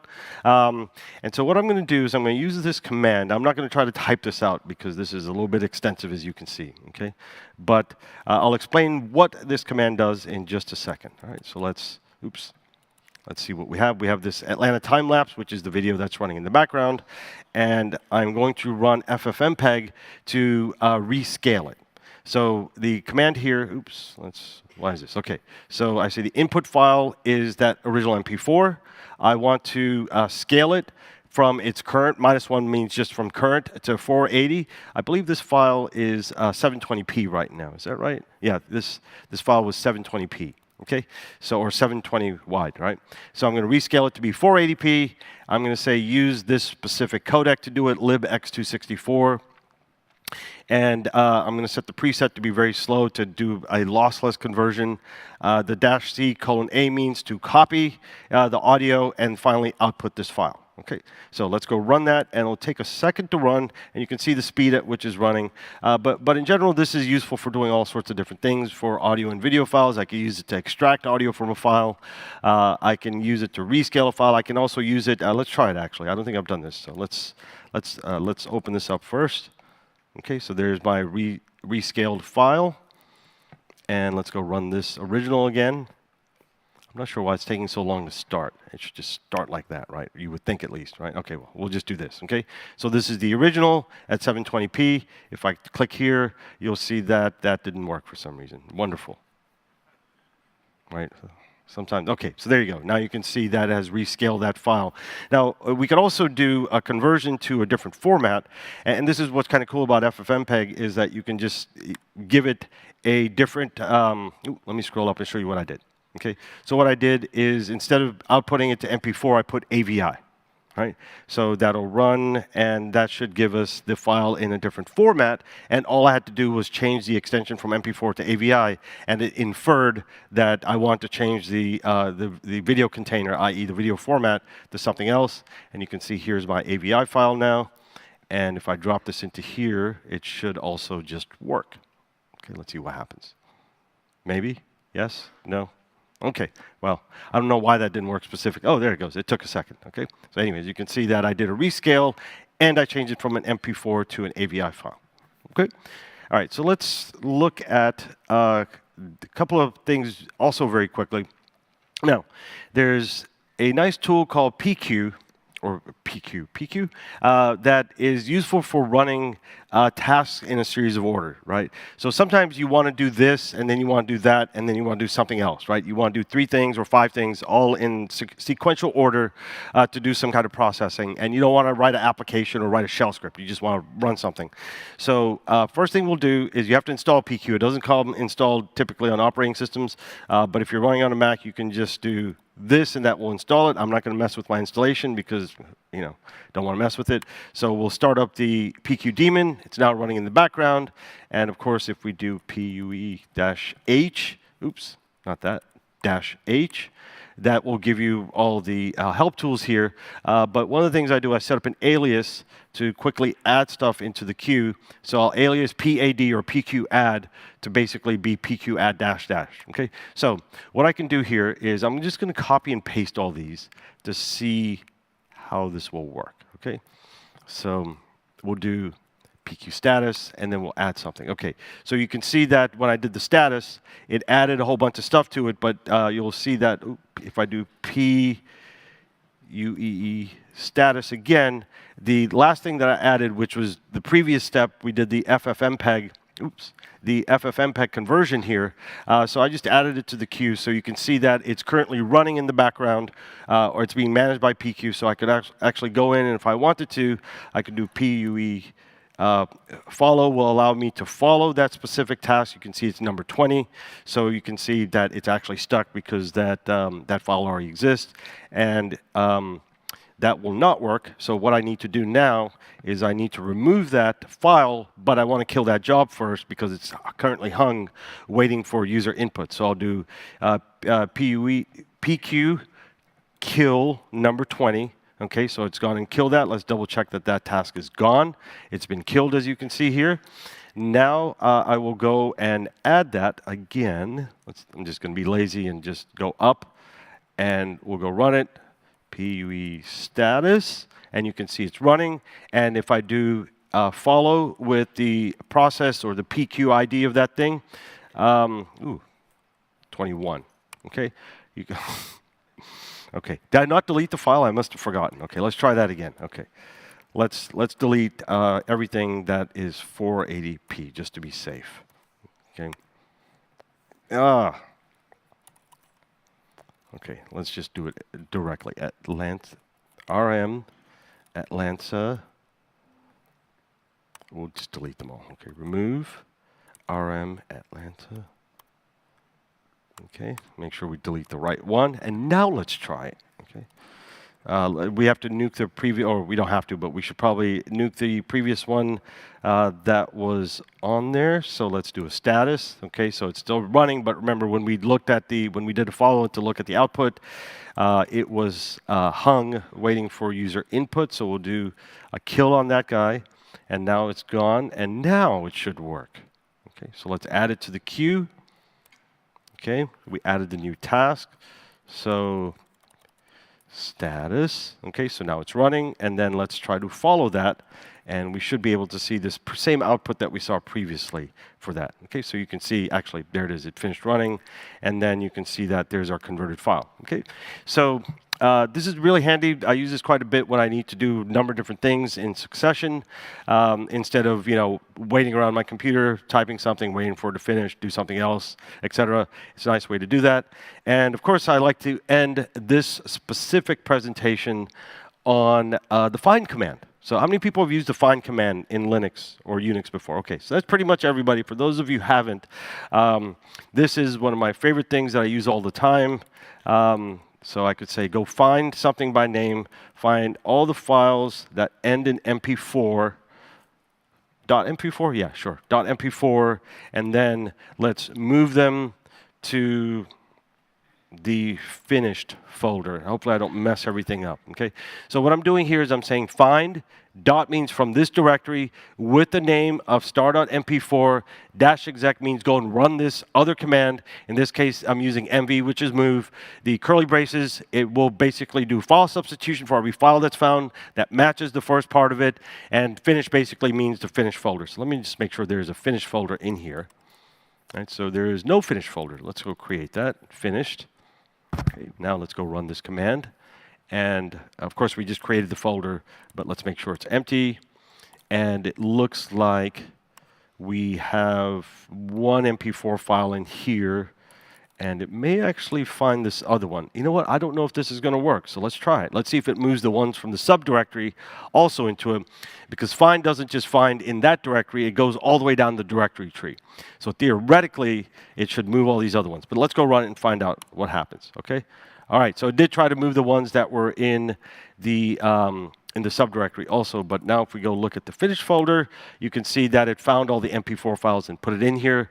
And of course, the find command is extremely flexible. So I could say find everything from here that is of type file with the name of .mp4, and it will go find everything, which is a file name that way. Oops, I forgot to unquote that. Okay, I'll finish the quote, so it'll find everything here. And you could, if we switch this to directories, you can probably guess what's going to happen. It's not going to find anything that's of type directory or MP4. So, okay, I think my time is up. Is that right? Okay, so my time is up, and I don't want to make Matthias angry, so I'm going to get off the stage now. Thank you. I hope you enjoyed it. If you have some tips, please, if you have some tips for me, please send it. If you have some questions, you can reach me on LinkedIn or on Blue Sky. Let me go all the way back to the top. My alias there is PR Patel. Thank you very much. Hope you enjoyed it.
Wow. Bright light. Final sessions. I don't see my slides, but that might be okay. Sebastian?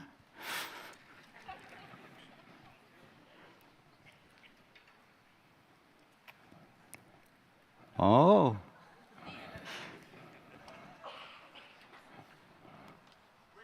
Oh, it was on the last slide.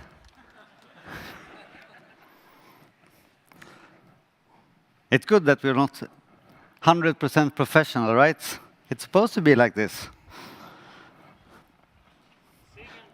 Should I sing and maybe play the guitar again? So this slide was supposed to come up. So that was fun.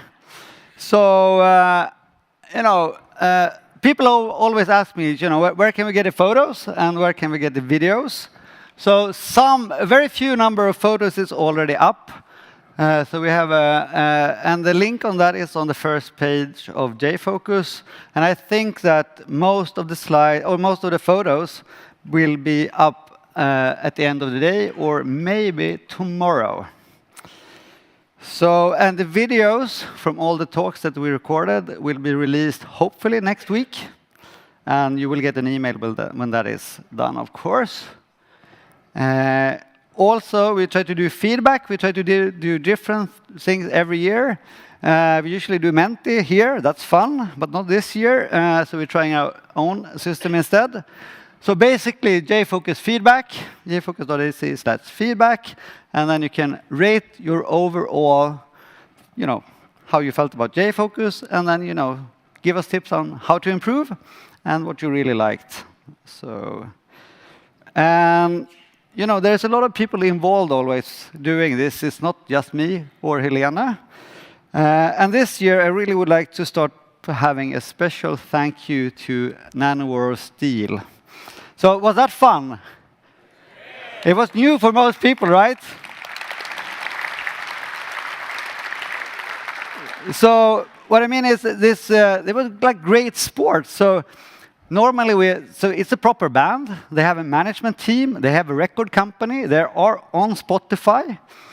But I emailed them like management@Nanowar IT, and I was expecting, a management answer. But instead, it was Gatto, the bass player, that responded. And I said, yeah, sure, go ahead. Just show it and have fun. I'm like, OK.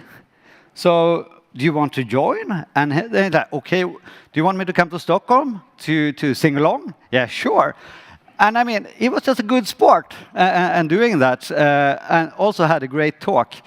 So that was a pretty amazing experience. I mean, it also says something about the community and the developer community is great in that way.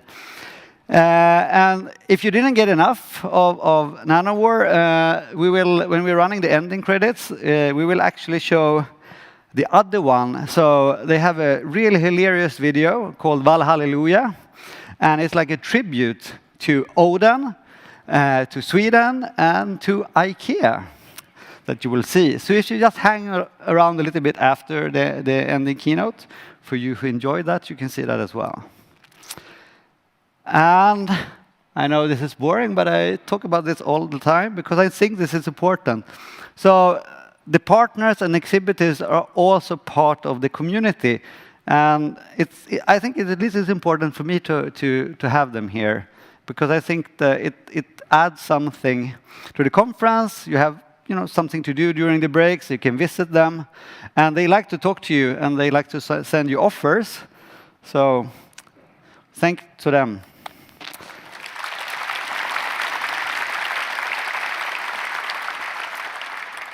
And a little bit of a special thank you also to this brave team. So this was the runners from this morning. So a little bit less than 50% of the crowd, right? But at least it was okay. It was not that cold. And again, I mean, Gatto is there. He was also joining the run. So from Italy, that's brilliant. And for all the people that are actually helping out then. So we're going to do this year again. I love doing this. So first of all, I would like you to meet Jen Göthberg. So can you come up on stage?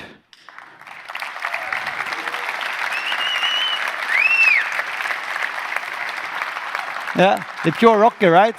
So most of you doesn't really meet her that much, but she's helping me a lot with all of the administration, fixing invoices, answering tons of emails, helping out with the partners, and it's a great help. So thank you very much. You can stay here. And then we have like the jfokus core team, and that is Helena, Uwe, Joachim, Niklas, Enno. Are they here? I'm probably forgetting somebody, but you should come here, Joachim, if you're here.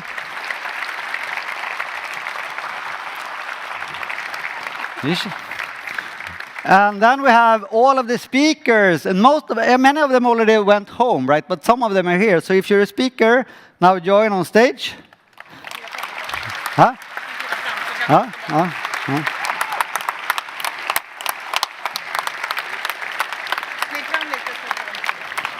Jag tänkte släppa dem framför. And even if many of them already left, this kind of sees the scale of things. And then we have the stage shows. Where are they? The stage shows. Ni kan komma framsidan här.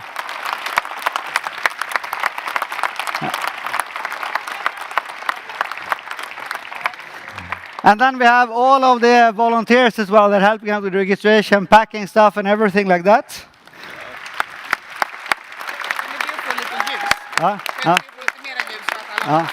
Can we get some more light? No, it's okay. Yeah, det går bra. And now you have to be light guy. Are you ready now? And we want to thank you as well, because if you were not here, there will be no conference anymore. So thank you, everybody. Yeah. No audience lights. Okay, that's it. That's it? Okay. You're out of here. I want to thank all of you. Yeah. You can stay here with me. It's okay.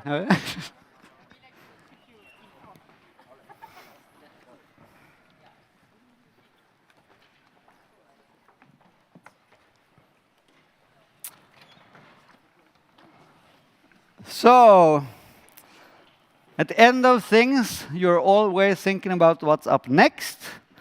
And I would like to check something with you. So, we are actually planning a new event. So, there is a lot about AI here, but it's like core backend and Java developers anyway. But we are thinking about doing like a more focused, maybe one track, one day event. And that could be then like in June, 10th of June.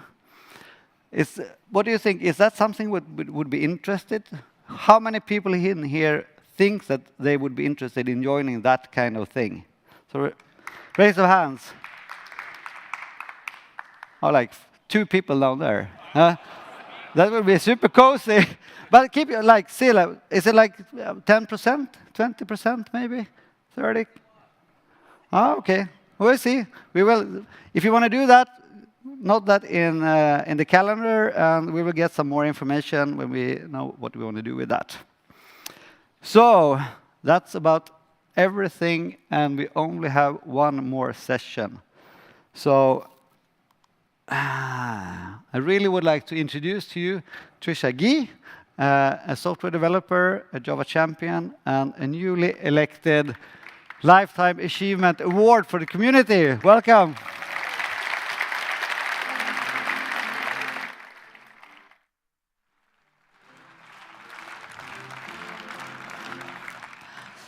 Hello. It is weird being on this stage because you can't see anything. Also, I don't have my slides yet either. Right, and I've got the beginning of my slides, so I'm winning so far. This is great. Hello, yes, I'm Trisha. I'm going to talk to you about playing and having fun because Matthias told me to. So that's why I'm here. I work for Gradle. Did you know, who knew that Gradle has 2 products? One person, because I told them last night. So Gradle has Gradle Build Tool, which you probably all know about, and Develocity, which is a developer productivity tool. Now, I'm not going to tell you about Gradle or Develocity, but if I don't mention it, they won't pay my expenses. So I should mention, have a look at Develocity. It's a developer productivity tool that supports Gradle, Maven, Bazel, and SPT. Right, I'm done. Great. So I'm Trisha. My remote doesn't work. Oh, I am a professional speaker. What am I doing? Oh, I've got a laser. I've got back. I do not have forward. Help! Am I going to have to say next slide? Because if that's true, I'm going to kill myself. I pressed the green one. I'm not new. It's not working. I'm telling you. I knew I should have done it off my laptop. I don't know why I listened to you. Reboot the system, it'd be fine. While it's rebooting, I'm a developer advocate for Gradle. I've previously worked at JetBrains, used to do a lot of stuff with IntelliJ IDEA. I like to mention that I'm an author, so that, oh great, thank you, so that you buy my book, because otherwise there's no point in me being here whatsoever. That's not true. I'm here because I like being here, and community and connections and all the stuff I spoke about yesterday. But the main reason I'm here is because I have opinions. And they asked me to come up on stage, so now you get to hear my opinions, and you have to like it. Or, you know, rate it badly in the ratings, but please don't do that. So you've just spent 2 days at a conference learning, hopefully, interesting things, or 3 days if you were actually at the workshop day on Monday. So now, hopefully, you're all like excited, and you've learned new stuff, and you want to do cool things. When I was preparing these slides, my eldest child was sick. So she's like, can I draw a slide for you, Mummy? So I said, I want you to draw these people. I want you to imagine you've been to a conference and you've learned something cool, and then you want to go away and do something with that cool thing. So she's like, oh, imagine I learned Canva. She wants to be a designer, so I'm very happy about that. She can be my designer. So that's why she was thinking about Canva. So this person in purple, this is you. Just so you know, and you've got excited about AI and about programming games in IntelliJ IDEA and all these things. You're going to go home and you're going to do those things when you get back to the day job. Because when you get back to the day job, you're very excited about what you're going to do. It's going to be very easy for you to put into place all the things you've been learning about over these last 2 days, right? Resounding silence. Good. Excellent. So what are you going to do with everything that you've learned when you go back to the day job, where the day job is kind of like you've got things to do, you've got stuff that you need to get on with, and how are you going to fit in all the stuff that you've learned in the day job? In my uneducated opinion, there are 2 types of people in this world. One type of person is, right, I've got loads of stuff to do, I've got loads of bugs to fix, I've got new features to do, I've got improvements to make and refactoring, and like I just don't have time for all the things I just learned about. There will be time to do that later, at some point. And this is very much a me sort of thing.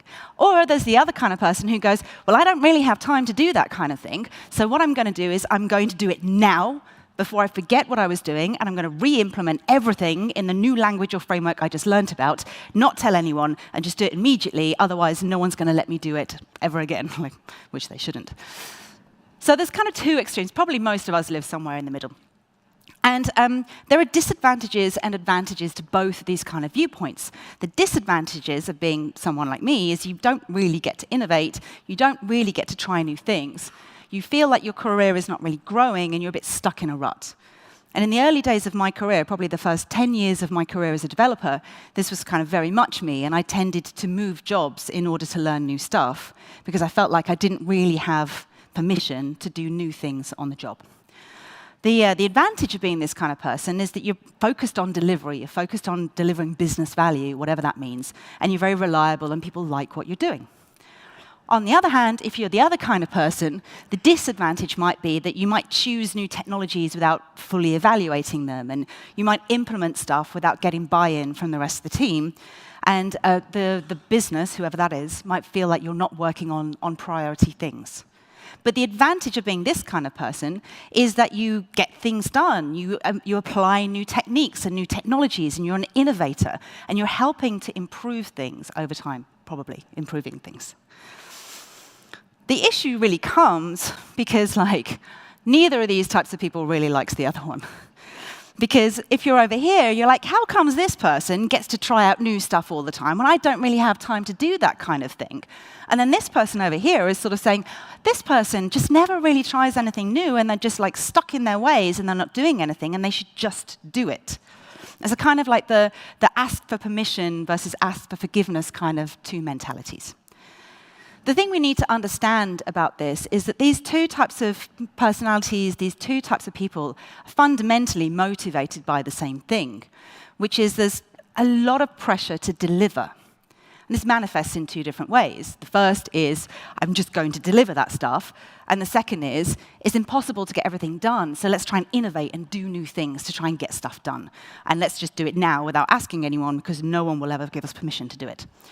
So the pressure to deliver is the thing that underlies sort of both of these approaches to applying new stuff in the workplace. Oh, I should have worn my glasses. I can't see this. This is a quote from Slow Productivity by Cal Newport, which I do recommend reading because it's the lost art of accomplishment without burnout. I particularly like the without burnout bit.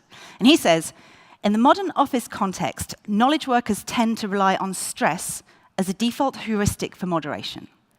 What he's saying in this piece is he's talking about how modern knowledge workers, they are often autonomous or autonomous-ish.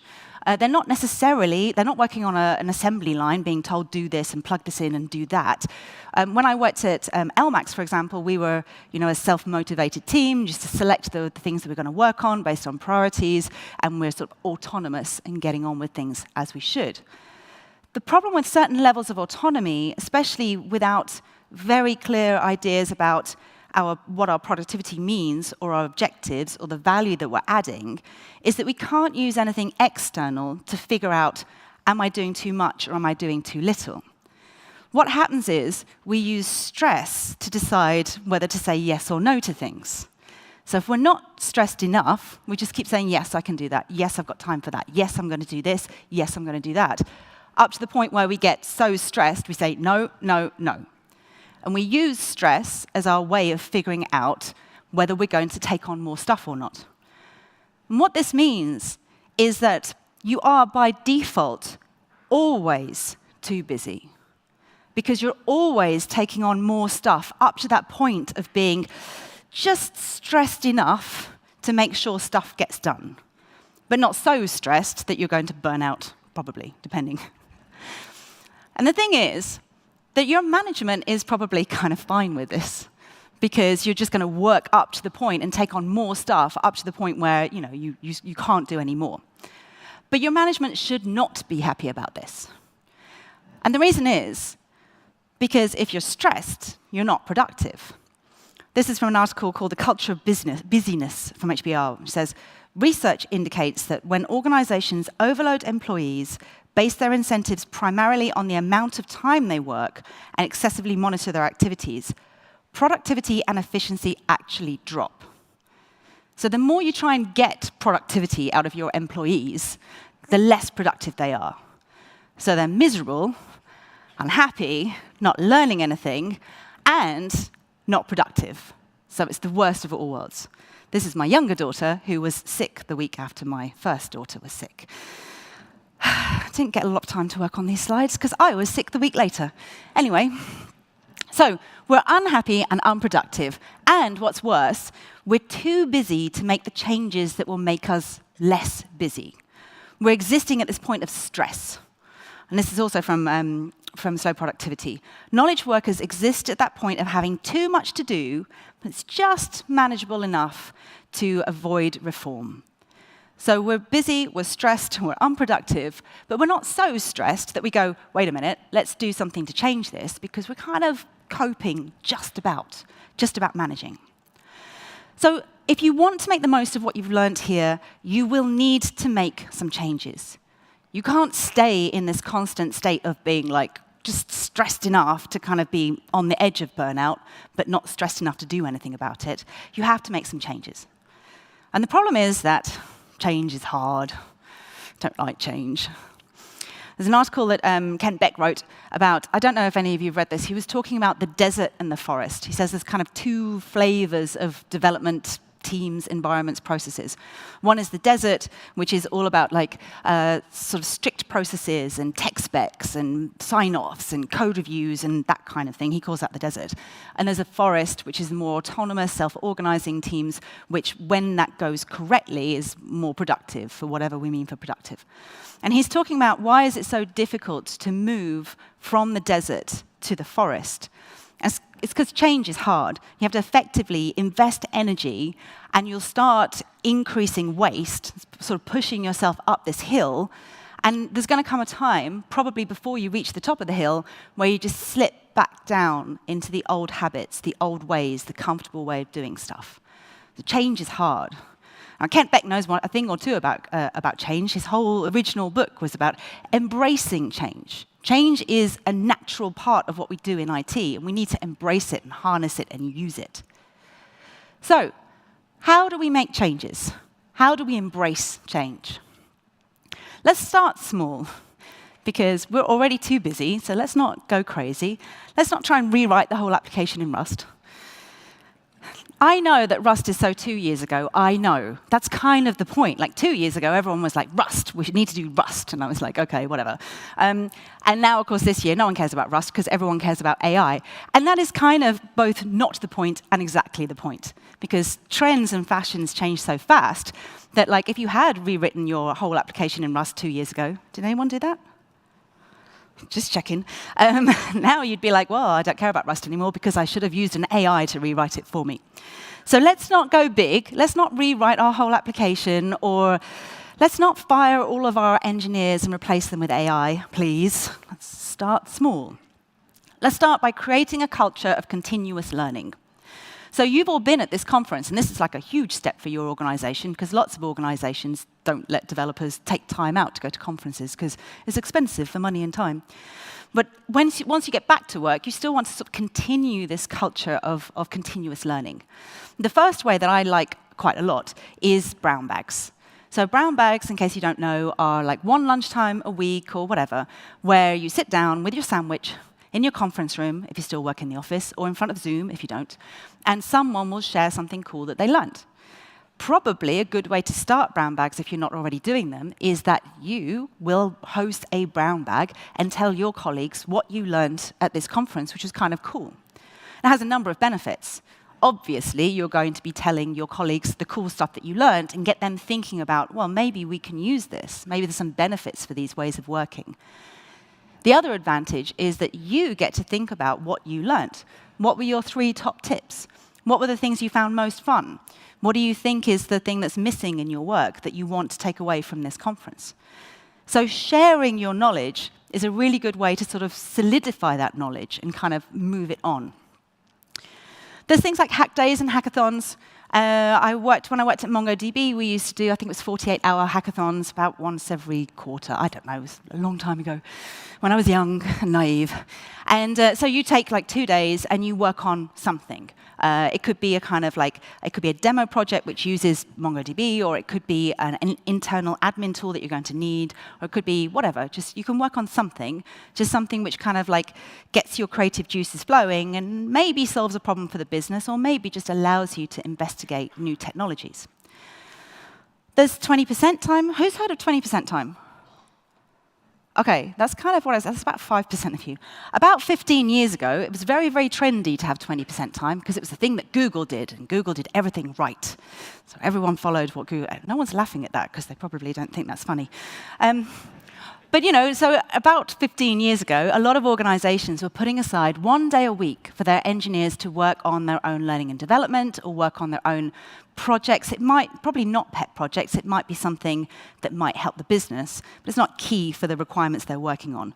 Or it might be, we used to do this at JetBrains as well, so 20% time might not be a pet project, it might be just they loan you to a different team. So if you're on the IntelliJ team, you might spend 1 day a week working with the Team City team, so you learn a bit more about parallelization of builds, or whatever it is. So some organizations have been doing this for some time, where you spend 1 day a week on something different, and it allows you to learn stuff, and also cross-pollinate that learning between the different projects, or whatever. As you can kind of see, these things are kind of in ascending order of effort. So like 1 hour a week versus 1 day a week, versus something like an experimentation sprint. An experimentation sprint is probably a little bit further down the process of we've investigated something and we think we want to do something with this in our organization. We're going to set aside a week, 2 weeks for the whole development team to kind of swarm on implementing a new project or a new service or something, trying out this new technology. And that usually should be a prototype, which you throw away. Who's working in somewhere where their prototypes are still in production? Oh, like all of you, OK. 10 years later? Yes, OK. I mean, there's nothing wrong, really, with running a prototype in production if it works, except that they often don't work, right? Anyway, you should throw prototypes away and redo them properly. The whole point about these different steps for introducing this continuous learning culture is to try and bring these two sides of people together, to try and get them a bit closer to the middle and give them both kind of what they need. So, for example, the folks on this side are sort of saying, oh, well, look, I have a bit of time for that. I can spend an hour a week researching this thing, or half a day a week on, if I'm allowed to spend it on that project, then I have permission to do something innovative. And then the people on this side are going, oh, great, now I actually have permission to do this stuff, and I don't have to do it secretly, and I can kind of show people the cool stuff that I'm interested in and I'm learning. So it's a good way to sort of bring those two sides together. Now, with any luck, at this conference, you've been learning lots of cool and interesting things. And maybe you've also learned stuff by reading social media or talking to your friends or whatever. So there's probably a lot of things that you want to try out and experiment. And if you're talking about having a couple of hours a week, it's not really enough to invest a lot of time and energy into something. So you need to choose where you're going to spend your energy when you're learning things or experimenting with new things. There's going to be things which kind of like want you to pick them because they help you with the business requirement. Excuse me, the business requirements or solve a particular business problem. There's also going to be things which look great in terms of like helping you with your team efficiencies, helping you to work better, or maybe just like have a little bit more fun with your team. By the way, if you are interested in a product which is good for team efficiency, do check out Develocity. Right, I'm done. It's OK, I'm done. I promise. There's going to be other things where people are kind of like screaming at you, AI is cool, you should definitely try AI. You're like, OK, I'm going to try AI because everyone told me we should try AI. I'm like, all right. So there's going to be these different types of pressure. Probably the last kind of thing, if you're anything like me, of the external, the influence to try something new is, well, I kind of thought this was kind of cool, and maybe I might want to work on it. And it doesn't have business value, and it doesn't help the team, and it's not something that anyone else seems to care about, but it is something that I think is kind of cool. And what you do need to do is you do need to prioritize your own thoughts and feelings on this, not just get driven by external pressures or whatever. Because ultimately, you are an investment, and you are going to have to stick with you for the rest of your life, probably. I can't see how that would go any other way. Whereas you're not necessarily going to be working for your company for the rest of your life. I mean, I don't know if they know that, but you're not going to be there forever. You're not necessarily going to be in that team forever. But you are going to stick with your own career for the rest of your life. So anything you invest your energy in needs to be something, ideally, that you enjoy, that you're going to get something out of, that maybe might pave the way for whatever you want to do in the future. You have to consider where you're going with this and not just think about, well, everyone said I should do this thing, so I'll just do this thing. Because then, even your learning and experimentation and fun is still something someone else told you need to do instead of something that you want to do. So let's talk about the second law of thermodynamics, because that's relevant. Entropy always increases with time. Now, what we're talking about is we're talking about energy and where you invest your energy and spending your energy in something. Entropy is a gradual decline into disorder. Like, you know what entropy is. Entropy is the state of your kitchen at the end of the week. Entropy is your children's bedrooms after 37 seconds. Entropy is what happens when you don't do anything. Like, stuff just gets worse. You have to put energy into a system in order to keep it in some vague order. So you need to be considering this energy that you have for learning and experimentation and so forth. Consider, where you're going to put that. But you do need to be improving something. You need to invest your energy in something. If you aren't improving something, things are going to get worse. That's what entropy says. So whatever everyone else is telling you need to be working on, or whatever you think you should be working on and spending your energy on, just pick something. Pick an area to investigate, to learn, to move, to whatever. Pick something. Because if you're making small changes, you're combating entropy ever so slightly. Otherwise, everything's just going to get worse. Having said that, things probably will get worse before they get better. If you're going to try and make changes and introduce this culture of continuous learning, and if you're going to try and do things in a different way, things will often get worse before they get better. Another picture I stole from Kent Beck. I should have asked him before I stole all these things. So he has another blog post, and he's talking about, like, if you're here, he's talking about code and making code improvements, but it's relevant for this. So you start here. Good, you can see this. And you want to be over here. Yeah, I did just want to put a twirly star in my slides because it's cool. Then obviously, it's going to be easy. All you have to do is just go from there to there. So I did the other way around. From there to there. Easy.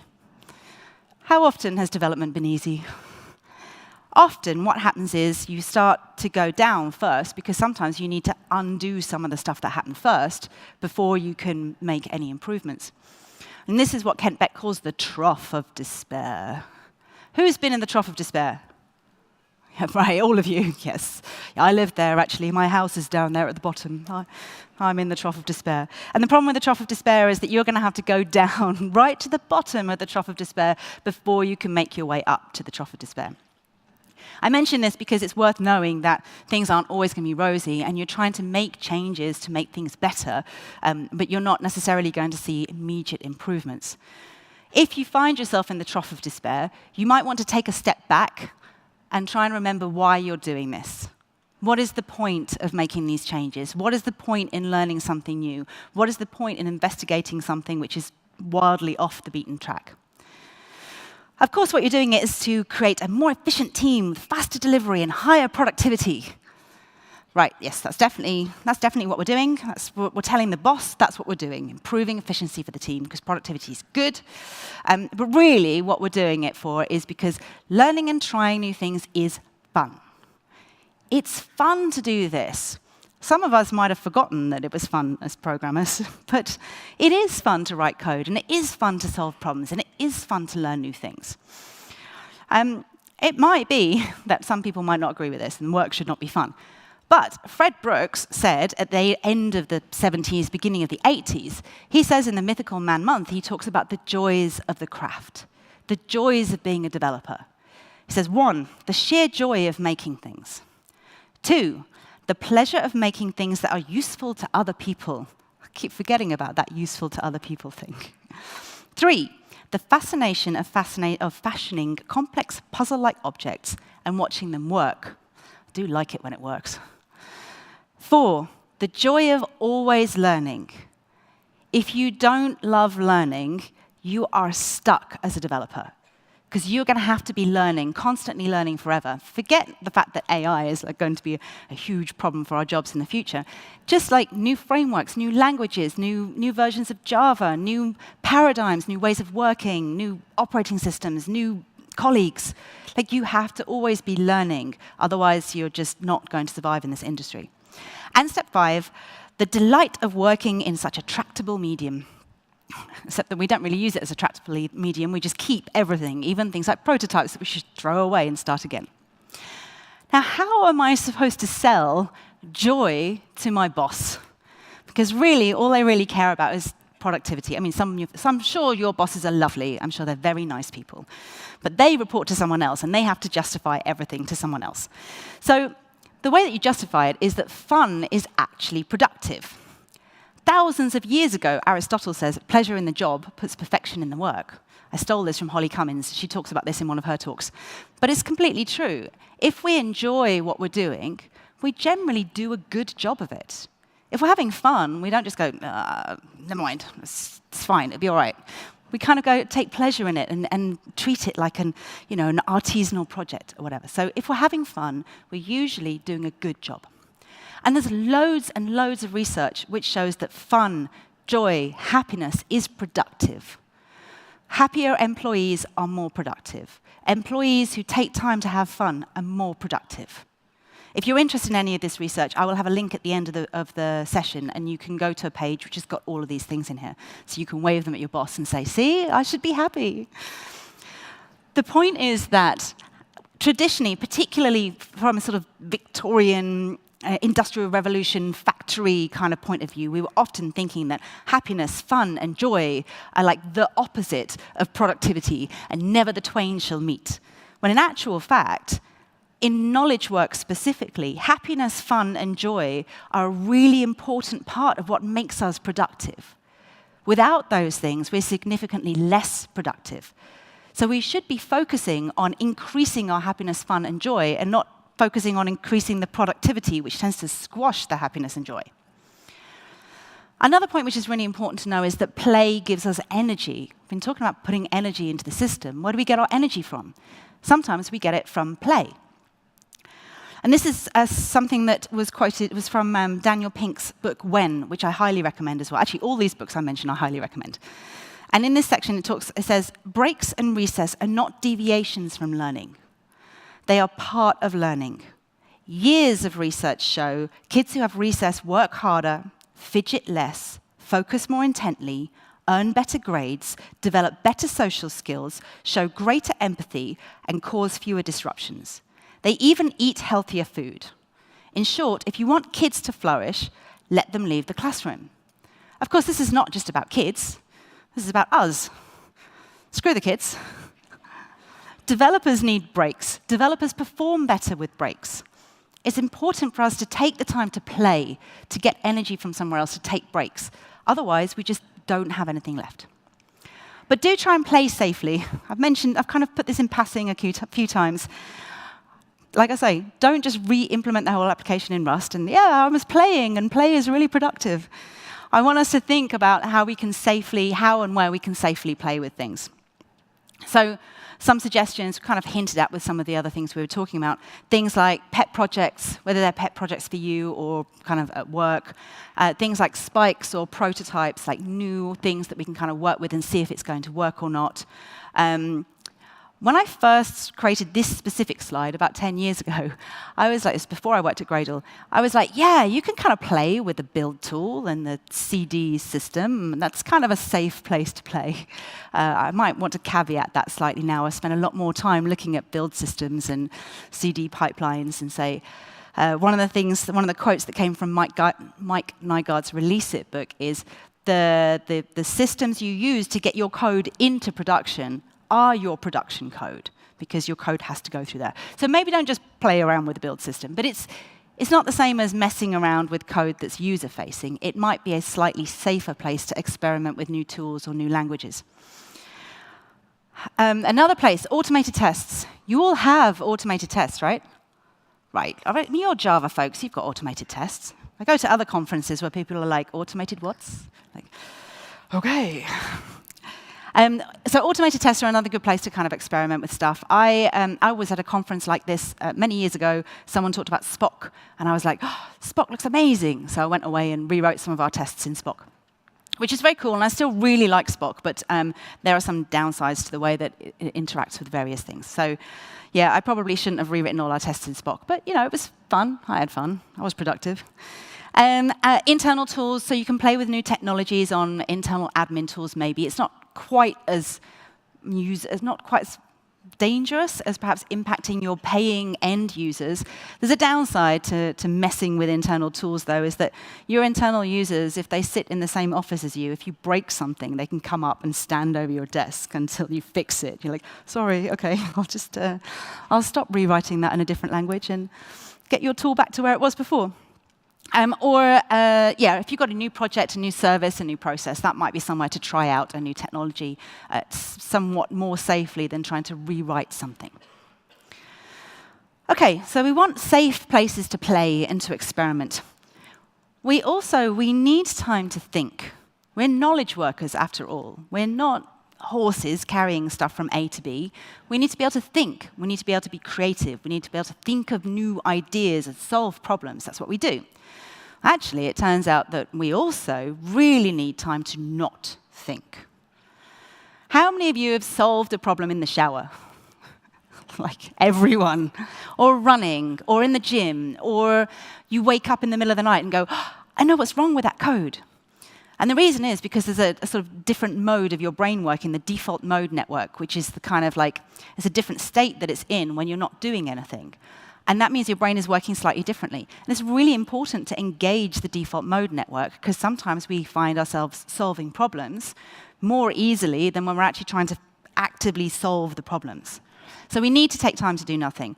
I like to take showers. I like to run when I can. I'm not this morning because it was cold and I didn't have a sweater. But I like to run, or I also like to knit. So I do a bunch of knitting, because then I tie up my hands so I'm not able to distract myself by talking on Slack or whatever. So it kind of forces me to step back from the keyboard and just think in a slightly different way. So we need to take time to not do things.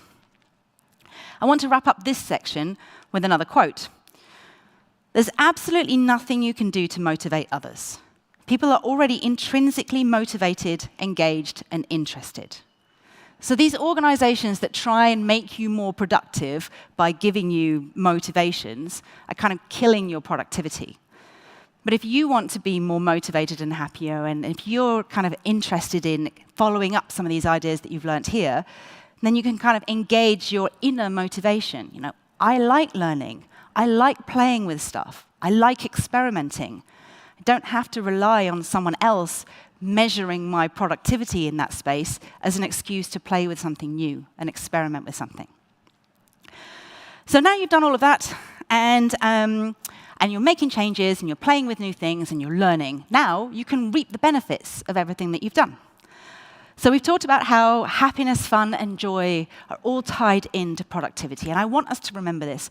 And I want us to try and remember that you don't increase productivity to increase happiness. You increase happiness to increase productivity. So let's not focus on the productivity, let's focus on the cool stuff that we want to do. Camille Fournier says in The Manager's Path, we engineers automate so that we can focus on the fun stuff. And the fun stuff is the work that uses most of your brain. So one of the, I've heard time and time again about, I want to hire a lazy engineer, because lazy engineers will automate all the boring stuff because they don't want to keep doing that. They kind of want to make the space for the rest of their job. I don't really like the term lazy engineer, but I do love this idea that if we're doing lots of boring stuff, we should be automating that so that we can make more space for the other things that we want to do. Sometimes we're not very motivated to do this, because sometimes our organizations are looking at our productivity in terms of, well, if you're pressing the keyboard a lot, you must be really productive. So it's much easier to look busy by doing stupid manual processes. But if you can automate some of those stupid manual processes, you'll have time for thinking, you'll have time for learning, you'll have time for having a bit more fun. Engineers do have a somewhat weird sense of fun. I mean, I've talked about you can have fun by playing with new technologies, which no one in this room seems to be disagreeing with, so that's a good thing. Again, from Kent Beck's book, he says, you might make a list of messes to tidy later. I call this my fun list because I have an odd notion of fun. I love this idea of a fun list of, because I really like refactoring stuff. I like cleaning up code. That's one of my things. I'm not really a give me a greenfield project and start something new person. I'm a give me a big fat mess and I'll just tidy it because it's fun. So I love this idea of having a fun list of like messy, dirty code to kind of go through. When I've got a moment, I'm going to have fun with this. Your fun list might look different. Your fun list might be, I saw this really cool session at jfokus and I want to find out a bit more about that. Or I didn't see this cool session. I must make time to watch it on the YouTube channel or wherever the videos are going to be later on. And remember as well that one of the things about fun for our engineers is the joy of always learning. So instead of being like, oh God, now I have to learn something new, we should be a bit more like, great, now I've got an opportunity to learn something new. Another key point about learning things is that learning stuff makes you better at learning stuff. Now, obviously, learning stuff helps you to learn that stuff, but the more that you learn, the better you get at learning. If you ask any of the more senior engineers in this room, anyone with like more than 10 years experience, like how worried they are about learning new stuff, whether it's AI or whatever, they're probably a lot less worried about learning something new than the more junior engineers. And it's not really because they know more, it's because they've had much more practice at learning things. So we should be going away and learning new stuff, not because we need to learn that thing necessarily, although that's kind of cool too. We're practicing this skill of learning things.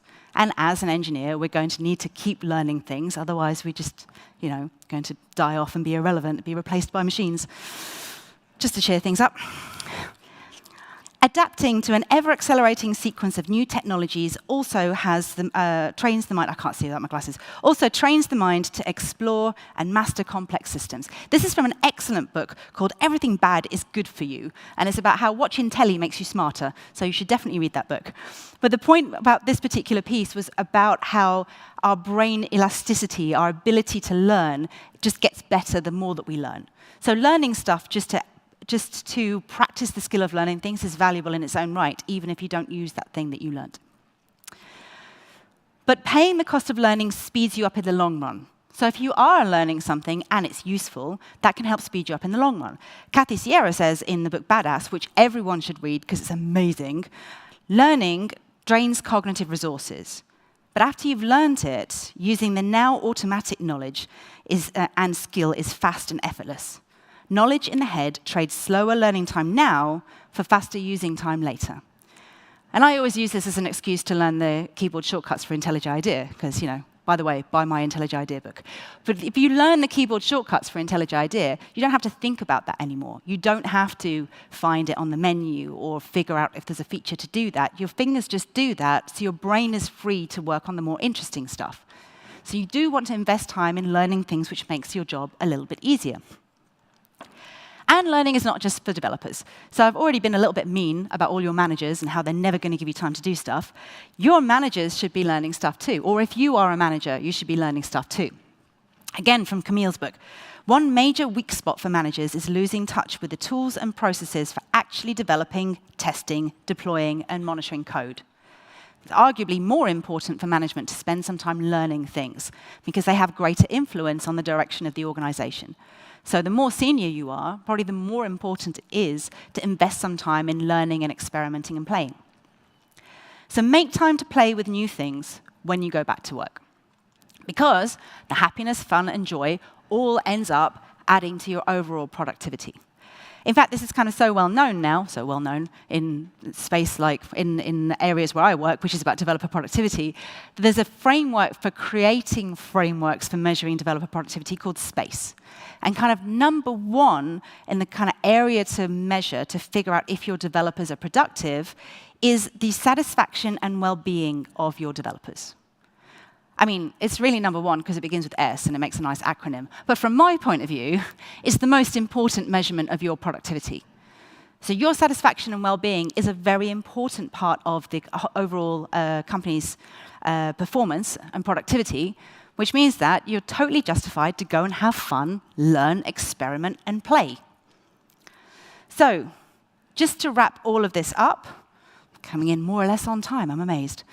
What if you could capitalize on the training investment of this conference, it's management speak for your managers, spend time having fun at work, and add business value?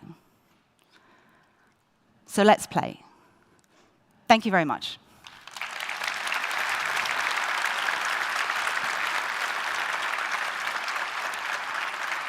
So, thank you very much. Thank you. So, do you want to stick around, have some place, and have some fun? I don't know. What sort of fun? Yes. Yes. OK. So, you can probably go to show my last slide for my presentation. Thank you, Tricia. So, I guess the only thing that is left is to talk about when the next jFocus is. And we also have some people that wasn't here 2 years ago that didn't get the really nice neck warmer or buff. Can get a few, but then we need to have some light in the room. Otherwise, I don't see anything. Or no, Tricia. So do we have some? Could we get some light up? Thank you very much. A little bit more, please, if you have it. So is there anybody in the audience that would like to have one of these? So we have one there. And then you can join me. This is the fun part. And then, all right. OK, I really don't want to embarrass myself with the way that I throw these. All right, who would want one? You want? Oh, you're right at the front. That's nice. I suppose you want one each, don't you? You were going to have to share that. OK, up there. More or less. And anybody? That's good. Yeah, Oh. you lot. You're so far away. Anybody back there in the middle? Yeah. My javelin training when I was 13 totally comes in handy. Ah, crap.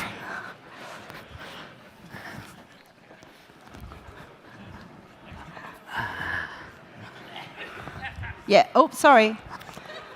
Anybody that's Okay. been to Java 1 knows that this is a tradition. Maybe we should, try to build something that is better than us. A slingshot might have been a doing bit this. better. Yeah. Okay. Let's build something, right? Oh, sorry, that was like right at your feet. But it made it. It was fine. And there. Oh. I'm never going to reach you lot at This the guy back. over I'm there. so sorry. So this is like, I'm going to he's like fall this. off the stage if I just try need and to do that. this. He really wants one. Whee! Where was he? All right, I'm gonna run at the back too because it's just not fair for you folks. Okay. I'm trying not to kill myself. Okay. Well, So I'm not going to give it to you because you're too close to the front. I'm so now it's sorry. done. 3 more. People that are actually up in the front. I like those. And see you 2026. It will be our 20th anniversary. Thank you very much.